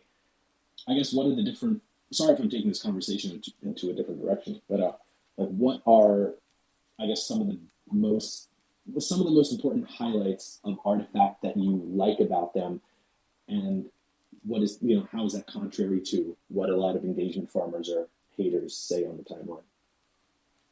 Anyone is free to answer this question. I know it's a pretty fucking packed question. So I think the point that you're pointing out, dude, is that we've reached a point in the bear market where there's nothing left but like 12,000 of us in the bear, and everybody is what you're saying is that people are bored, but ideally what is happening is people are battling for market share, and people are trying to FUD other projects hoping that people will come to buy their bags in the current project. It's just a bunch of different degens fighting for market share when there's not much ETH left. There's not a lot of ETH left in the ecosystem, and everybody's trying to fight for that market share. In the bull market, you don't see this kind of drama as much. It's because there's plentiful ETH, right? Like people don't feel like their bags are threatened. So when people feel like their bags are threatened, they project the insecurities of their own bag onto the easiest victim. And you saw over the last couple of months, Artifact happened to be the easiest victim, right? Because they got bought out by a big corporate entity. You have these influencers pushing these narratives that were easily picked up and like echoed in the echo chamber. And so it became an easy target. But like a mission that I kind of like we started out here is like we were kind of done dealing with the echo chamber bullshit, and we were going to call people on their, like, if they're going to engagement farm Artifact, like they better come with the facts, right? Because most people engagement farming Artifact or CloneX, they don't actually know what the fuck's going on here. Or they weren't even a part of the ecosystem, to be honest. So we started to check them, and they started to slow down because they started to learn, oh wait, maybe that project is offering a little bit more than what we got going on over here, and maybe I was a little bit wrong, right? So it slowed down a lot, right? Because Artifact's been delivering. But to answer your question, man, ever since I bought a clone, dude, they've been doing nothing but providing me value in the form of, access to the other collections, more NFTs and airdrops, which if I would have sold or were to sell, I could have profited a decent amount of ETH on all the airdrops, right? And then a big thing that people push onto Artifact and CloneX is they're extractive of the community. You've probably heard, oh, Artifact is always extracting. These are optional physical purchases that you can opt into. You do not have to purchase physical items. You don't have to purchase clothing. You don't have to purchase Air Force Ones. Everything was completely optional, right? So the big narrative of Artifact being extractive is actually one of the biggest one that I like to debunk, right? Because it's all optional shit, right? I opted out of buying most of the stuff. I didn't buy any luggage. I didn't buy most of the season 1 clothing. I didn't buy the helmet. I didn't buy a lot of these physical items, right? Because I prefer to get the free digital items, which Artifact has excelled at giving access to clones to the digital stuff, right? Well, the physical's been opted in purchasing. So I don't know, dude. I've received a ton of value from Artifact. Anybody saying that they're extractive is because they don't have any self-control of their own wallet, and they're deciding that they are spending all this money. But again, like every project, all that's optional shit, man. That's in my opinion. Definitely. I think a reason why they also complain when that sort of optional shit is put out is because it doesn't immediately play into raising the price up. I guess the play of Artifact here is to build a very expansive brand, and for that you need to keep releasing products, especially when they're dabbling into like clothing and things like that. Like you can't make every single one of your clothing drops or pieces of apparel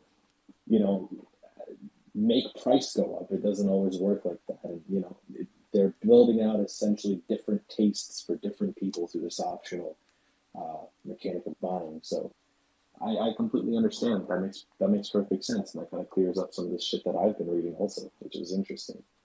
Yeah, I guess you really have to kind of zoom out too, right? Because when you're building out a global brand and a recognizable logo and brand, the shit takes time, right? But you're seeing now people who have no idea what Web3 is, but they are talking about that artifact billboard ad that they saw. They don't know what's going on inside of Twitter, the Twitter echo chamber, but they are seeing this little blade on the side of an Air Force One. Like they've never seen a Nike Air Force One that allowed the other side to have a different logo on it. This is the first time that's ever happened.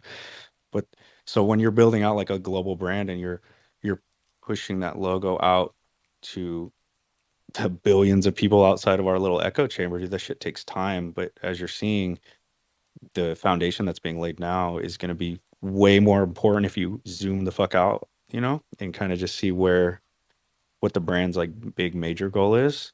You kind of see, oh, okay, now I see the vision. I see what they're doing, man. It doesn't align always with the Web3 kind of degen mentality of how does this announcement pump my bags immediately? Nope, it didn't move the floor price 50%. It's a rug, right? Like it doesn't it doesn't line up with that narrative, but if you zoom out and you understand what they're building, then yeah, you see it, bro. Yeah, dude. For on some, I know Klaus has had his hand up for a while. My bad, dude. That's the last thing I'll say. But on some like non-WAGMI shit, dude. I hope Artifact does well, man. I really do. I think that they have amazing resources to do amazing things, not only for themselves as a brand, but for their holders as well. And the holder base, dude. Every single CloneX that I've personally spoken to has been phenomenal. And I'm not really the one to like judge a community by the acts of individual people because I could say that shit even for Azukis, bro. There's plenty of Azukis that talk hella shit, right? Say out of pocket stuff all the time. Uh, Regardless of what all this fucking drama and beef and stuff is, bro. Like I really want Artifact to do well. And like I'm gonna start doing more research on him, like personally. That's why I'm even here in the first place, right? Just to learn, gain perspective. Uh, but I want to do some research on what they're doing and kind of how they're shaping up to be as a brand. And based off of that, if I want to buy in, then I'll make that decision. But at least getting the fundamental research of what the project is before forming any judgments is by far the most valuable thing anybody can do. Yeah, I Thanks a agree, lot. man. Thanks a lot for having me up on the space, man. It was an amazing conversation. I gave you guys all a follow up here who are speakers. Hope to connect with you guys on Twitter, bro. We'll see each other around and stuff, but that's how we connect, man. Yeah, we appreciate you coming through, man. I think a lot of these things are just a lot of success outside of Web3. It's just bigger than just what floor price is. So yeah, floor's down for Artifact, but that does not determine the success of Artifact. I think we all see that too. I think you are a big brain, bro. You've got your bag, you've got your like Azuki bags, and I see you're passionate with that community. But for you to be able to step outside of your comfort zone and come in and learn about another community shows a lot about you. I have a lot of Azuki homies. They come in here as well, and they teach us about what's going on in Azuki. Like Ilan is like a huge bad take OG, bro. I mean, you probably know Ilan. He's bad take since day one. We have our own little community, and Ilan always keeps us up to date what's going on over there. So yeah, Dude, bro. that's Shout sick, out man. to Yeah, I'm you. gonna start. Yeah, man. Thanks. I appreciate the kind words, brother. And I'm gonna start coming in here more often, man. I see you guys up here chilling with that take on you. I'll pop in for sure. And Ilan's a fucking dope ass dude. Yo, everybody loves Ilan, man. Fucking dude's a legend. Yo, Klaus, I'm so sorry, bro. What is good? You're good, boss. I was just gonna echo what you said. I mean, pretty much the majority of people that I see that FUD like a project they hold, they're just mad that they didn't sell the airdrops or take profits. That's literally, I think, the theme 99% of the time. And then the other thing you said in terms of just like banding together as a community when you guys were getting fudded by farmers, because that does happen a lot to a lot of different communities. But I had the same take for my own community, and we kind of stood up to it. But it's pretty interesting because there's like a gentle nuance to it. Like you can obviously state facts, but if you come in a little too hot, or if you don't handle it right, it can also like blow back on you, type of thing. So it's really interesting to see how different communities handle it, because there's some that just straight up ignore it, and then others that literally go like head on, like this is Sparta type of shit, and then others that are just like, why can't we all be friends? But there's a lot of different perspectives and just, I guess, methods to the madness in a sense where, I mean, you do kind of have to stand up though, because at a certain point, like this space is just full of speculation, which is fine. But like if it's also just full of nonsense and narratives, like we're never going to move forward. We're just going to keep like losing people from the space because like I don't think anyone enjoys that from an outsider's perspective. Bro. Sorry, I was getting real quick. We used to just let it slide, dude. Like clones, bunch of creatives. We do our own thing. We fucking make dope art. We make dope 3D renders. We just make dope shit. But there was just a recent time I put out a post like a month or two ago, and it was just like, all right, enough's enough. If you plan to FUD clones or for engagement farming, you better come with the fucking facts because we're gonna check you. And we held true to that, dude. And we don't let it just slide anymore. Like if you're gonna put out an engagement farming post on CloneX, you better have done your fucking research, bro, because we're gonna come hot. And I know what you're saying about balance. Like you don't want to come too hot and seem too defensive and weird, but like if you're just straight up engagement farming or fudding clones, like we're gonna come in and we're gonna correct it. We're gonna make sure that that thread has the correct information on it, right? So when people are reading through it, they go, "Oh, here's some counterpoints. Oh, maybe this guy's full of shit, right? Because there's actual clones in here showing, that he's wrong." We let it slide for too long, bro. But recently, we're gonna fucking defend, the project because it's actually a dope project and we're passionate about it. So I know what you're saying, class. 100%. Well, I mean, it's also just speaking from experience. Like, as I said, the more time you spend in this space, you learn. But, like, I mean, I had a conversation with Whale about this, and I'm sure he's probably an interesting figure in the clone community at certain points. But yeah, 100%. But it was more around like as a content creator, if you rock a PFP and you talk positively about it, like you are viewed as a hopium addict. Whereas like if you don't have the PFP and you talk shit about it, you're viewed as a fudder. And there is no like in between. And then like when you No. You guys, Thread Guy, where did this guy Will, come from? yourself, all of you guys fudded me that day. I don't forget. I also don't forgive, just so you remember that. Yo, did you guys FUD Kiro? I didn't FUD Kuro. Kuro's making up shit about me. Kuro loves me. No, it's recorded. I love you, but what did I say about you? You guys went in on the clones.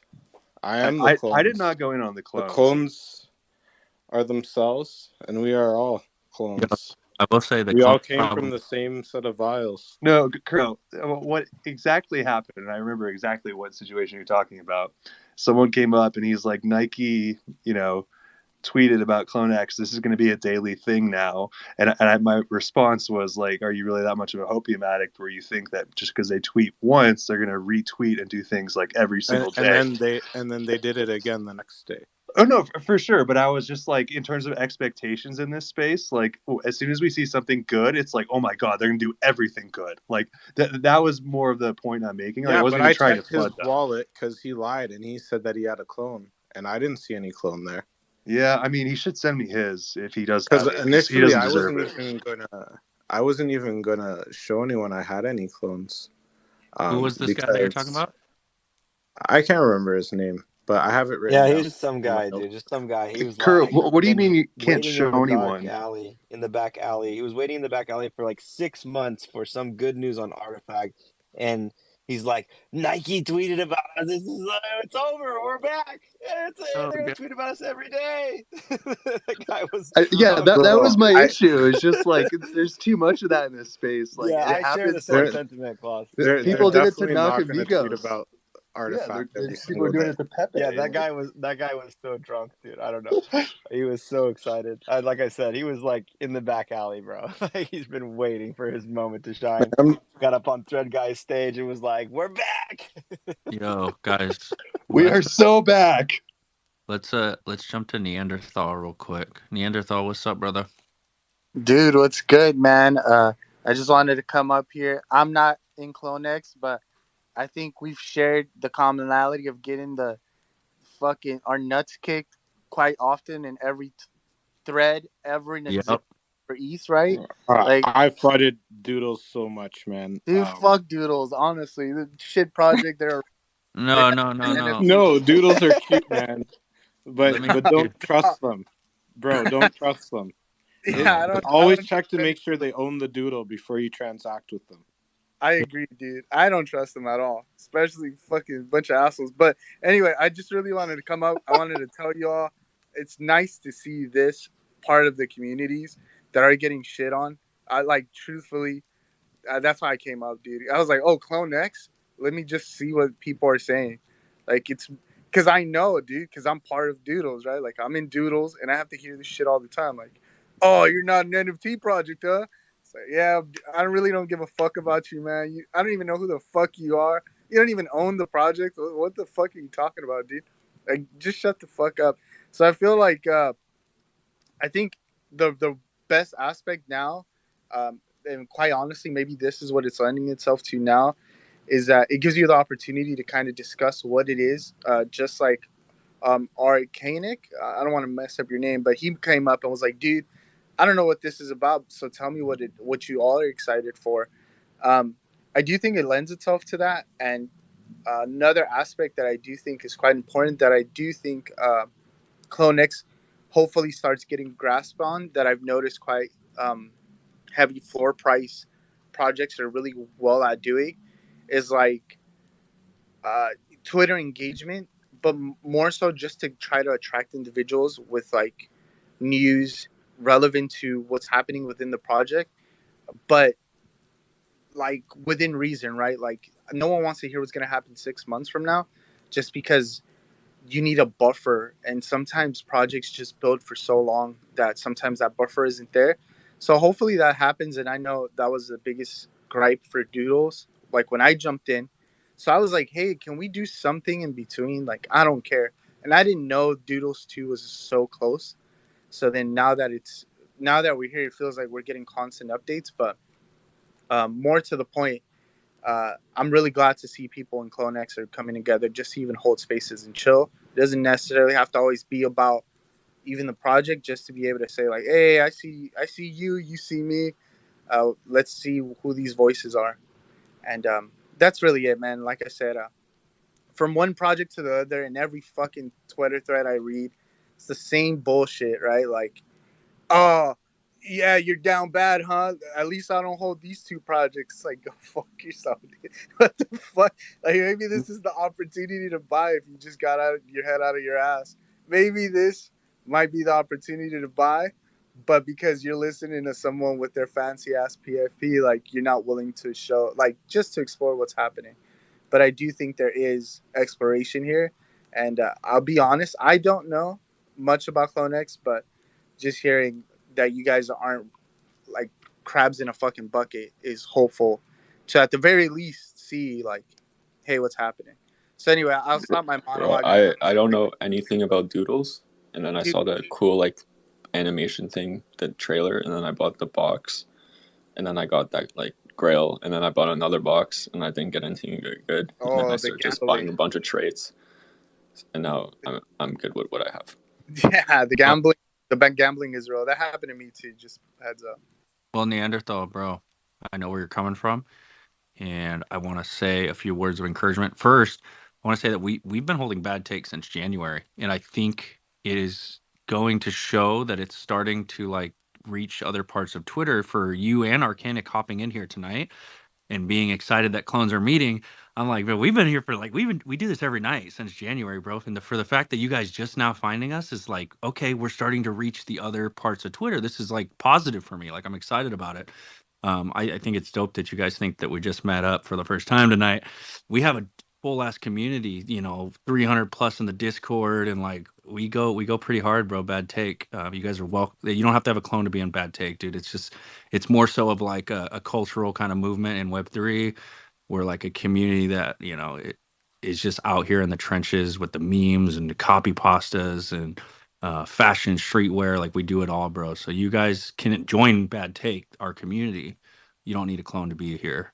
So I think it's dope that you guys like are seeing us first meeting for the first time. So welcome.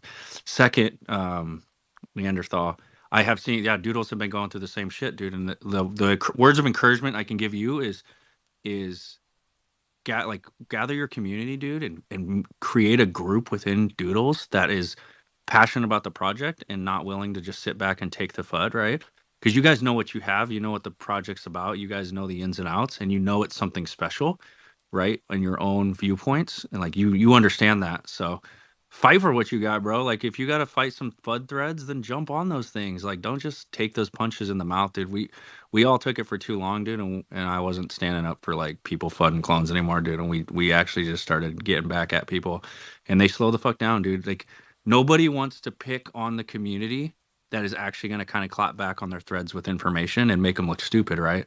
So what they'll do is they'll go shift over to someone else who's the easier target, right? So what I empower you to do, bro, is get your community together. You guys got something dope going there, and get out there on the timeline, dude, and show people what you're about, bro. Dude, I want to. Good thing you mentioned.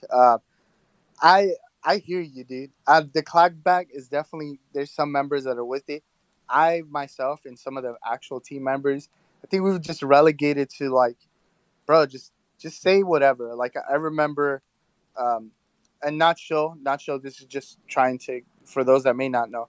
There's the one we own, the Golden Wolf, which is a animation studio. So that the owner of that is still within the team.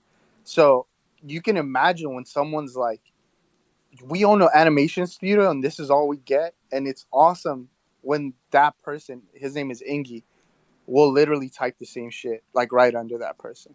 Like, yeah, this animation studio, this is all you guys could do. It's like so fucking comedy. It's like it's the best, bro. Because He copy pasta the fudders, bro. That's dope.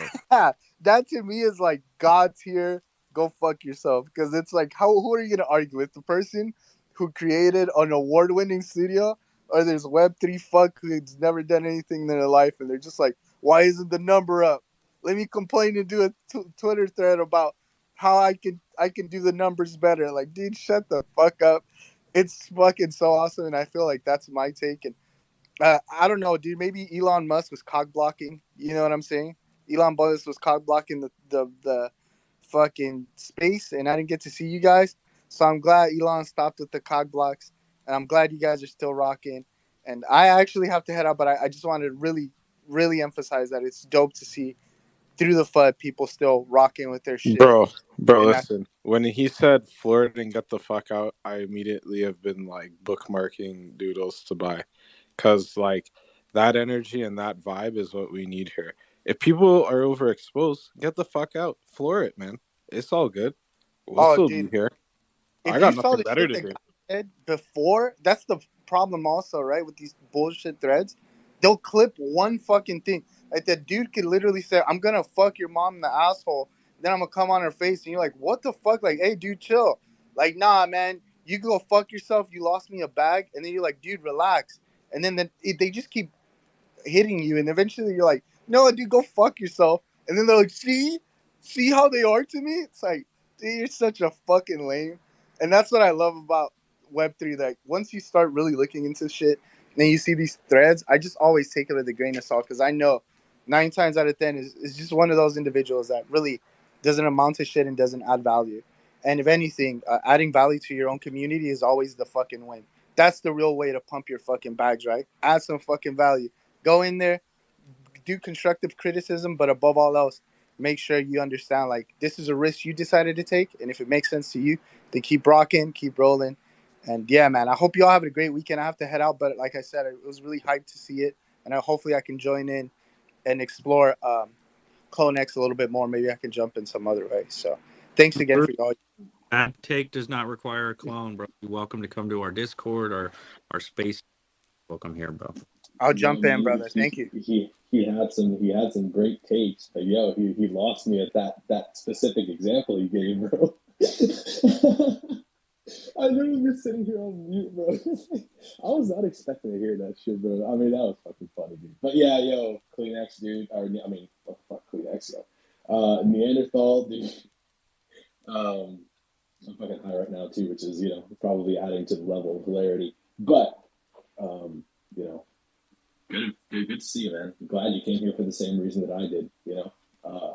And I didn't think that you guys just started doing this type of stuff.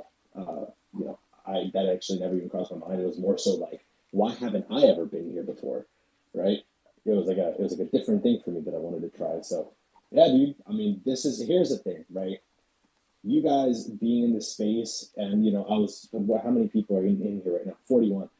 There's 41 of you here, but the thing is, bro, no one in the community is doing what you're doing. Like what your particular group is doing at Artifact. No one else is doing that. You guys are holding it down. You guys have been holding this shit down since January, bro. That's impressive as shit.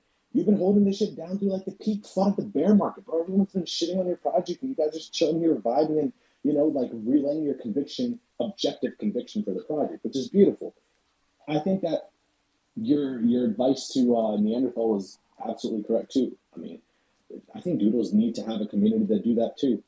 Get together 30, 40, 50 people, doodles who objectively think, and if they do have conviction, then great, they're still in the project, but they can openly agree and disagree and hold these conversations on spaces, because everybody's a fucking macho man on text, bro. Everybody can talk a lot of shit, but like hold spaces together, have like a round table type deal where everyone takes turns like talking about their shit. Also, one last thing. I think that like one of the reasons why people are admiring projects like D Gods and like Azuki and a bunch of other projects that are like popular, like Sappy Seals as well and Pudgies, is because they have like members of their team. I'm not sure. Feel free to correct me if I'm inaccurate on this, but I'm just saying from what I have seen or haven't seen. But they have people on their team that are in charge of literally being on every single community space, right? Like they're always there, and maybe if it's not strictly their job, but they have people from the higher level who come and sit in these spaces and talk to people and go to even bigger spaces like general spaces, for example, like Thread Guys or Leaks or anyone for that matter. They just sit there and talk, and just them talking reaffirms that, hey, dude, we're actually being like listened to, and this is a verifiable. It's not even just a CloneX community who's seeing this person out there. It's like the rest of the space too, which goes a long way in terms of optics, man. Like seeing just one representative from like the team sitting on spaces and like speaking to people. It doesn't even have to be about the project per se. That shit plays very heavy into optics. So I think that like maybe Doodles, and if they're not doing this already, right? This is all based off of that fact. But if they're not doing this already, then they definitely need to have someone or some people who pretty much sit in on spaces like these. It's very important. You're not far off, bro, and it's actually some of the criticism we've heard about the founders in spaces, and like that is why a lot of hype is driven to the D Gods and other projects, right? Is because their founders are out here active, right? We understand that that's not what our founders do, but we do have a ton of team members that do hop into Bad Take. Recently, I have a co-host, Dre Millie. We both got to interview one of the founders on the Artifact like main page creator spaces. We had an IRL panel, Bad Take Live in Los Angeles for NFTLA, where one of the founders actually came out and spoke with us live on the panel. And so they're coming out and they're doing these things. They're starting to see the power of spaces, dude. I think you're right on point there. And one of the things that we're doing here with Bad Take is kind of building this atmosphere of a dope like space where you can come and just chat it up and not be hammered with when questions or hammered with alpha questions or just hammered with bullshit, right? Like we're creating that space and it's already kind of changing the outlook, right? Because they're jumping on our spaces now, bro. Like Dre holds a sneaker soapbox space, right? He's a sneakerhead and he hosts a sneaker soapbox space where I'm the co-host, and two of the founders jumped on it with the Artifact main page, and they come through the spaces now too. So they're starting to see the power of Twitter Spaces and starting to change that kind of perception that you're talking about. And I think that we're going to start to see more of that, right? And that's kind of the platform we want to build, right? We want to build that space where we can be the foot in the door for the entire team to come in and like chat with the community or like answer questions. Like that's what Bad Take is kind of doing. And you're on point, bro. Like you nailed it. And if you're seeing that, believe me, we already saw it too. And they've heard our voices. We've spoken this out loud and said, hey, come hang out with us, right? And guess what? They jump in, they hang out with us sometimes, depending on the forum or the chat that we're having, the time of day. So I agree, bro, 100%. Keep doing what you guys are doing, man. That's fucking awesome.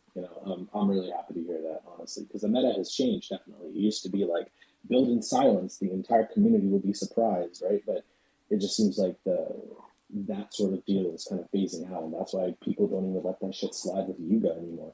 I mean, well, Yuga kind of still has their thing going, like they still take their time with their releases, but overall, the demand for constant communication has increased tenfold.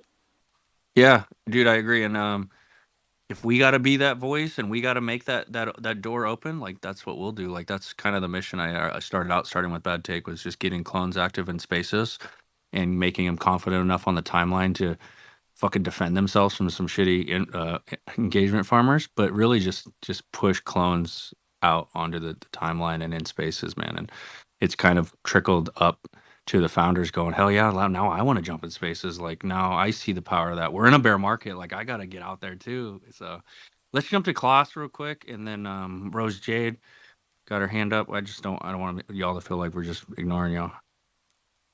Oh, you're all good, boss. So there's a few things. Honestly, I don't know if I can remember them all, but first thing was just in terms of kind of like, I don't know, Kuro's take.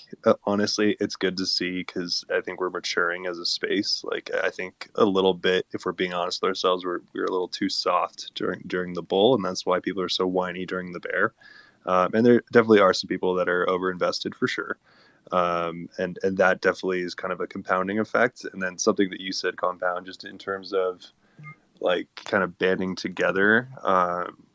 One thing that I find interesting is if people FUD like me or PA, honestly, it just makes me more likely to like bug them and become their friend. Like I'll hop on spaces with them, like I'll respond to all their tweets. And it's kind of like passive aggressive kindness, but it works like a lot more than you would think. And to be honest, I just think more people could learn to be a little bit like warm and welcoming and open minded, because realistically, like, and I tweeted about this earlier today, but there's no project out there that has not made a mistake or not been fudded. Like literally everything has been fudded. So like just show some kindness, because at the end of the day, it's going to come back to bite you if you're a little too mean on the timeline. If you're sitting on your high horse, bro, karma comes back around. I can't tell you how many Bored Apes have written threads about CloneX and flooded us, and I have been that thorn in their side to where now they realize they were wrong. And when shit happens, or Artifact or Nike Shields Artifact, they'll tag me like, bro, check it out, you were right. You know what I mean? Like, it's a good strategy, right? To not kill them with kindness, kill them with information, but then also like, oh, for sure, but a little bit of kindness too. And make sure it's real kindness, not fake kindness. Yeah, dude, I have a bunch of engagement farmers now who specifically will reach out to me when they know that they were wrong, because they know I'm going to tag them or quote tweet them in something to say, hey man, check this out, bro. Look, this is going against everything you wrote a thread about. Like, what happened to that thread? 100%. I do gotta hop, but appreciate y'all for having me tonight and love Bad Takes. So I'll see you guys next time. Kloss, when clone, bro. When clone. If you need a shopping buddy, just hit it up in the DMs, bro. I'll help you out. All right. I mean, find me a trader, brother. Yeah. Dude, the issue is I went too hard during the bull, and now I have to be really smart with my like buys during the bear, and I just buy like low cost shit, to be honest with you. Bro, you better get out there and Uber like I was doing tonight, bro. So you can for sure. I mean, to be honest though, like whenever I get my PA paycheck, I'm generally degenning it on NFTs. So, Yo, Kloss, this is something one of our friends say to us. Conviction beyond fucking logic. You got conviction here, fucking double down, bro. Yeah, I mean, it's called blind conviction, really. I mean, there's no such thing as research or alpha or even progress in this space. It's just blind conviction. Let's be honest with ourselves. To the moon, baby. Love you guys. Been a brand since 1900. So. Well, yeah, Nike's good at brand because they're Nike. I mean, you can do research on patents. I'm just gonna put that out there. There's genuine research you can do. Oh no, I've seen the Nike ones. I would definitely not fade those 100%. But love you guys. It's been a fucking awesome combo tonight. Good chatting up with your faces too, man. Peace. Much love. Peace. Rose Grill.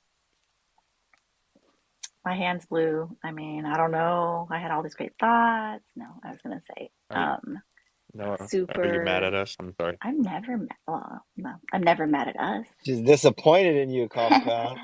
That's worse. Yeah. Well, I think it's my fault, bro. I've been rambling. I'm sorry, no, guys. no, no, no. I just loved all the points. I was gonna say that it takes all of us to make like an inclusive space for all of us, and I think it will attract and want the founders or just team members, other people to join us. And I'm just so grateful that new folks came up today. And again, mad props to Compound, Dre, and then the other co-hosts and whatnot who have been with them for the start, because I think consistency demonstrates commitment, right? Which then just yields conviction. And when it's so noisy out in the space, it's just so much nicer to close the doors and come inward together. And we can actually listen and we don't have to shout.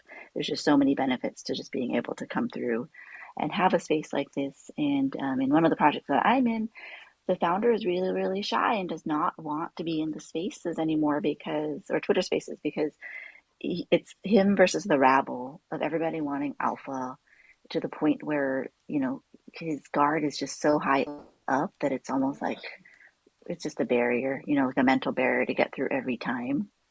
And I'm so like grateful to know that the Artifact co-founders are, you know, reaching out to Compound and Dre and just showing more interest in bad take community in general, because we come together, you know, we come together because we like each other, because we respect each other. And I hope it demonstrates just to other people in the space, to other communities, that we actually want to hang out and learn about the best things of other communities and other projects, because we can all learn, we can all absorb it. And it's super easy to be critical of one another. It takes a level of maturity to be able to actually, you know, critically assess and give people kudos along the way.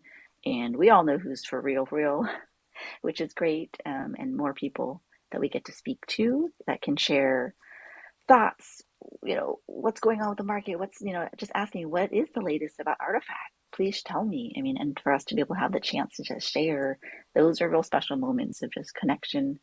So yeah, always so proud just to be on stage here and just to listen and meet people who join. So thanks again. I said that clones will lead the way in the turnaround. I mentioned this before, and I feel like a lot of projects have eyes on clones, on how we're doing our marketing, as well as you know, how the community is flipping things around. But there's definitely eyes. We're definitely leading the, you know, the Web3 and how to change sentiments, because there's a lot of projects that, you know, they're great projects. It's just a lot of people, you know, flooded them to the ground, and they're having a hard time, you know, bringing eyes back to them.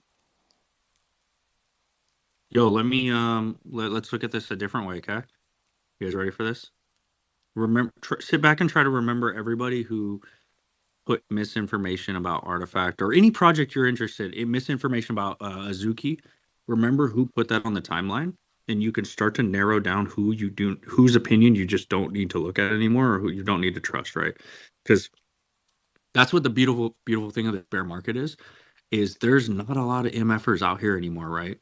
And the people who are left, you can really identify who's actually done their research or who's actually spitting out like proper information and who's just engagement farming and putting out bullshit, right? So you're able to narrow that down, right? So when we go back into the bull, you're going to have a lot of these influencers and these people who write threads, these threaders who are going to have a lot of clout in the bull, but you're going to know because you spent time with them in the bear market when things were hard, when their bags were down, when they were just fighting for engagement, when they were just fighting for likes. You're going to know what their real character was and what they really showed. And that like this time right now is where you can really narrow down who you trust in this space and who puts out the information that will benefit you educationally or just benefit you in a positive manner. This is the time to narrow that down, right? Because when the noise gets really loud in the bowl and everybody's hype, everybody looks like a fucking genius, right? But you're gonna remember the people who led you wrong in the bear market. So just keep an eye out for that. So you see the people who have fudded clones and Artifact, right, getting proven wrong, or you've seen the people who have talking shit about Azuki or fudded Azuki and you know they've been proven wrong. Like just remember those people and remember how little research they did, right? Because their credibility is fucking shot in my mind. Like if you put out a thread based on and you base it on information and you say you did your research and it gets absolutely obliterated by actual facts, like your credibility in my mind is gone. I'm either muting you or I'm unfollowing you. Like and sure, you can kind of come back from these things, and that seems a little harsh, but you do it a few times on a few different subjects, then like you're just not somebody that needs to be on my timeline. I'm going to be honest. So use this time to really narrow down and filter out the bullshit off your timeline, guys. I'm going to be honest. Flowers to Shekinah. You know, she came in here and everybody's like, "Why don't I have a follow from you? Like, am I not important enough?" And she's like, "No, I'm really just trying to curate the people I see on my timeline, and there's an importance in that. Like you said, when a bull come back, we really need to, know who we can trust and who we can't trust, right? So, rating your friends." Yeah, and I mean, you guys already know if you start thinking about the influencers who have fear-mongered you into thinking a project was sinking or going to zero, or thinking that you should dump a project, or the ones who were shilling certain projects, just spreading kind of misinformation, even if it was like second-handedly or not, in a sly kind of way. You know who the fuck we're talking about, right? You can kind of think about them in your mind. Just keep those guys in mind and just know that their credibility is shot, right? Because it all comes out in the wash. Like real shit will come out in the wash and these people will look silly. But unfortunately, they're going to go into the bull market with a lot of followers and people are still going to listen to them. But if you really filtered out the nonsense here in the bear market, you'll know and you can help your people around you, your close circle, know who not to listen to, right? I think that's important. It's like a good time to really filter that kind of stuff out. And I just gotta say, this has been a great conversation tonight. Like you have me up till almost 1 a.m. here Central Time, because there's more than California International Time that exists. I left, I came back, and it's still good stuff. So yeah, it's been a good night. Seeing some new Azukis, joining us, seeing Doodles. Man, it's the first time I've seen a Doodle hop in here and actually speak up. And it was like legit, like on point stuff, right? Like that was dope as hell. And that one, uh, that one comment was a little out of pocket. That was weird. That took me by surprise. But like Rose said, I go back to Rose. She said it takes everybody in all kinds. So we're just gonna roll with it. But no, it's been good, man. And man, like I'm excited for what's coming next. And obviously it's a solid movement. It's a solid movement. And like I remember actually when I first not met Compound, because I've never met him in real life yet, but it was the fact that you had started this space. Like I would go to bed, dude would be on Spaces. I wake up, still on Spaces. I'm like, what in the hell? So eventually I came in here and I was like, bro, like I gotta ask, like how do you do this? He's like, well, I have a program. He's like, there's no subject, there's no main topics, but what I do is I open the space, I let people join and talk, and I go and I have dinner. I read books, whatever it is that I do, I just keep doing what I'm doing, and people co-host and talk, and I let it flow. And then when I'm ready, I come back, and I'm just like, still, that's like, I don't even understand how you do this, right? But I don't remember if it was Rose. Actually, yeah, it was Rose earlier. So many gems in this conversation tonight. But she's like, when you're passionate about something, you bend time, you make time, like, and you make it happen. And that's what we're seeing here. So, shout out to you, Rose. And, I know Dre's in Japan, probably having some awesome food with Snapback and everybody else that's out there. Cass is probably not there, but telling us he's there. The point is, I think this has been a great conversation tonight. And, every time I come in here, like I always feel good about the convo and the different point of views and everything. And again, tonight feels a little special, right? Just hearing new people come in and kind of sharing their take. Yeah, so it's been awesome. Heavy. If you're just sitting in a chair with your back all hunched, looking at a phone screen, you are wasting your time. Like me, I'm lifting weights while talking to you guys. You know, I'm listening to you guys. I'm eating just like Compound. Use your time wisely. Like, yes, this is a collective of people that can change your thoughts, but don't waste this for your regular life. There's a life out there, guys, not just looking at the small piece of screen. Wait, really? Yo, what? What is he serious?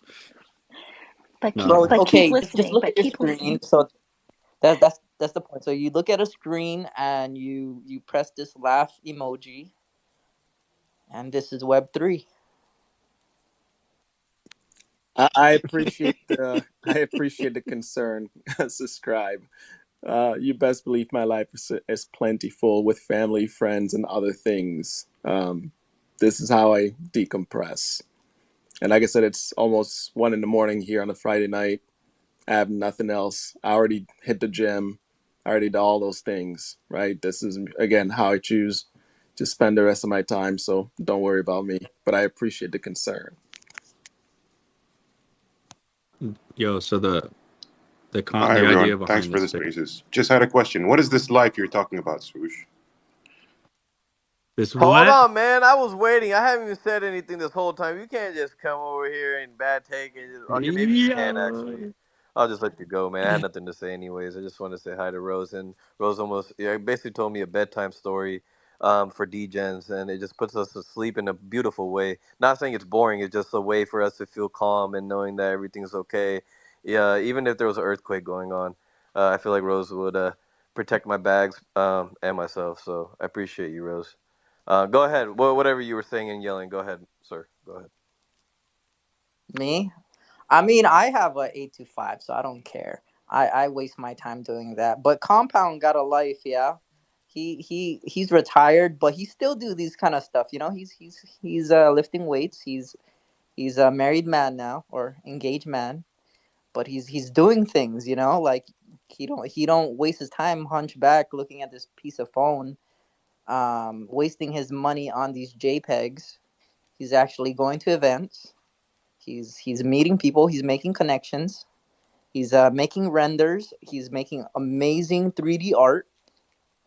This is Web3. You guys want to know something funny? And I love you. Subscribe for painting me to be like this perfect thing. But I'm hunched over the counter right now, looking at the Animus egg that I just moved ETH in to my wallet to buy this JPEG. So I like completely negated all the cool shit Subscribe just said. I am hunched over. I am about to spend money on JPEGs. So but other than this one moment when Subscribe said it, then for sure the other things totally apply. Other than this one exact moment that I'm currently about to buy an Animus egg. So shout out Subscribe. And also subscribe. I'm actually Does leaning anybody? back in my chair right now. It's in my Oh, I could lean back. yeah. I'm definitely leaning back. You best believe Compound is looking for the smallest information or the smallest FUD on like the timeline. He's not only hunch over, but he's looking for things to prop up his money. Does anybody want to sell me an Animus egg? Anybody listening selling an Animus egg? I got ETH ready to go. Let me know. Like it's a quick half of ETH in your wallet. Anybody just raise your hand. Okay, Compound. I'm calling Cap again. This guy, like, he made us fully rotate into these shoes, right?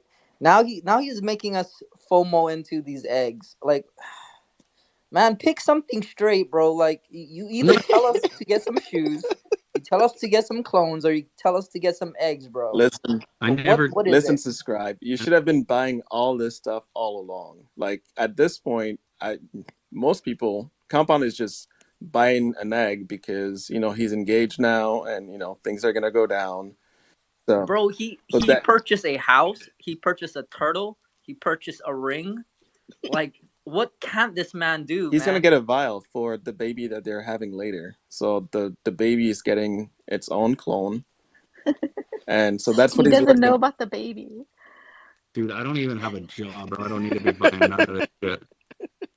You get, yo, you guys don't even know about the This is turtle. good stuff. Like that's alpha, bro. If you don't have a turtle, what is Web3? It's a tortoise, bro. It's a fucking tortoise. Hey, I ride turtles to work. Okay. Apparently the dolphins don't want me riding on it, so I ride turtles. Okay. And I need a turtle like Compound. Listen to Master Roshi over here, man. Don't kill me. Bro, You're almost as hinged as I am and Pompisha is, man. Holy crap, man. You need to get a lizard. I miss the days Legendary. when Baron was a lizard, because he was just like us.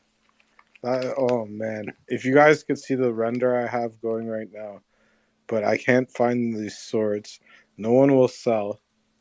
This is going to be a problem. I'm going to have to FUD somebody to get this sword. you should talk to Yo, this is amazing. I just got like the load-in content pack into Blender. I got some chibi poses. I am living life, bro. This is so easy. Click of the button. It'll take me a week to do a render, bro.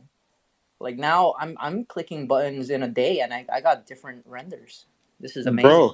Bro, I took me 5 minutes to do what I've done so far, but all I'm missing is the swords.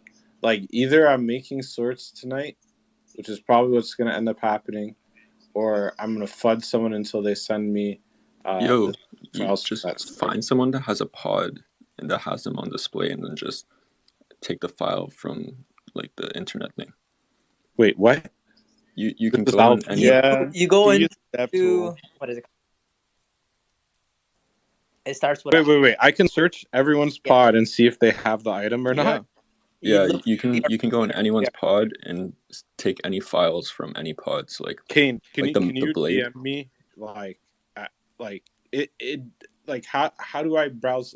Listen. Oh no, this is recorded. You guys are talking to a straight up idiot. I can take a video after the space. Okay, thank you.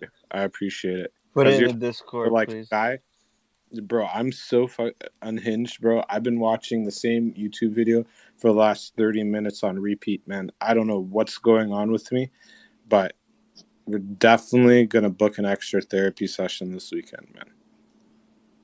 I don't know what's going on with me. You mean like those thigh massages? No, I mean like I'm gonna traumatize my therapist again. Yeah.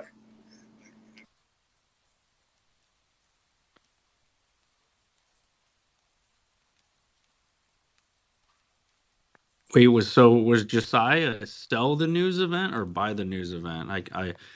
Because I just bought the news. I don't know. The news hasn't dropped yet, right? Like I just bought an Animus egg. So is it like sell the news, buy the news? Where are we at in the news? It's probably gonna be like, oh, there's gonna be a Murakami collab. There's gonna be a Fragment collab. They're just gonna drop a bunch of brands. Okay, what's the alpha you got? Compound, like this guy's in the know. Like what you got From for a us? fresh wallet, bro? You got it in a fresh wallet or what, bro? No, dude, I have a hot wallet, and you know my hot wallet. You watch it, so I am watching it. I saw 2 minutes ago. I see your egg, 8, 9, 8 egg. I just got one of those the 1x1s, the loot pods. Am I if I send my egg to you, could you hatch it for me, bro? And like maybe it'll be a little bit more rare. I actually need another egg. I don't have enough eggs for the amount of clones I have, but I don't have no fucking information, dude. But I do know that the news is coming, and if the news is good, then I already have an egg, and I don't have to worry about it. I mean, your alpha. We can do one of Your those. alpha is Dre's in Japan, and Dre bought an egg. So now it's like, well, if Dre's over there with Cass and the founders, and he's buying eggs right before the announcement, then you put one and one together, and there you go. That's why you want an egg.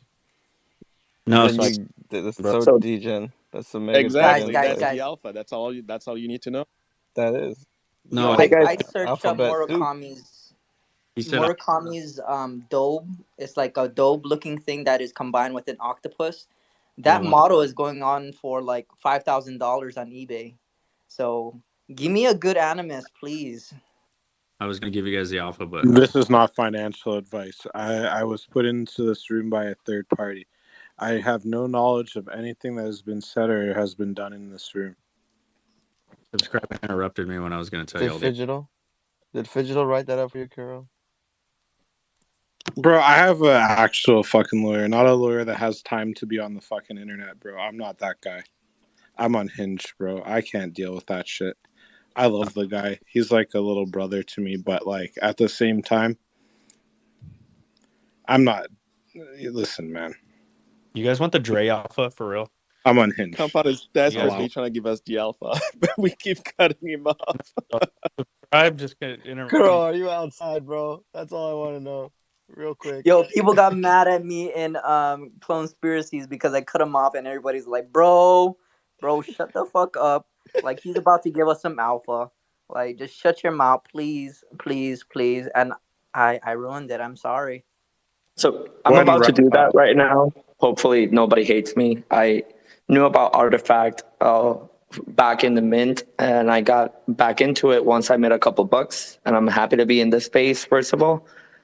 Nice to meet everybody. But you guys were talking about the eggs and the pods, and I know this is probably just speculation, but do you believe, depending on the pod that you have, I believe Subscribe was saying like, hey, Compound, if you could take my egg, hatch it, so that way it could be more rare. Do you guys believe that the pods will actually affect which type of, creature comes out of the egg? I think it will determine the speed at which they come out of the egg. I think it's like it like speeds up the vesting period of like staking it. So I personally don't think it is a speed thing. I don't think eggs are gonna reveal before other eggs. I think it's more like a point system thing. And as long as it's incubated, you can accrue points. But I do think you could potentially pull traits. Like if you keep something incubated and hibernated together, you can potentially pull traits from them. I think there's going to be some gamification there. At least that's my hopium talking. But I don't think when it says speed, I don't think that means it's going to hatch before everybody else. I think revealing before everybody else is kind of weird, but more so speed of accruing points or speed of accruing whatever, ether. Like we've seen some things and hinted at this type of energy stuff within the ecosystem called ether, AETHER, ether. So maybe the speed of accruing ether or something. Who knows, man? That's my thoughts. Okay. I don't think it's real before everybody else though. Yeah. Okay. I just recently got into the space, so honestly, I've known about Artifact, but I really don't know much about anything. Like, I literally need to go see my therapist. I don't know who said that as well, because I got this morning Hey, into Spectre. Blender and I'm lost. But thank you for that. I just wanted to know. Discord. Join our Discord. There's a lot of people that is very good in like setting you up. Also, like a lot of the information we have here, like don't take it to a grain of salt. Like just look for the information. A lot of it could be right. A lot of it could be wrong. Some of it is just a conspiracy kind of thing. But do your own research. It would direct you into the right place just by listening to us, whether it's right or wrong. At least you're thinking of it. I appreciate that, man. Thank you so much. Okay, I'm gonna leave you guys to it. I'm just listening. Spec, when you join the Discord, Rose will onboard you fully. She is the queen of onboarding, so she will get you fully suited in your bad take outfit. Right, Rose? You're gonna do the pod tour and give him the security class and everything. The Rose is the one-stop shop.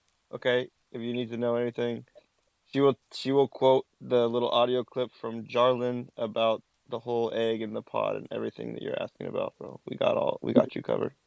Gotcha, man. I appreciate that. Thank you so much. I linked our Discord at the top too, bro. So Bad Take, we're like we're our own kind of cultural like movement out here. We're like a collective of creators and investors and just kind of dope people. We call ourselves like Bad Take Crew, Bad Take Community, Bad Take Collective. We're pretty heavily invested in Artifact. We got Yuga. We've got some of us have Azukis. So join the Discord, man, and like just connect with us, bro. You stay in. We pretty much always have our finger on the pulse of like anything and everything that's going on. Like we're out here daily, bro. So you're welcome to join us. Thank you. I actually joined the Discord before I bought the clone. It's just that it's gonna sound cringe, right? But I literally just downloaded Discord to join the Discord Artifact server, just because I've never used Discord before. So, I got lost, like seeing all the facts and all the little channels and all that stuff. So yeah, I'm kind of Spectre. I was kind of living under a rock. Yeah. Bro, don't. With Twitter, there's a lot of fake. Sorry, Compound. Don't worry about the Artifact Discord, bro. We're talking about the Bad Take Discord. It's a lot more simple, and it's a lot more concentrated on the information you need to know, and it's not that overwhelming. I pinned the Bad Take Discord at the top, so we're like we got some chats in there, dude, and you'll stay up to date. Oh, okay, that's sick. That's awesome. Okay, I'm gonna join afterwards. Thank you. With Twitter, sometimes there's like fake Twitter pages. So it's nice to have like a Discord where there's like all the official channels. I don't like to use Twitter much unless I'm just shooting it up in the spaces. But it's nice to go to Discord because the official links, it directs you to the whether it's OpenSea or like when there's a minting process going on, like that's where I like to go. So just making sure you're safe. Twitter, it's nice for information, but there's also like a small little thing like the K and F would be flipped around, and all of a sudden it's a fake page, and they're leading you into a scam, right? So just keeping yourself safe and getting the right information in a sense. Thank you, man. I appreciate that. Thank you for the information, seriously. And I'm sorry for the newbie questions. I know a lot of you are in Tokyo for the event. I just thought I'd pop in, say hi, and probably ask, a question and have it answered by people that have been in this space since forever. Bro, I said we got our finger on the pulse, dude. You can ask us questions. We will probably have an answer. If we don't have an answer, we'll just tell you the narrative that we feel like benefits our bags the most. You know what I mean? Spin the narrative for ourselves. No, I'm just playing. What's up, Chris? What's up, guys? Good to see you, Compound, Kiro, everyone in here. Only person we're missing is Dre. Where's Dre Millie, baby? He's but no, he's in Japan with. I got you. Well, Spectre, you made a good decision by coming in this space and hearing from fellow collectors. And I'll tell you right now, you just saved yourself a lot of money and a lot of time. And if anything I could ever wish for you to do with what you just did is by taking this experience and helping somebody else, because this is honestly like people have a lot of ambition when it comes to like the early part of it, but they never typically follow through. And I think that's what makes us different about the average person. We got to realize that a lot of us are more gifted in the sense of just wits about us, anything from street smart to an education. And it's our duty to help you figure out how to get in here, and then from you to take this and help others. I just think it's imperative. I mean, people get scammed all the time, but you took the due diligence to come in here, and honestly, good for you, man. Good for you coming in here and actually making sure that you don't make mistakes. Most people don't have the courage to even come into a space. So I just want to give you a shout out. Man, I appreciate that. Seriously, even before I had a clone, I was in the server and everybody seemed so nice and genuine. And that's why I honestly pulled the trigger, because I knew that if I ever bought a CloneX, I was not going to sell it. And this literally just proves my point that I literally chose the best community. So I really appreciate that. Seriously. It's not even about being the best. It's about having a community around you that is willing to give you a better experience. I think that's the biggest thing about our space that we all tend to synchronize is this competitiveness. Right now, we're in a state where we need more of you. We need more questions. We need more people that are willing to make mistakes. And until we have more of you, we're all the same. So please don't think that there's factions, because right now that we're in a market that doesn't allow factions. Let's put it that way. Okay. I see what you mean. I appreciate that, and it kind of reminds me to that same thing you guys were talking about the Asuki guy being on here, and I think there's a post you guys pinned that he said, I miss a time some people wouldn't care about which NFT community you belong to, and that seems like what like the CloneX and artifact community in general tends to do. Like I have not seen anybody slander any other NFT project around, and that's pretty cool. Like that's really nice. Bro, Except for me, I've slandered the Doodles many times as I tried to Kiro's get bad. an entry. Kiro Yeah, is one of the worst. You don't be friends with Kiro. He yeah, just don't. It's not he's worth like it. the Grinch. He's like a I CloneX listened Grinch. to Kuro earlier, and I saw what Tevi said, and I think I'm with Tevi on that one. I would never get on the bad side of Kuro. Like I listened to him earlier. I do not know what was going on, but I was like, God damn. I Just don't want to get on the bad side. there's a few of us. We're all unhinged reptiles. Um, it's not great, but You're a good it's person, not though, that Kiro. bad. You're a good person. That's all that matters to me. Hey Spectre, you mentioned that a lot of people on Discord is like really nice. Be careful who you listen to, my friend. There's people on the Discord that are being psyops, and they would change your opinion in a blink of an eye. So really pick your friends, like I said before, and what Compound said, and what Chicana said. Curate your friends. Curate the people that you see on your timeline. Yo, can I jump in here right here? He makes a good point. And honestly, this is actually what I think is what AI is destined to be in our industry. If we curate AI to help onboard more people, then people have better experiences with using everything we do, but to provide a better experience for somebody that doesn't know. And I think that's something that we should all think about. I mean, we all have our own personalities, but we all have an objective that we all want to see happen. And I think AI will help us alleviate our personalities and provide what we want to do at a simple, like more of a simple algorithm, if that makes any sense. Definitely makes sense, and I'll be on the lookout for that as well. Just because, at least the people that I've met, I've seen, for some reason or the other, I've been able to tell just by watching the Discord, like the moderators and stuff, like who are like the most legit people on the Discord, like El Patron, Felon, President, Compound. So I've tried not to listen to any other suggestions, either just from those people, just to be careful and wary of any other people. I do appreciate it though, because that's really nice for you to look out for me, but I pick and choose like who I listen to, because I literally, the same day that I bought the clone, I had a person like told me, it's like, hey man, like send me your clone and I'll do a render. I'm like, no man, fuck that. Like, hell no. Doesn't matter if I take 2 years, I'm never sending you my clone. I guess if it has to come in like when it comes to clone, but I guess like what I was trying to say in general, the entire space, like it should be better for anybody to enter and figure out the community they want. They should be able to figure out exactly if they want to be a clone or a DGods or a Bored Ape, whatever. It shouldn't be based off like the floor price. It should, and I think that's where we're moving into is a world where we will allow communities to create a storefront.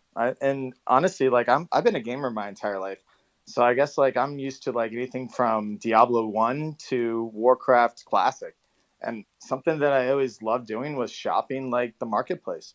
And I think that we'll be able to see the gaming side of this. I don't know when, honestly, guys. Like, I'm not speaking from a level of like I can say that this type of game is going to happen, but I can only speak from what I know, and that's my technology. And I think that we're very close. Um, it's really cool to see the market, and I think that you made a great decision.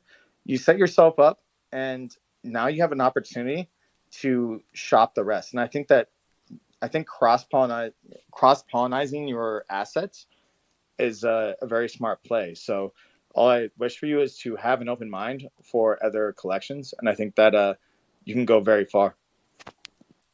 Thank you, man. I appreciate that. I'll definitely keep that in mind. I've been looking at other projects kind of invested a little bit into Artifact. I feel like kind of emotionally, just because it's the first project. But been wanting to do it for a while now. But I'll definitely keep that in mind. I'll try to keep an open mind just to like grow in the whole community. Of NFTs, not just Artifact, CloneX. But as for right now, I feel like I'll definitely like try to like be more active in this community. I don't know if it's just because it's the first one that I joined, but I don't know. I just want to, just As you should, bro. It's for now. Yeah, dude, be active in CloneX. This community is absolutely amazing. I've got my CEO has a CloneX, and I'm very bullish on CloneX in general. I was just more or less giving you the mindset of like understand it from a ground zero, understand exactly what we're all trying to achieve, and then from there you can diversify how you feel about like everything. And that's so it's like I'm a huge believer of CloneX. These guys are awesome. Compound, Kuro, I just love everybody here. So, I mean, I don't have a CloneX, but I am due to get. Man, I'm fucking due to get one. Damn it! I'm actually like now. I'm now like convinced myself. I mean, I did that same convincing when I bought my 6th clone. I'm like, you know what? I'm due for a clone. Oh gosh. Over it. I know. I just wanted to say welcome, Spectre. I'm Rose. Jerry mentioned me earlier, but I kind of rugged a little bit. But I just wanted to say I am trying to do an onboarding process within Bad Take, and so would love to just work with you. So kind of you help me, I'll help you, and kind of work through making sure it's a smooth process for yourself too. So I'll message you, and if you want to join the Discord, we can figure it out there. But we have sketched out a kind of a little bit of a curriculum to make sure you get some of cool just renders with like the Bad Take jacket, and Prez does one with the hoodie, but just leveraging different assets and sharing it with one another, but also security classes and whatnot to make sure that we can again share resources. thank you so much. Like, I really appreciate that. And that's what I like go back to, like the first thing that I said, like everybody's really nice. So I really do appreciate that. Nice to meet you. And I'm sorry if my English is kind of weird and I've said some things and I kind of like stumble a lot. It's just that English is not my first language, but I appreciate that. And I'll definitely join the Discord. Like, I really want to learn as much as possible and I want to contribute to this community as much as I can. Dude, your Yeah, English is killer, bro. You've it only is. disrespected me like 3 times, but I understand the nuances in between the languages. No, I'm just kidding. I thought it was because you had a demon clone, bro. The demons go crazy. We actually have a demon gang like community where they have like a demon chat and they do renders together and they get together and do kind of like marketing pushes to pump their demon bags. Holy shit, Deep the demon leader just requested. We got Tevi up here. He's a demon. Deep, did you just hear me say demon gang and you just came flying in out of I nowhere? was I have a I new was listening and I bro. heard demon, either Canadian or demon. It sounds similar, so I had to come up. Canadian demon. He comes flying. Spectre is your new recruit. He just got his demon clone. It's fire. And we got to get him plugged in with the demon gang. Before How Deep has your goes, night been? How's before everyone? our fearless Night? leaders goes unhinged, I was gonna say, Spectre, welcome to the CloneX fam. Also, don't worry about your English; it's perfectly fine, and you're not the only one who doesn't have English as its first language. I'm right there too, right? So, again, this is an all-inclusive space, and you're doing just fine. So don't worry about it. Speaking on the English thing, someone was trying to argue with me, and they lost the argument, and they're like, "Your English isn't that great," and I'm like, "Bro, I know 3 languages, and honestly, French doesn't really count. Everyone in Canada speaks you French. should never feel bad for your English or any language that you're trying to learn, because honestly, I appreciate people that try and learn, especially, and I know other cultures, they try and they appreciate it because, especially cultures that don't have many people speaking that language, it's dope that people want to learn it and dive into that culture. No, definitely. Like, I'm all for learning. And I feel like if I want to connect with people more, I decided to learn, I feel like the most spoken language, especially like in general, because I know there's, Mandarin and Spanish, which is my first language, but I appreciate that, man. And so there's like this demon gang thing that Tevi mentioned. Like that is that is pretty cool, man. Where's that? Like, where can I join that? That's pretty I cool. just posted a comment with the Demon Gang T-shirt. We'll add you. We can't tell you where it is, Compound but can we'll add you. pin that to the top. Y'all can check out the Demon Gang T comment. Yeah, let me throw it up here. Yo, Rupsy, Yo, that this could... demon shirt, bro, is insane. You did a Yeah, great job. Rupsy killed it. Man, I need to create a human gang. Y'all wildin'. Yo, I am gonna be. You know what? I was the original starter of like the Angel DAO. You know what I ended up doing instead of like really pushing the Angel DAO? I started this stupid ass shit called Bad Take, and the community got way too big, and I had no time to like actually focus on just angels. Like I was really trying to make it exclusive to only the angels and not be inclusive to everybody else. But now look at me creating a space where everybody's Yo, welcome. those are some Unbelievable. subliminal shots to demons right there. You're saying we're so narrow-minded that we only think about demons, bro? I see that. Trust me. This is Bro, like he's some like rap the shit. Jedi that went bad. He's the Jedi that went bad. Now he's on the dark side. Compound is now. So sad. I feel like I'm watching the fucking. Let me just turn on the Star Wars movie. It's the same thing of what we're experiencing right now. I just Spectre. got a notification from Artifact Twitch going live. They're probably not posting anything yet, but that just popped up, so I just felt like I had to share that. It's kind of inconsiderate that Artifact is doing it not in Eastern Standard Time. You know what I mean? The number one standard time, the global standard time. You mean the Pacific California Standard Time? No, Eastern Standard Time. No, Deep's talking about us in Florida. Oh, We're down here down bad. We need announcements in our time zone. You guys follow us. You're on the other side of the country. It goes backwards, right? So I'm with Deep. We need announcements. New York, Florida, North Carolina, wherever. We need these announcements now, so that way you guys are sleeping and we make bigger plays. Let's be real. All right, hold on. You know what we need as the Angels? We need a motivated angel to come in. Just picked up his angel. He's like lit on the timeline, like deep, ready to help me run Angel Gang, right? Because I got a lot on my plate right now. And the last thing I need to do is make an exclusive club only for angels where nobody else feels welcome. Yo, right Because click I'm really save Angel, and I'll make another account, and yeah, I'll get it done. Actually, Compound. I'm creating a blue hair gang. I'm gonna invite the blue hair Yugis, all these blue hair in here. What about the pink hair? What about Jerry's in the Rupsy? world. Yo, what about Rupsy, bro? He's got pink Rupsy. What He about got a pink hair, but Pink hair you're gang all invited. day. Oh, yeah, he has blue hair. Dude. You know why I got pink hair in Web 3? Because I have gray hair in Web 2. So I had to go to the opposite end of the spectrum. Yo, same, bro. That's stressed on. I better get that, whatever that color dye is for my beard, bro. Y'all chilling clones too much. Hey, if you guys got a Ute, we can add some Bad Take on that shirt of yours. You don't have to grab a clone. It's okay. You can be part of the family still.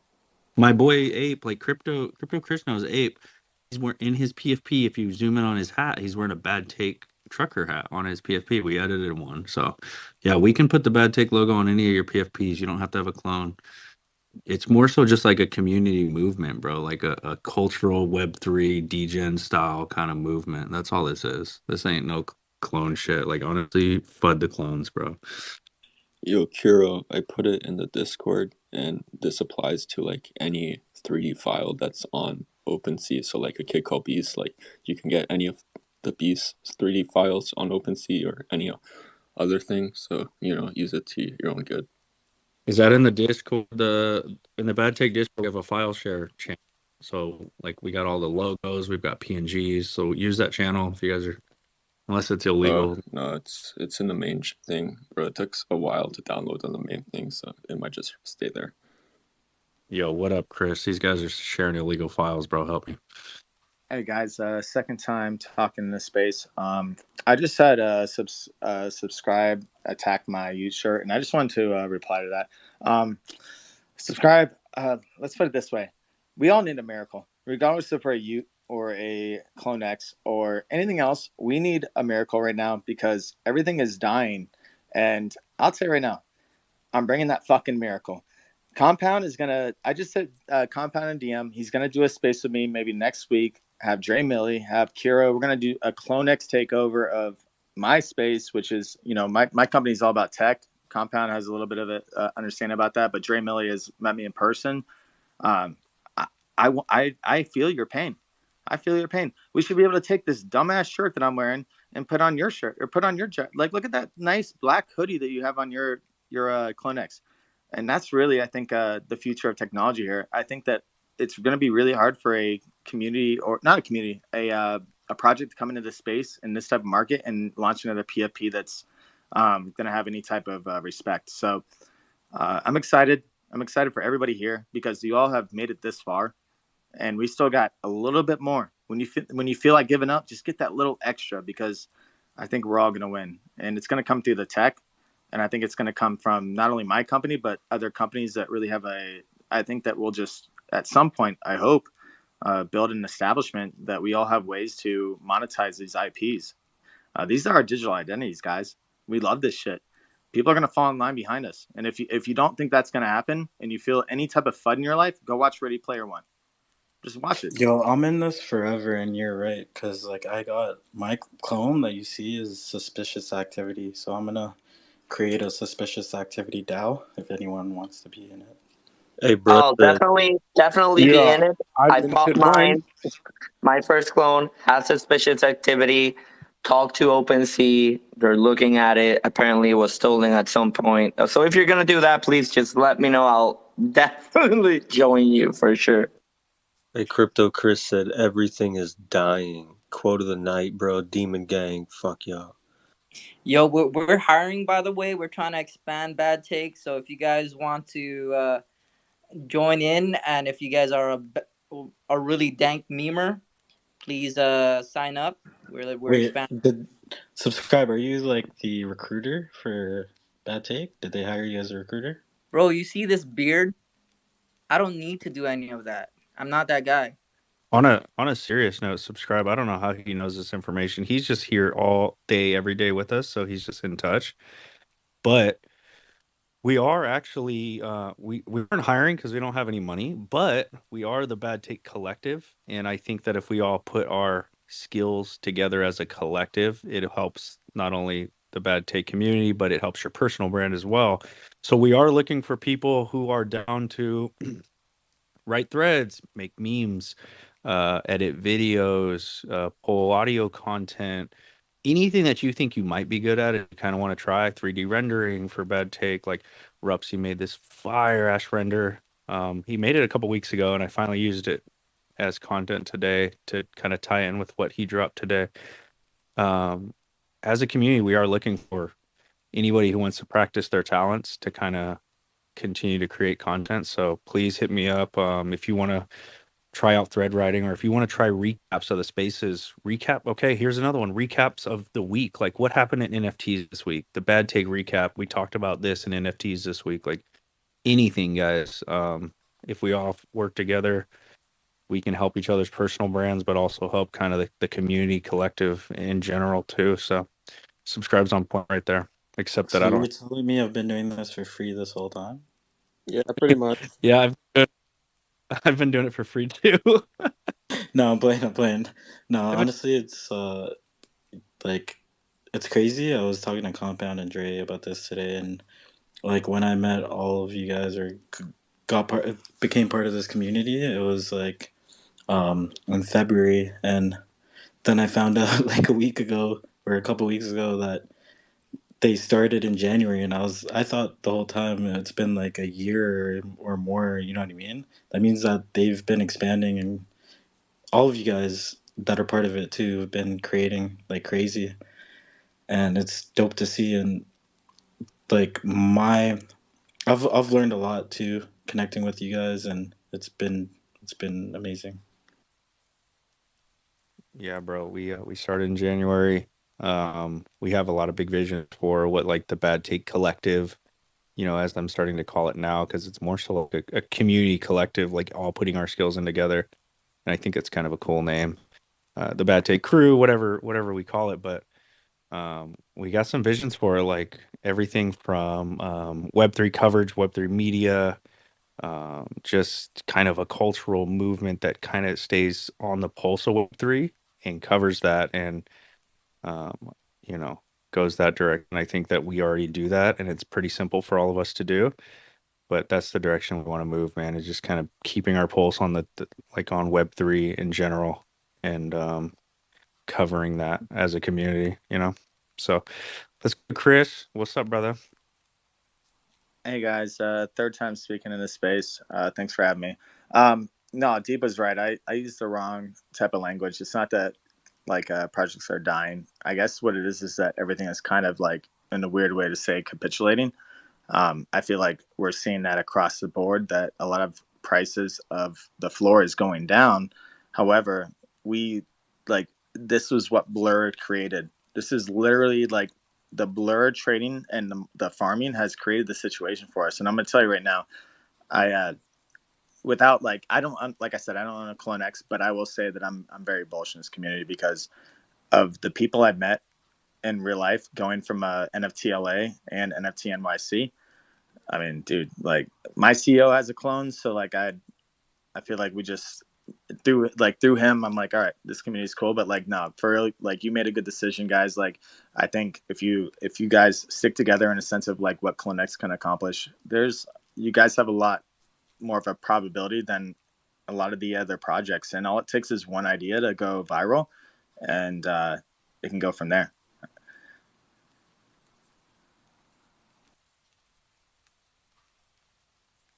I'm just writing up a post. Dude, you don't even need a clone, bro. Just cruise through. You're always up in here. Bad take, no clone required. I know there's just a bunch of clones in here, but it's because we just kind of roll fucking deep together, bro. Earlier we had Denny B up in here. You know Denny. We always have Ape up in here. Honestly, dude, I'm so bullish on the Utes community that me and Dre had a call this morning. Deep was probably on the call with us, where we literally were talking about how do we start onboarding the Ute to clones, just because of how fire the community was. Was it Deep? You were in the call with us. Yeah, I was sorry. I was going through my DMs, but what community do we need to start onboarding when we're all like the Utes the community? Miladies, we gotta get the Miladies on here. Nah, I'm playing. Fuck that. No, we Let me be literally. real about this. I actually, I just sent an email to, like, I have connects over with Dr. Disrespect and Dead Drop and their entire gaming studio. And, like, honestly, like, if we're going to achieve any sort of, like, mass adoption or anything that, like, creates interoperability, I'm going to start there. So, like, using the tech, like, I would definitely love to have a conversation. I think next week when you guys, if you guys want to be there, Kuro, and honestly, Spectre, everyone here is invited, but for the speaker panel, like I'd love to hear more about your ideas, because these are ideas that I would love to take to these brands that we have relationships with, because like I don't have a launch collection. I'm going to in the next couple months, but really it's the collection that we're doing is going to be badass, but more or less it's also a like a token gated like opportunity to create the interoperability through these different roads. And I think it would be fucking wild. Tell me anybody in here does not want to see like their CloneX on like Dead Drop, like a AAA game. Bro, I want to see that so desperately. Like, you have no idea. I have a esports team, and I'm trying to like figure out stuff with that, and just today's been a rough day, but No, Kuro, you got me though, bro. Like we can talk about this, and honestly, this is the type of stuff that I want to bring to the table. But we need to work together in a sense of like having a clear vision, and let's go to these Web2 companies that I have connects with through, and honestly, like you guys know that I'm with Metatope, and like the tech is going to be able to do things at CloneX as well. Like that's one of our use cases that I think is going to be a fantastic opportunity. We're just not there yet, and I think that when we start to get behind and start to more understand what you're getting behind, I think that people will start to drive their investments into like more of a AR, VR, and more of like a IP driven type of sentiment.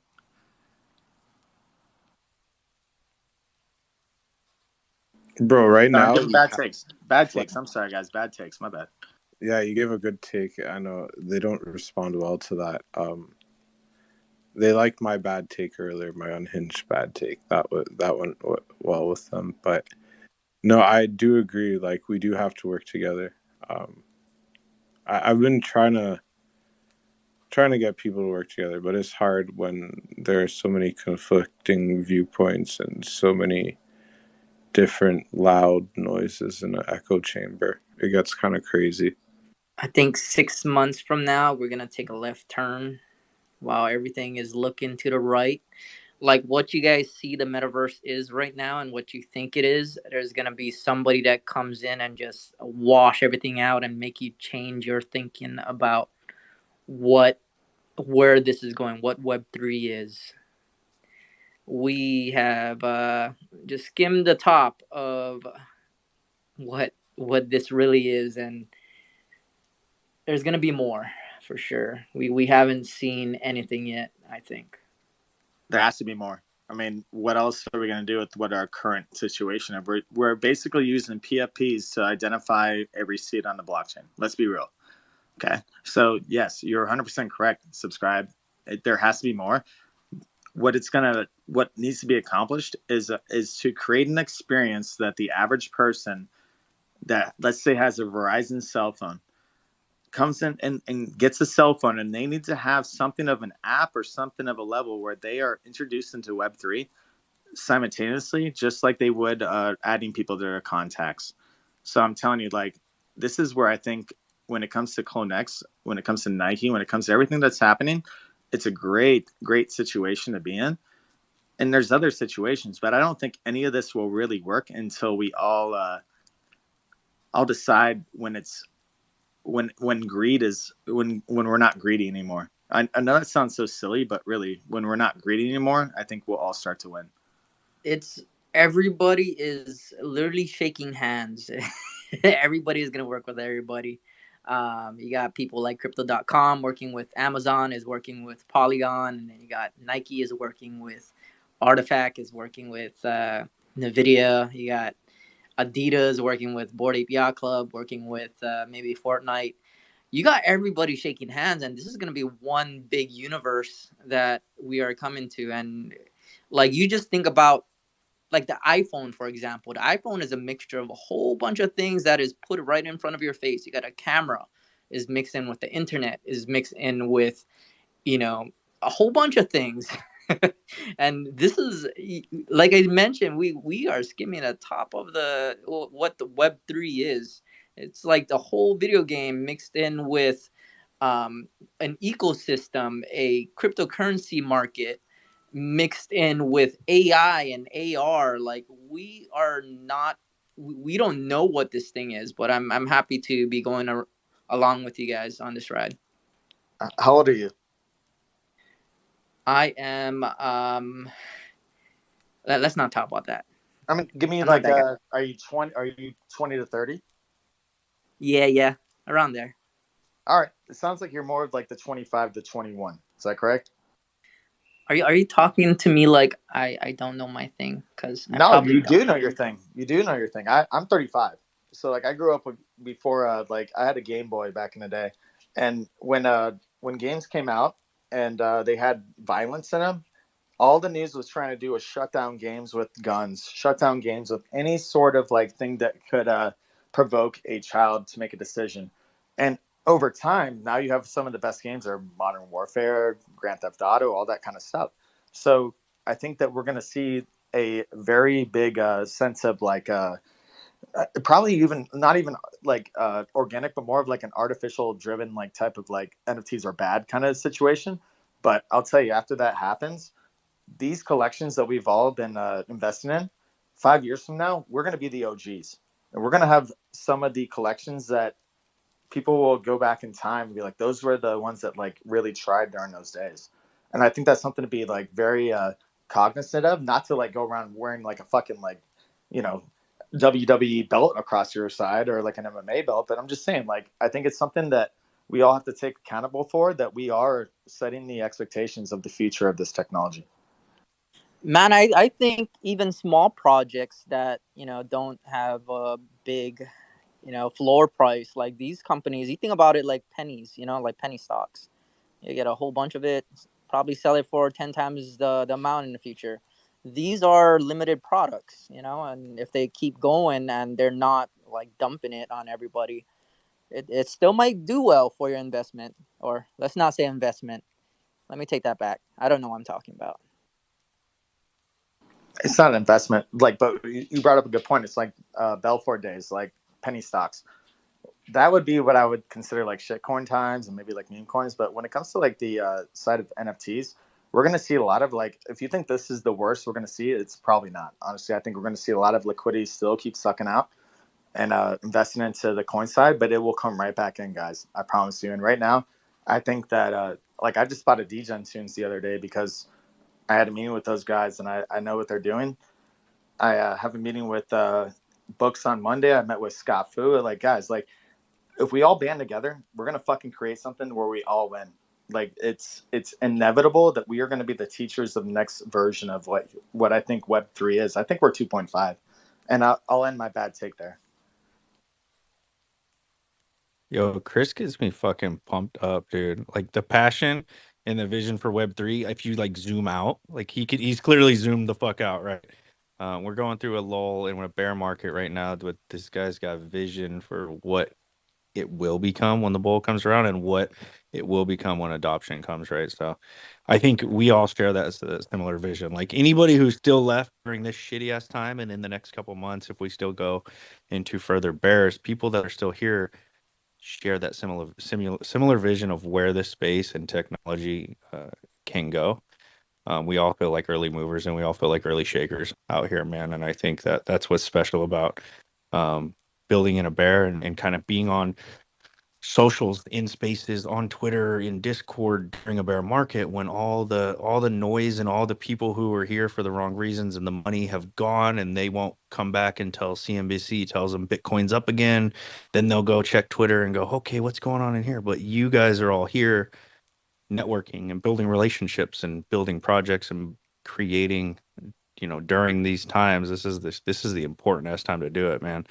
Because when the bull comes around, it's hard to determine the fluff from the real shit, right? But here it's easy because there's not many of us left. The people here are here for the right reasons. But Compound, you made a great point.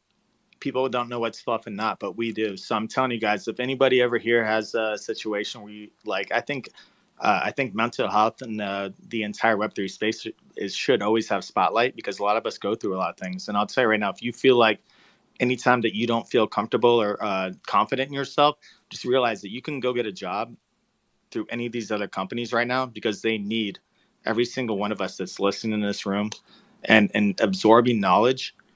I'm telling you right now, if you ever get a situation where you don't feel confident, like go out there and show confidence of yourself. I don't have any other way to say it. I've lost a couple of people in this last couple of weeks.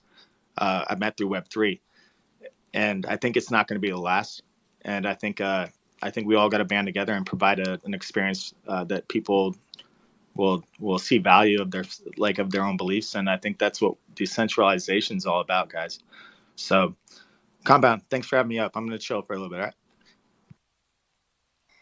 Definitely keep your head strong, guys. I talked to a bunch of people in the bad takes about my experience, trying to explain to my family about the whole, the Air Force Ones coming out, and they wasn't ready. They didn't understand, what's coming. You got somebody like StockX being sued, right? Oh man, StockX has a whole bunch of fake shoes, and now it's a new market coming in, and now you got these shoes that are chipped, and these shoes are real now. So it's great for even like people selling, resellers, right? Like me, I wanted to sell shoes for a while, but I'm not much of a connoisseur. I can't tell whether or not the shoes are real or not. Like even with bags, like Louis Vuitton and Prada, like I how mean, do you like know if you buy them from the store to resell, then they're real. for sure? But then like what if you're trying to find a good price and resell it, So, I'm sorry to interrupt you, but as a reseller during COVID times, because I'm a body piercer, so we couldn't like do body piercings because I have to get really close up and personal with the person. I started selling shoes because I've been collecting shoes for a while, and this is amazing. Actually, having the ship integrated into the shoe, you can sell the shoe just as physical, but as a reseller, you can also sell it with the NFT and up the price. So Nike and Artifact actually making this on the blockchain and having some sort of a real reliable source for you to actually verify that your shoes are authentic will actually give them more value and will incentivize people to actually buy the shoes. Because I've been in that spot where I don't know how to identify a shoe when I started reselling shoes back in during COVID times. And I was like, okay, so I bought this shoe for $600. I thought it was a great deal, right? Bought some Travis Scott's Dunks. They were reselling for $1,200 at the time. And I was like, okay, so this is kind of weird, but I still bought them. Went to my shoe dealer. He told me they were fake. But if every shoe had what Artifact and Nike are doing, that would be something that wouldn't be a problem, because now you can verify if they're real or not. So that's actually very game changing for the shoe community, resellers, the sneaker culture. Like, everything is just crazy how that can change. And they're also doing it for the clothes, which is amazing. And the cool thing about that is, even after they're forged, you still have the NFT. And me personally, I got the AR hoodie aftermarket for $150. I was not able to forge it, obviously, because the forging event is over, but I still have it in my collection because I want to feel part of that. Even if I don't have it physical, I have it digital. And that's just game changing for like the culture in general. The Santa hats of RuneScape, for sure. Well, the thing is, like, if everyone had it, right, then it wouldn't be valuable. Um, People, it's a good thing. Like, what I've realized is, like, at this point in CloneX and how low it is, and that's probably what the sentiment is with the founders and at Nike as well, is that the reason that they don't care that the price is so low is because value is scarce, right? If everyone had it, it wouldn't be valuable. If it was for everyone, it wouldn't be valuable. And especially looking at the macroeconomics, looking at us, like the whole economy everywhere in the world, it's every market is at the bottom. And this is the time to understand. If you're able to understand in a time like this what true value is, that's where, if you're in it for monetary values, that's where you're gonna be able to gain the most leverage, right? And leverage, for example, if CloneX was 20 ETH right now, and once the bull hits, like, you're not gonna get as much leverage, right? New buyers are gonna come in and they're gonna be like, "What the fuck, 20 ETH? I'm not gonna be able to afford this," right? But when it's at 3 ETH, like, for people that buy in this low, the leverage is insanely high. So yeah, that's my thought. That's actually really, really true. And what you said reminds me of the Veblen theory.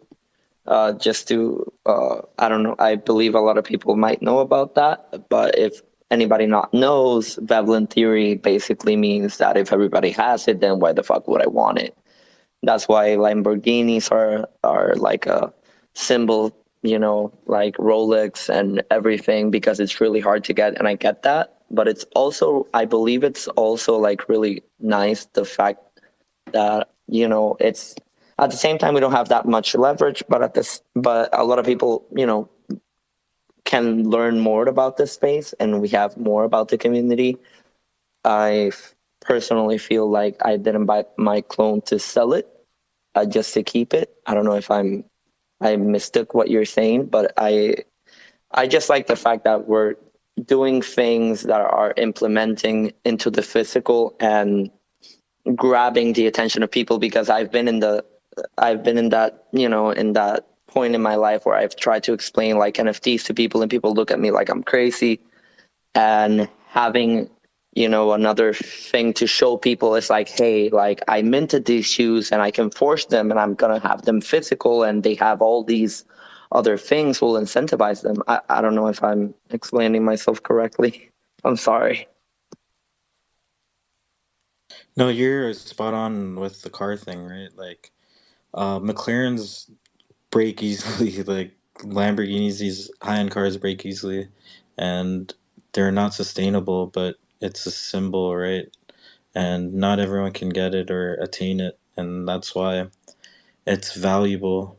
But if you look at like something like a Honda Civic, it'll last forever, but it's so cheap, right? And people don't understand where like value is different based off of where you are in your life and what you're looking for as well. If you're looking for, it's very subjective as well. Value can be very subjective.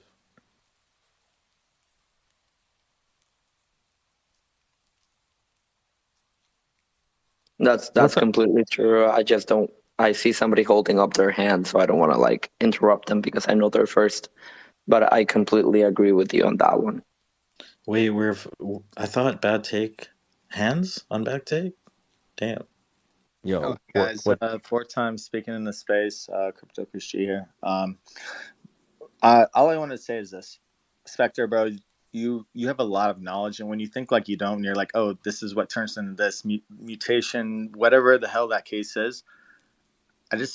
Like if you're wanting to be into like Web3, I just recommend, man. I'll be honest with you, like I got into Web3 because I just went and like hunted a job for it. And if you feel like you have the knowledge that can change this industry in a good way, which to me, like we just said about, like you do know a lot. And honestly, man, like go hunt a Web3 job, and I promise you, like you can change your life with this stuff, man. Like a lot of these companies right now are needing people that are in this room because the previous hires that they had were not like degens. They weren't people in Web3. They were like kind of like, oh, I understand it. I know what Bitcoin is. I know that stuff. So I just want to throw that out there, guys. Like I did this firsthand. I'm full-time Web3 now.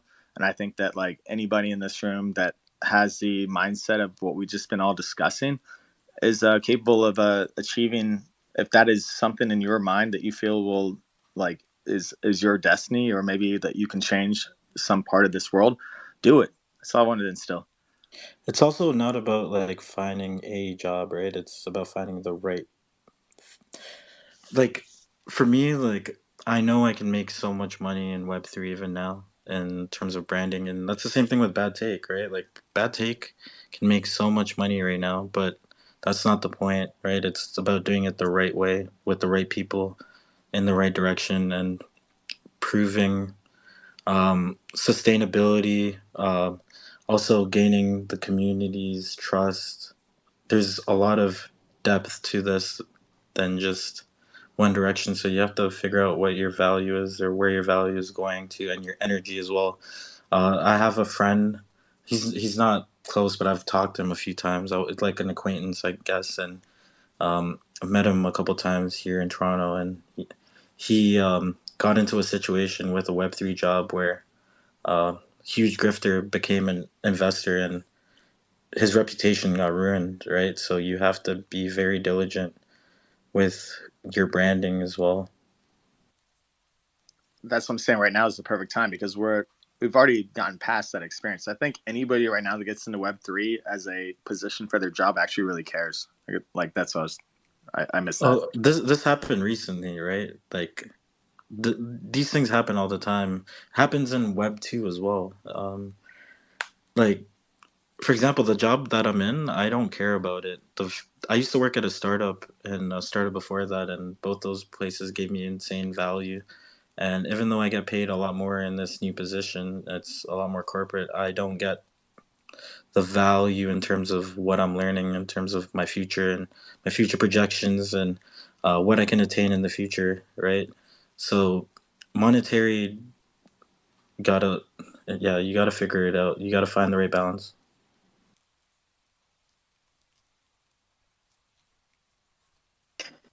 I just wanted to say, like, that is completely true. Like, finding a balance is literally everything you need in life to succeed. And to the other person that was speaking, I do not know who it was, but I appreciate it.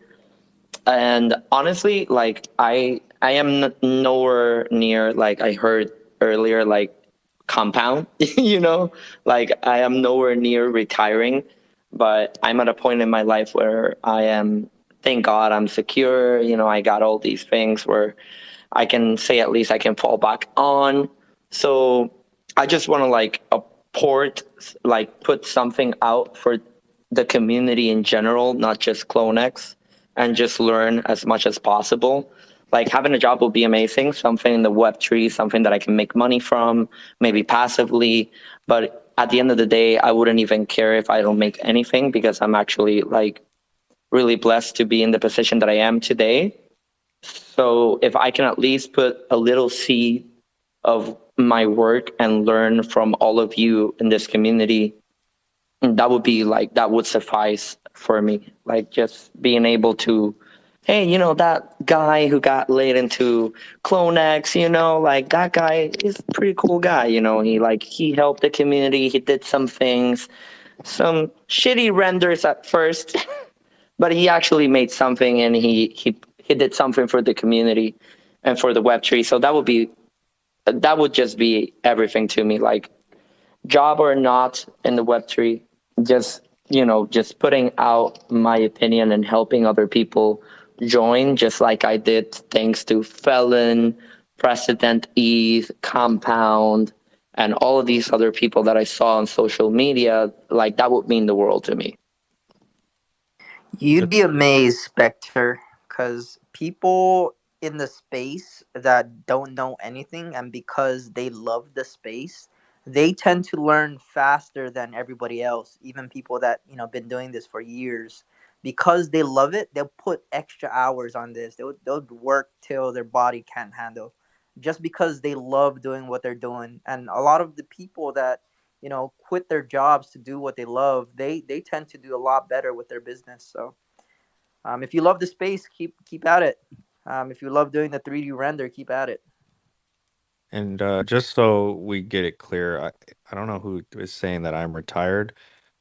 Being unemployed and being retired is two very different things. I don't know who's spreading them retired rumors.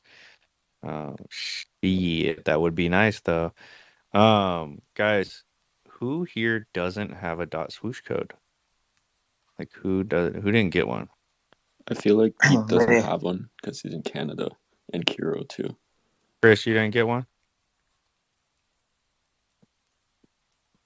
I don't have one.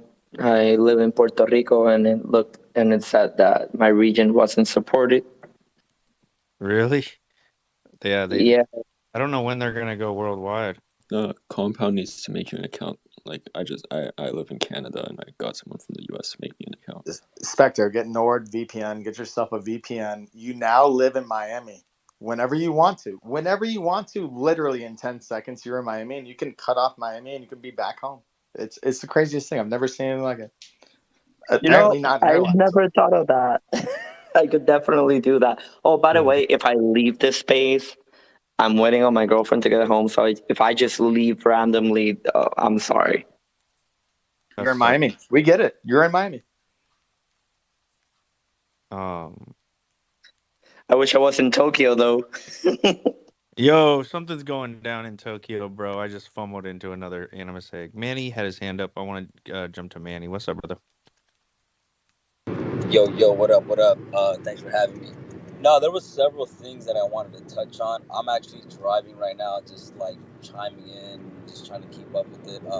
I love the spaces. I've seen Kiro in several different spaces. I love the talks. I think it was more along the lines of, like, was it the value part, or I don't know, it was literally like 5 minutes ago, but the conversations happen so fast that it's like you gotta be on it. It's like fuck raising your hand kind of bullshit. Just gotta jump in on the topic when it's at hand. All right, I hear dead space right here. Let me jump in since you said fuck the hand raising bullshit. How's everyone doing tonight? You gave me COVID. You gave me COVID, Lucifer. Pretty drunk. You unfollowed me, so I just unfollowed you. I'm following you back right now. I'm following you back right now because you gave me COVID. It's not even a follow back. It's you following me first at this point. I already unfollowed. I just followed you first. So did we get 2 Utes on stage and then a D Jorts page just followed the Utes up? Like the D, all the D this, D Dude, that. sorry, we're bringing engagement. I'm sorry. I saw my boy Kuro in here, and I had to come bring some engagement to the space. I had to support the boy. What's good, y'all? You guys roll deep. I love it. Dude, I don't even know who this fucking bozo is. I came here because of Kuro. I got like 7 ETH friends, and I just came here because of that. Bozo? Me? I'm the bozo? Yes, you're the bozo. I'm up for... You came to my party in L.A., Metatope D-God's party. You came up, walked up when I was talking to Frank. You were like, Frank, I'm Lucifer. And we went and took a picture together. Wait, what about D Jorts? Let's hear if he thinks... Hey, are you the blonde-haired guy with the fucking Ferragamo loafers? I don't know. Am I? Probably. Little bozo. I was so drunk. I fell asleep like 30 minutes after that at the party. Well, thanks for coming, man. I guess I'm that bozo. Thanks, bud. Yep. You're welcome. I'm repping your Ute, pumping your bags. What is going on right now? Wait. We gotta hear bro, it's vibes. It's just vibes, bro. We're outside. We're inside today, but I'm outside of my box right now. I'm very unhinged at the moment. Are you going to VCon, bro? Oh, you know it. I got a ticket. My buddy sent me one. Well, sending me one. I need to get a ticket to that. I need one of my ETH boys to put me on. And, I know like 4 of you I'm at first. So I'm going to need my boy to get me a ticket to that because I'm going to Indianapolis. Yo, let me ask my buddy Eugene if he has extra tickets. Because he has like a lot of these V-Friend things. I don't know what's wrong with him. He collected fucking stolen children's artwork. Dude, I will buy him drinks. I just don't have ETH and don't feel like bridging shit over while fucking meme coins are pumping and paying like 3 Sol just to bridge over like $20. All right, I'm checking back in with Manny. What's up, Manny? Did you make it safely to where you need to go? Bro, I'm still trying to think about what you guys were talking about in regards to... Fuck, bro. I'm like... Fuck, my mind runs like a million miles an hour. Just like Just hit us with a new topic, bro. Just give us a new topic. I'm tired of hearing about these Ute motherfuckers. I'll tell you that right now. Dude, how's your Nike collab going? I mean, in order to stay productive, you just got to stay with it. Like the Web3 space has a lot to offer. You can't get caught up in the bullshit. You can't get sidetracked.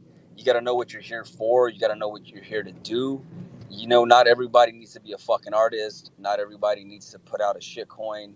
You just got to find the crew that rocks with you. And dude, who is this guy trying to give a life seminar right now? Has the same fucking vision. Bro, I've just been through this shit. Like, trust me, I'm not a fucking, I'm an artist, bro. Like, I do murals fucking 20, 40 fucking feet.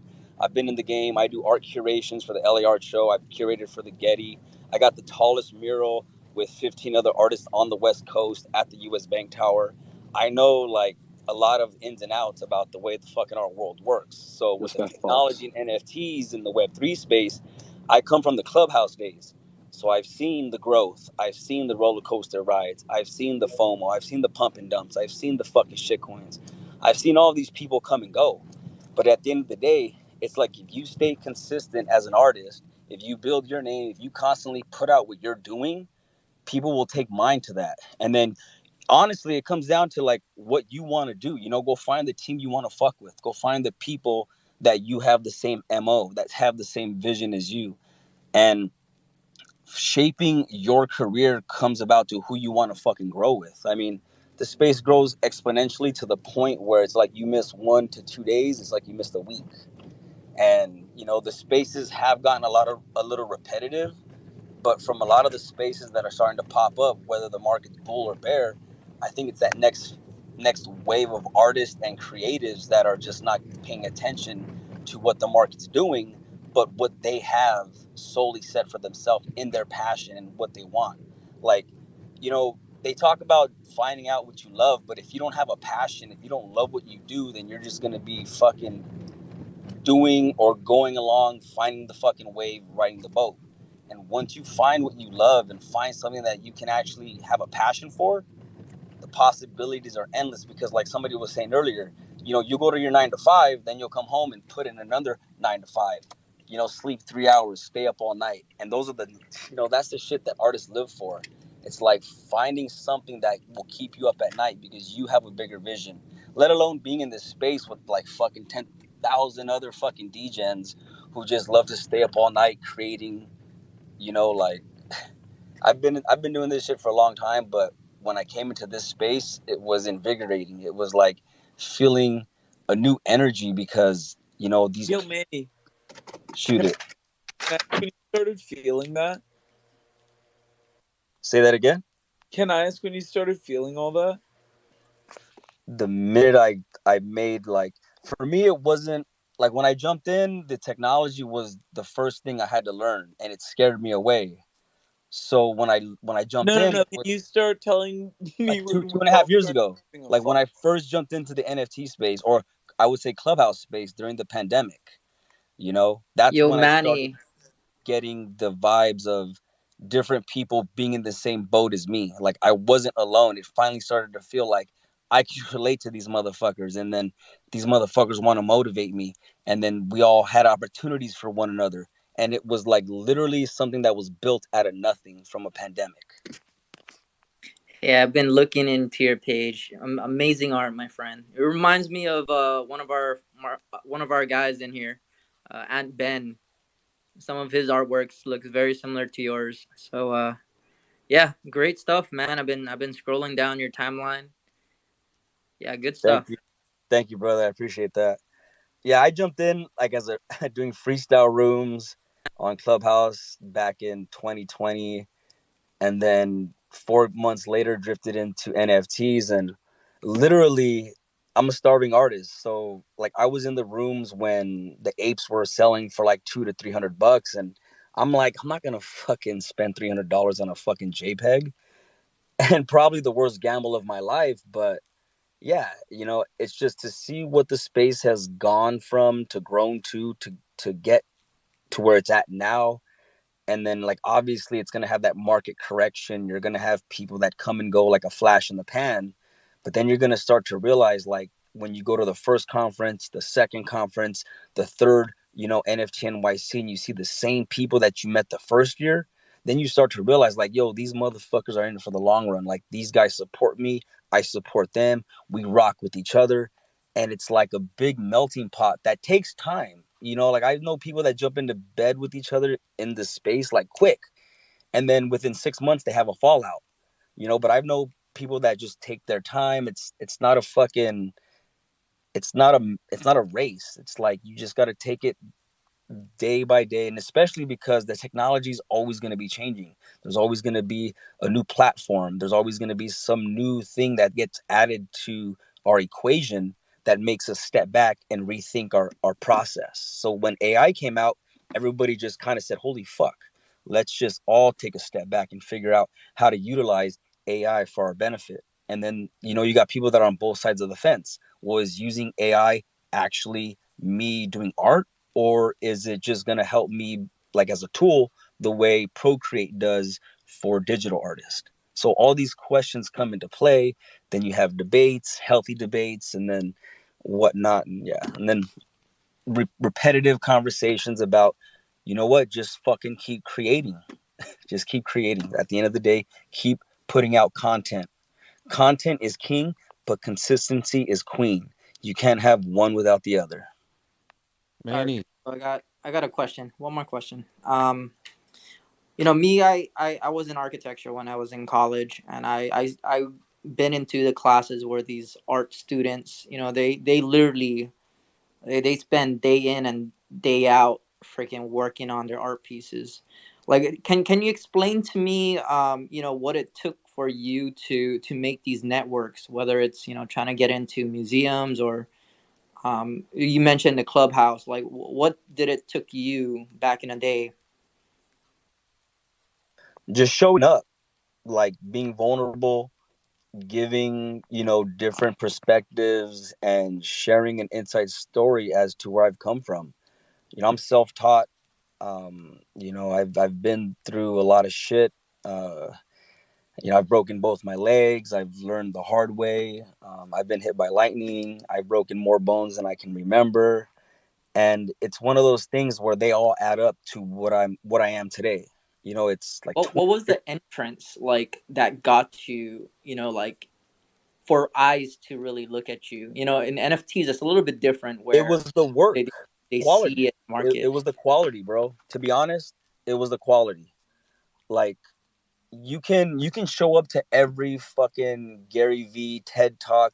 You can watch every fucking can put in all the work and go to every fucking college and get every degree. But unless you put in the work and put out some sort of product of what you've learned as an individual, or put out some sort of work, like, outcome, like, I've been doing art for 10 years and this is what I'm going to put out, and it's not even quality, then it's like, well, what have you been doing for the last 10 years? Are you trying to better yourself as an individual? Like athletes, they try to better themselves every workout, every day, every year, every round, they try to just better themselves. So that was my main goal. Like I was never in the light of anything. I would paint for fun. Then when I had my first sale, that was actually opened my eyes to realize that I'm undercharging, or I'm undervaluing myself. Then I started to put the work in, and it was like, they say find a style as an artist, but I hate being routine. I just like to push myself to the next level. So if I do one piece of art, I figure out how I could have done that better, or how can I do that better, or what picture can I do next that's going to make me better. And that's kind of always been my MO, to advance as an artist. Most people get comfortable with what they do, or they get comfortable with a certain medium, and that's totally fine. I mean, that I'm not knocking that, but to get to where I've gotten, it's always been that I've never been good enough. Growing up as a kid, it was never good enough. You bring home 5 straight A's, where's your 6th? That's always been like my life. So all those little things added up to wanting to be better as an artist, or pushing myself, knowing that I can be better, and then learning patience. Patience is key in this game, because a lot of people want to rush through what they're doing, thinking that they're going to hit fucking stardom overnight, not realizing that some of these artists have been in the game for 30 fucking years. I've been a creative my whole life, from music, It doesn't. photography, dance, but I've always resorted back to art. And now that, It But doesn't why didn't you matter launch your own how. collection? say that again. Why don't you launch your own collection? Well, that I've thought about that, but okay, look at, my legacy, or the way I vision my ending career, is bigger than me. So I don't do any prints. I've never done a print. I've never, like, everything is a one of one original. Even when I do NFTs, I've done 2 drops where they were an edition. One of them was a burn mechanic style. The other one was an edition drop of 20. I felt bad about doing that edition drop, just to be honest, because I believe a one of one piece of art is sacred. It's like that should be meant for that person who wants that piece of art, and if they spend $20,000, if they spend $200, it's like that's what they spent. Um, Dropping my own collection, it depends whether it's going to be a collection like a PFP project, or just a generative collection. Only reason why I ventured away from the PFP was because once you drop something like a PFP project, the people that collect, let alone the community, the supporters, or anybody, they're going to expect more from you. So you automatically get locked into being a mayor of a community. Whether those are your intentions or not, I mean, you have to somewhat answer to somebody, even if there's no utility or not, it can just backfire. So, I mean, I've seen the PFPs drop. I've seen all the projects drop. It's more of a sense where the vision that I have is bigger than that little project shit. Like, I want to teach people what I've learned. I was taught how to be an artist, not how Can to I do say art. something? And that's what I want to show people. Like, it's bigger than just Art. being talented. it's finding what actually makes you comfortable from within. And bigger or smaller is subjective. Art is subjective. It doesn't matter how long anyone's done it. There are different mediums of art, whether it's speaking, living, breathing, sports, painting. It's all subjective, and you gotta just if depends on your outcome. If you're doing it for money, right? And if you're doing it out of anger, like for me, it's what I've learned in my life. I used to be an angry person, but I've learned to detach myself, you know what I mean? And for example, someone like Vincent van Gogh, like his art was never valuable while he was alive. It was only valuable after. It was valuable. It might have been even more valuable to him when he was alive than anyone else, right?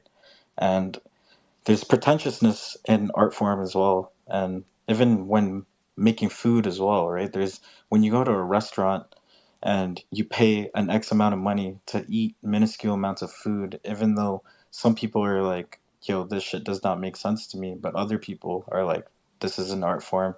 This is how someone is portraying their life. I can start making art today. I started making art recently. I feel like I've been able to express myself regardless of it being monetarily valued. You know what I mean? And it doesn't matter how long anyone's ever done it. I've I started learning how to code. I express myself through coding, and I've worked with people that don't know as much as me because I obsess myself with everything that I do with intent, right? And so you can't when you're creating something, you can't think about everyone or anyone else. Then you're not doing it out of being genuine. You're doing it for other people or other external factors outside of yourself. I agree 110%. I mean, like, once you start doing art for money, then it's lost That's its true. fine. Like if you want to sell, that's what I mean, right? There is no right or wrong Yeah, way. there is no And right or wrong. I mean, look at even the like they were project, saying right? earlier. Like you If saying somebody was able to get that paid to host you don't want spaces, to do a shitty project or any project, right? Like for example, in CloneX, if you look at or even Azuki or some of these big projects, like you don't. It's good when people don't see the vision. You need haters. You need people that disagree. That means you're doing something right. If everyone's always saying that you're doing something right, that means you're on the wrong path. And so you just need to do it for your own intuition and for what you believe in. And it doesn't matter if it's a project or if it gets big or small. You know what I mean? Like for example, Rose makes amazing art and she does it for herself and her art is amazing. It doesn't mean she's worse or better than someone that's making a large project, right? So like you can't have narrow-minded thinking, especially in this space. People tend to think based off of what other people think, and it gets like annoying and flooded. But no, yeah, but I that's just mean my that's opinion. I have why. strong feelings about this. If you asked me why I haven't done a generative project or why I haven't put out a project, and that was the whole reason. Like I like to connect with my collectors. I like to connect with my supporters one on one. If I drop the project where it's like 10,000 or 5,000 or some random number, it's going to be a lot of work. Like I know what it takes to keep up a community or just keep in touch with, 20 or 30 fucking collectors. So it's like I've taken a lot of things into consideration when it comes to just dropping any piece of art, even a one of one. Like, am I gonna constantly drop on OpenSea? Am I gonna jump over to Tezos? Am I gonna get Manifold? Am I just gonna try to start my own fucking coin? Or like, there's all these different factors. Or should I just stick to the dollar? Because like people, greenback is still worth something nowadays. So all those things come into factor, but it's like also taking into consideration the people, like what's the market doing? What are people collecting? What do my supporters want? Like what are people interested in? So, I mean, I wasn't knocking necessarily, what it takes to put out a project or what people are doing on their own terms.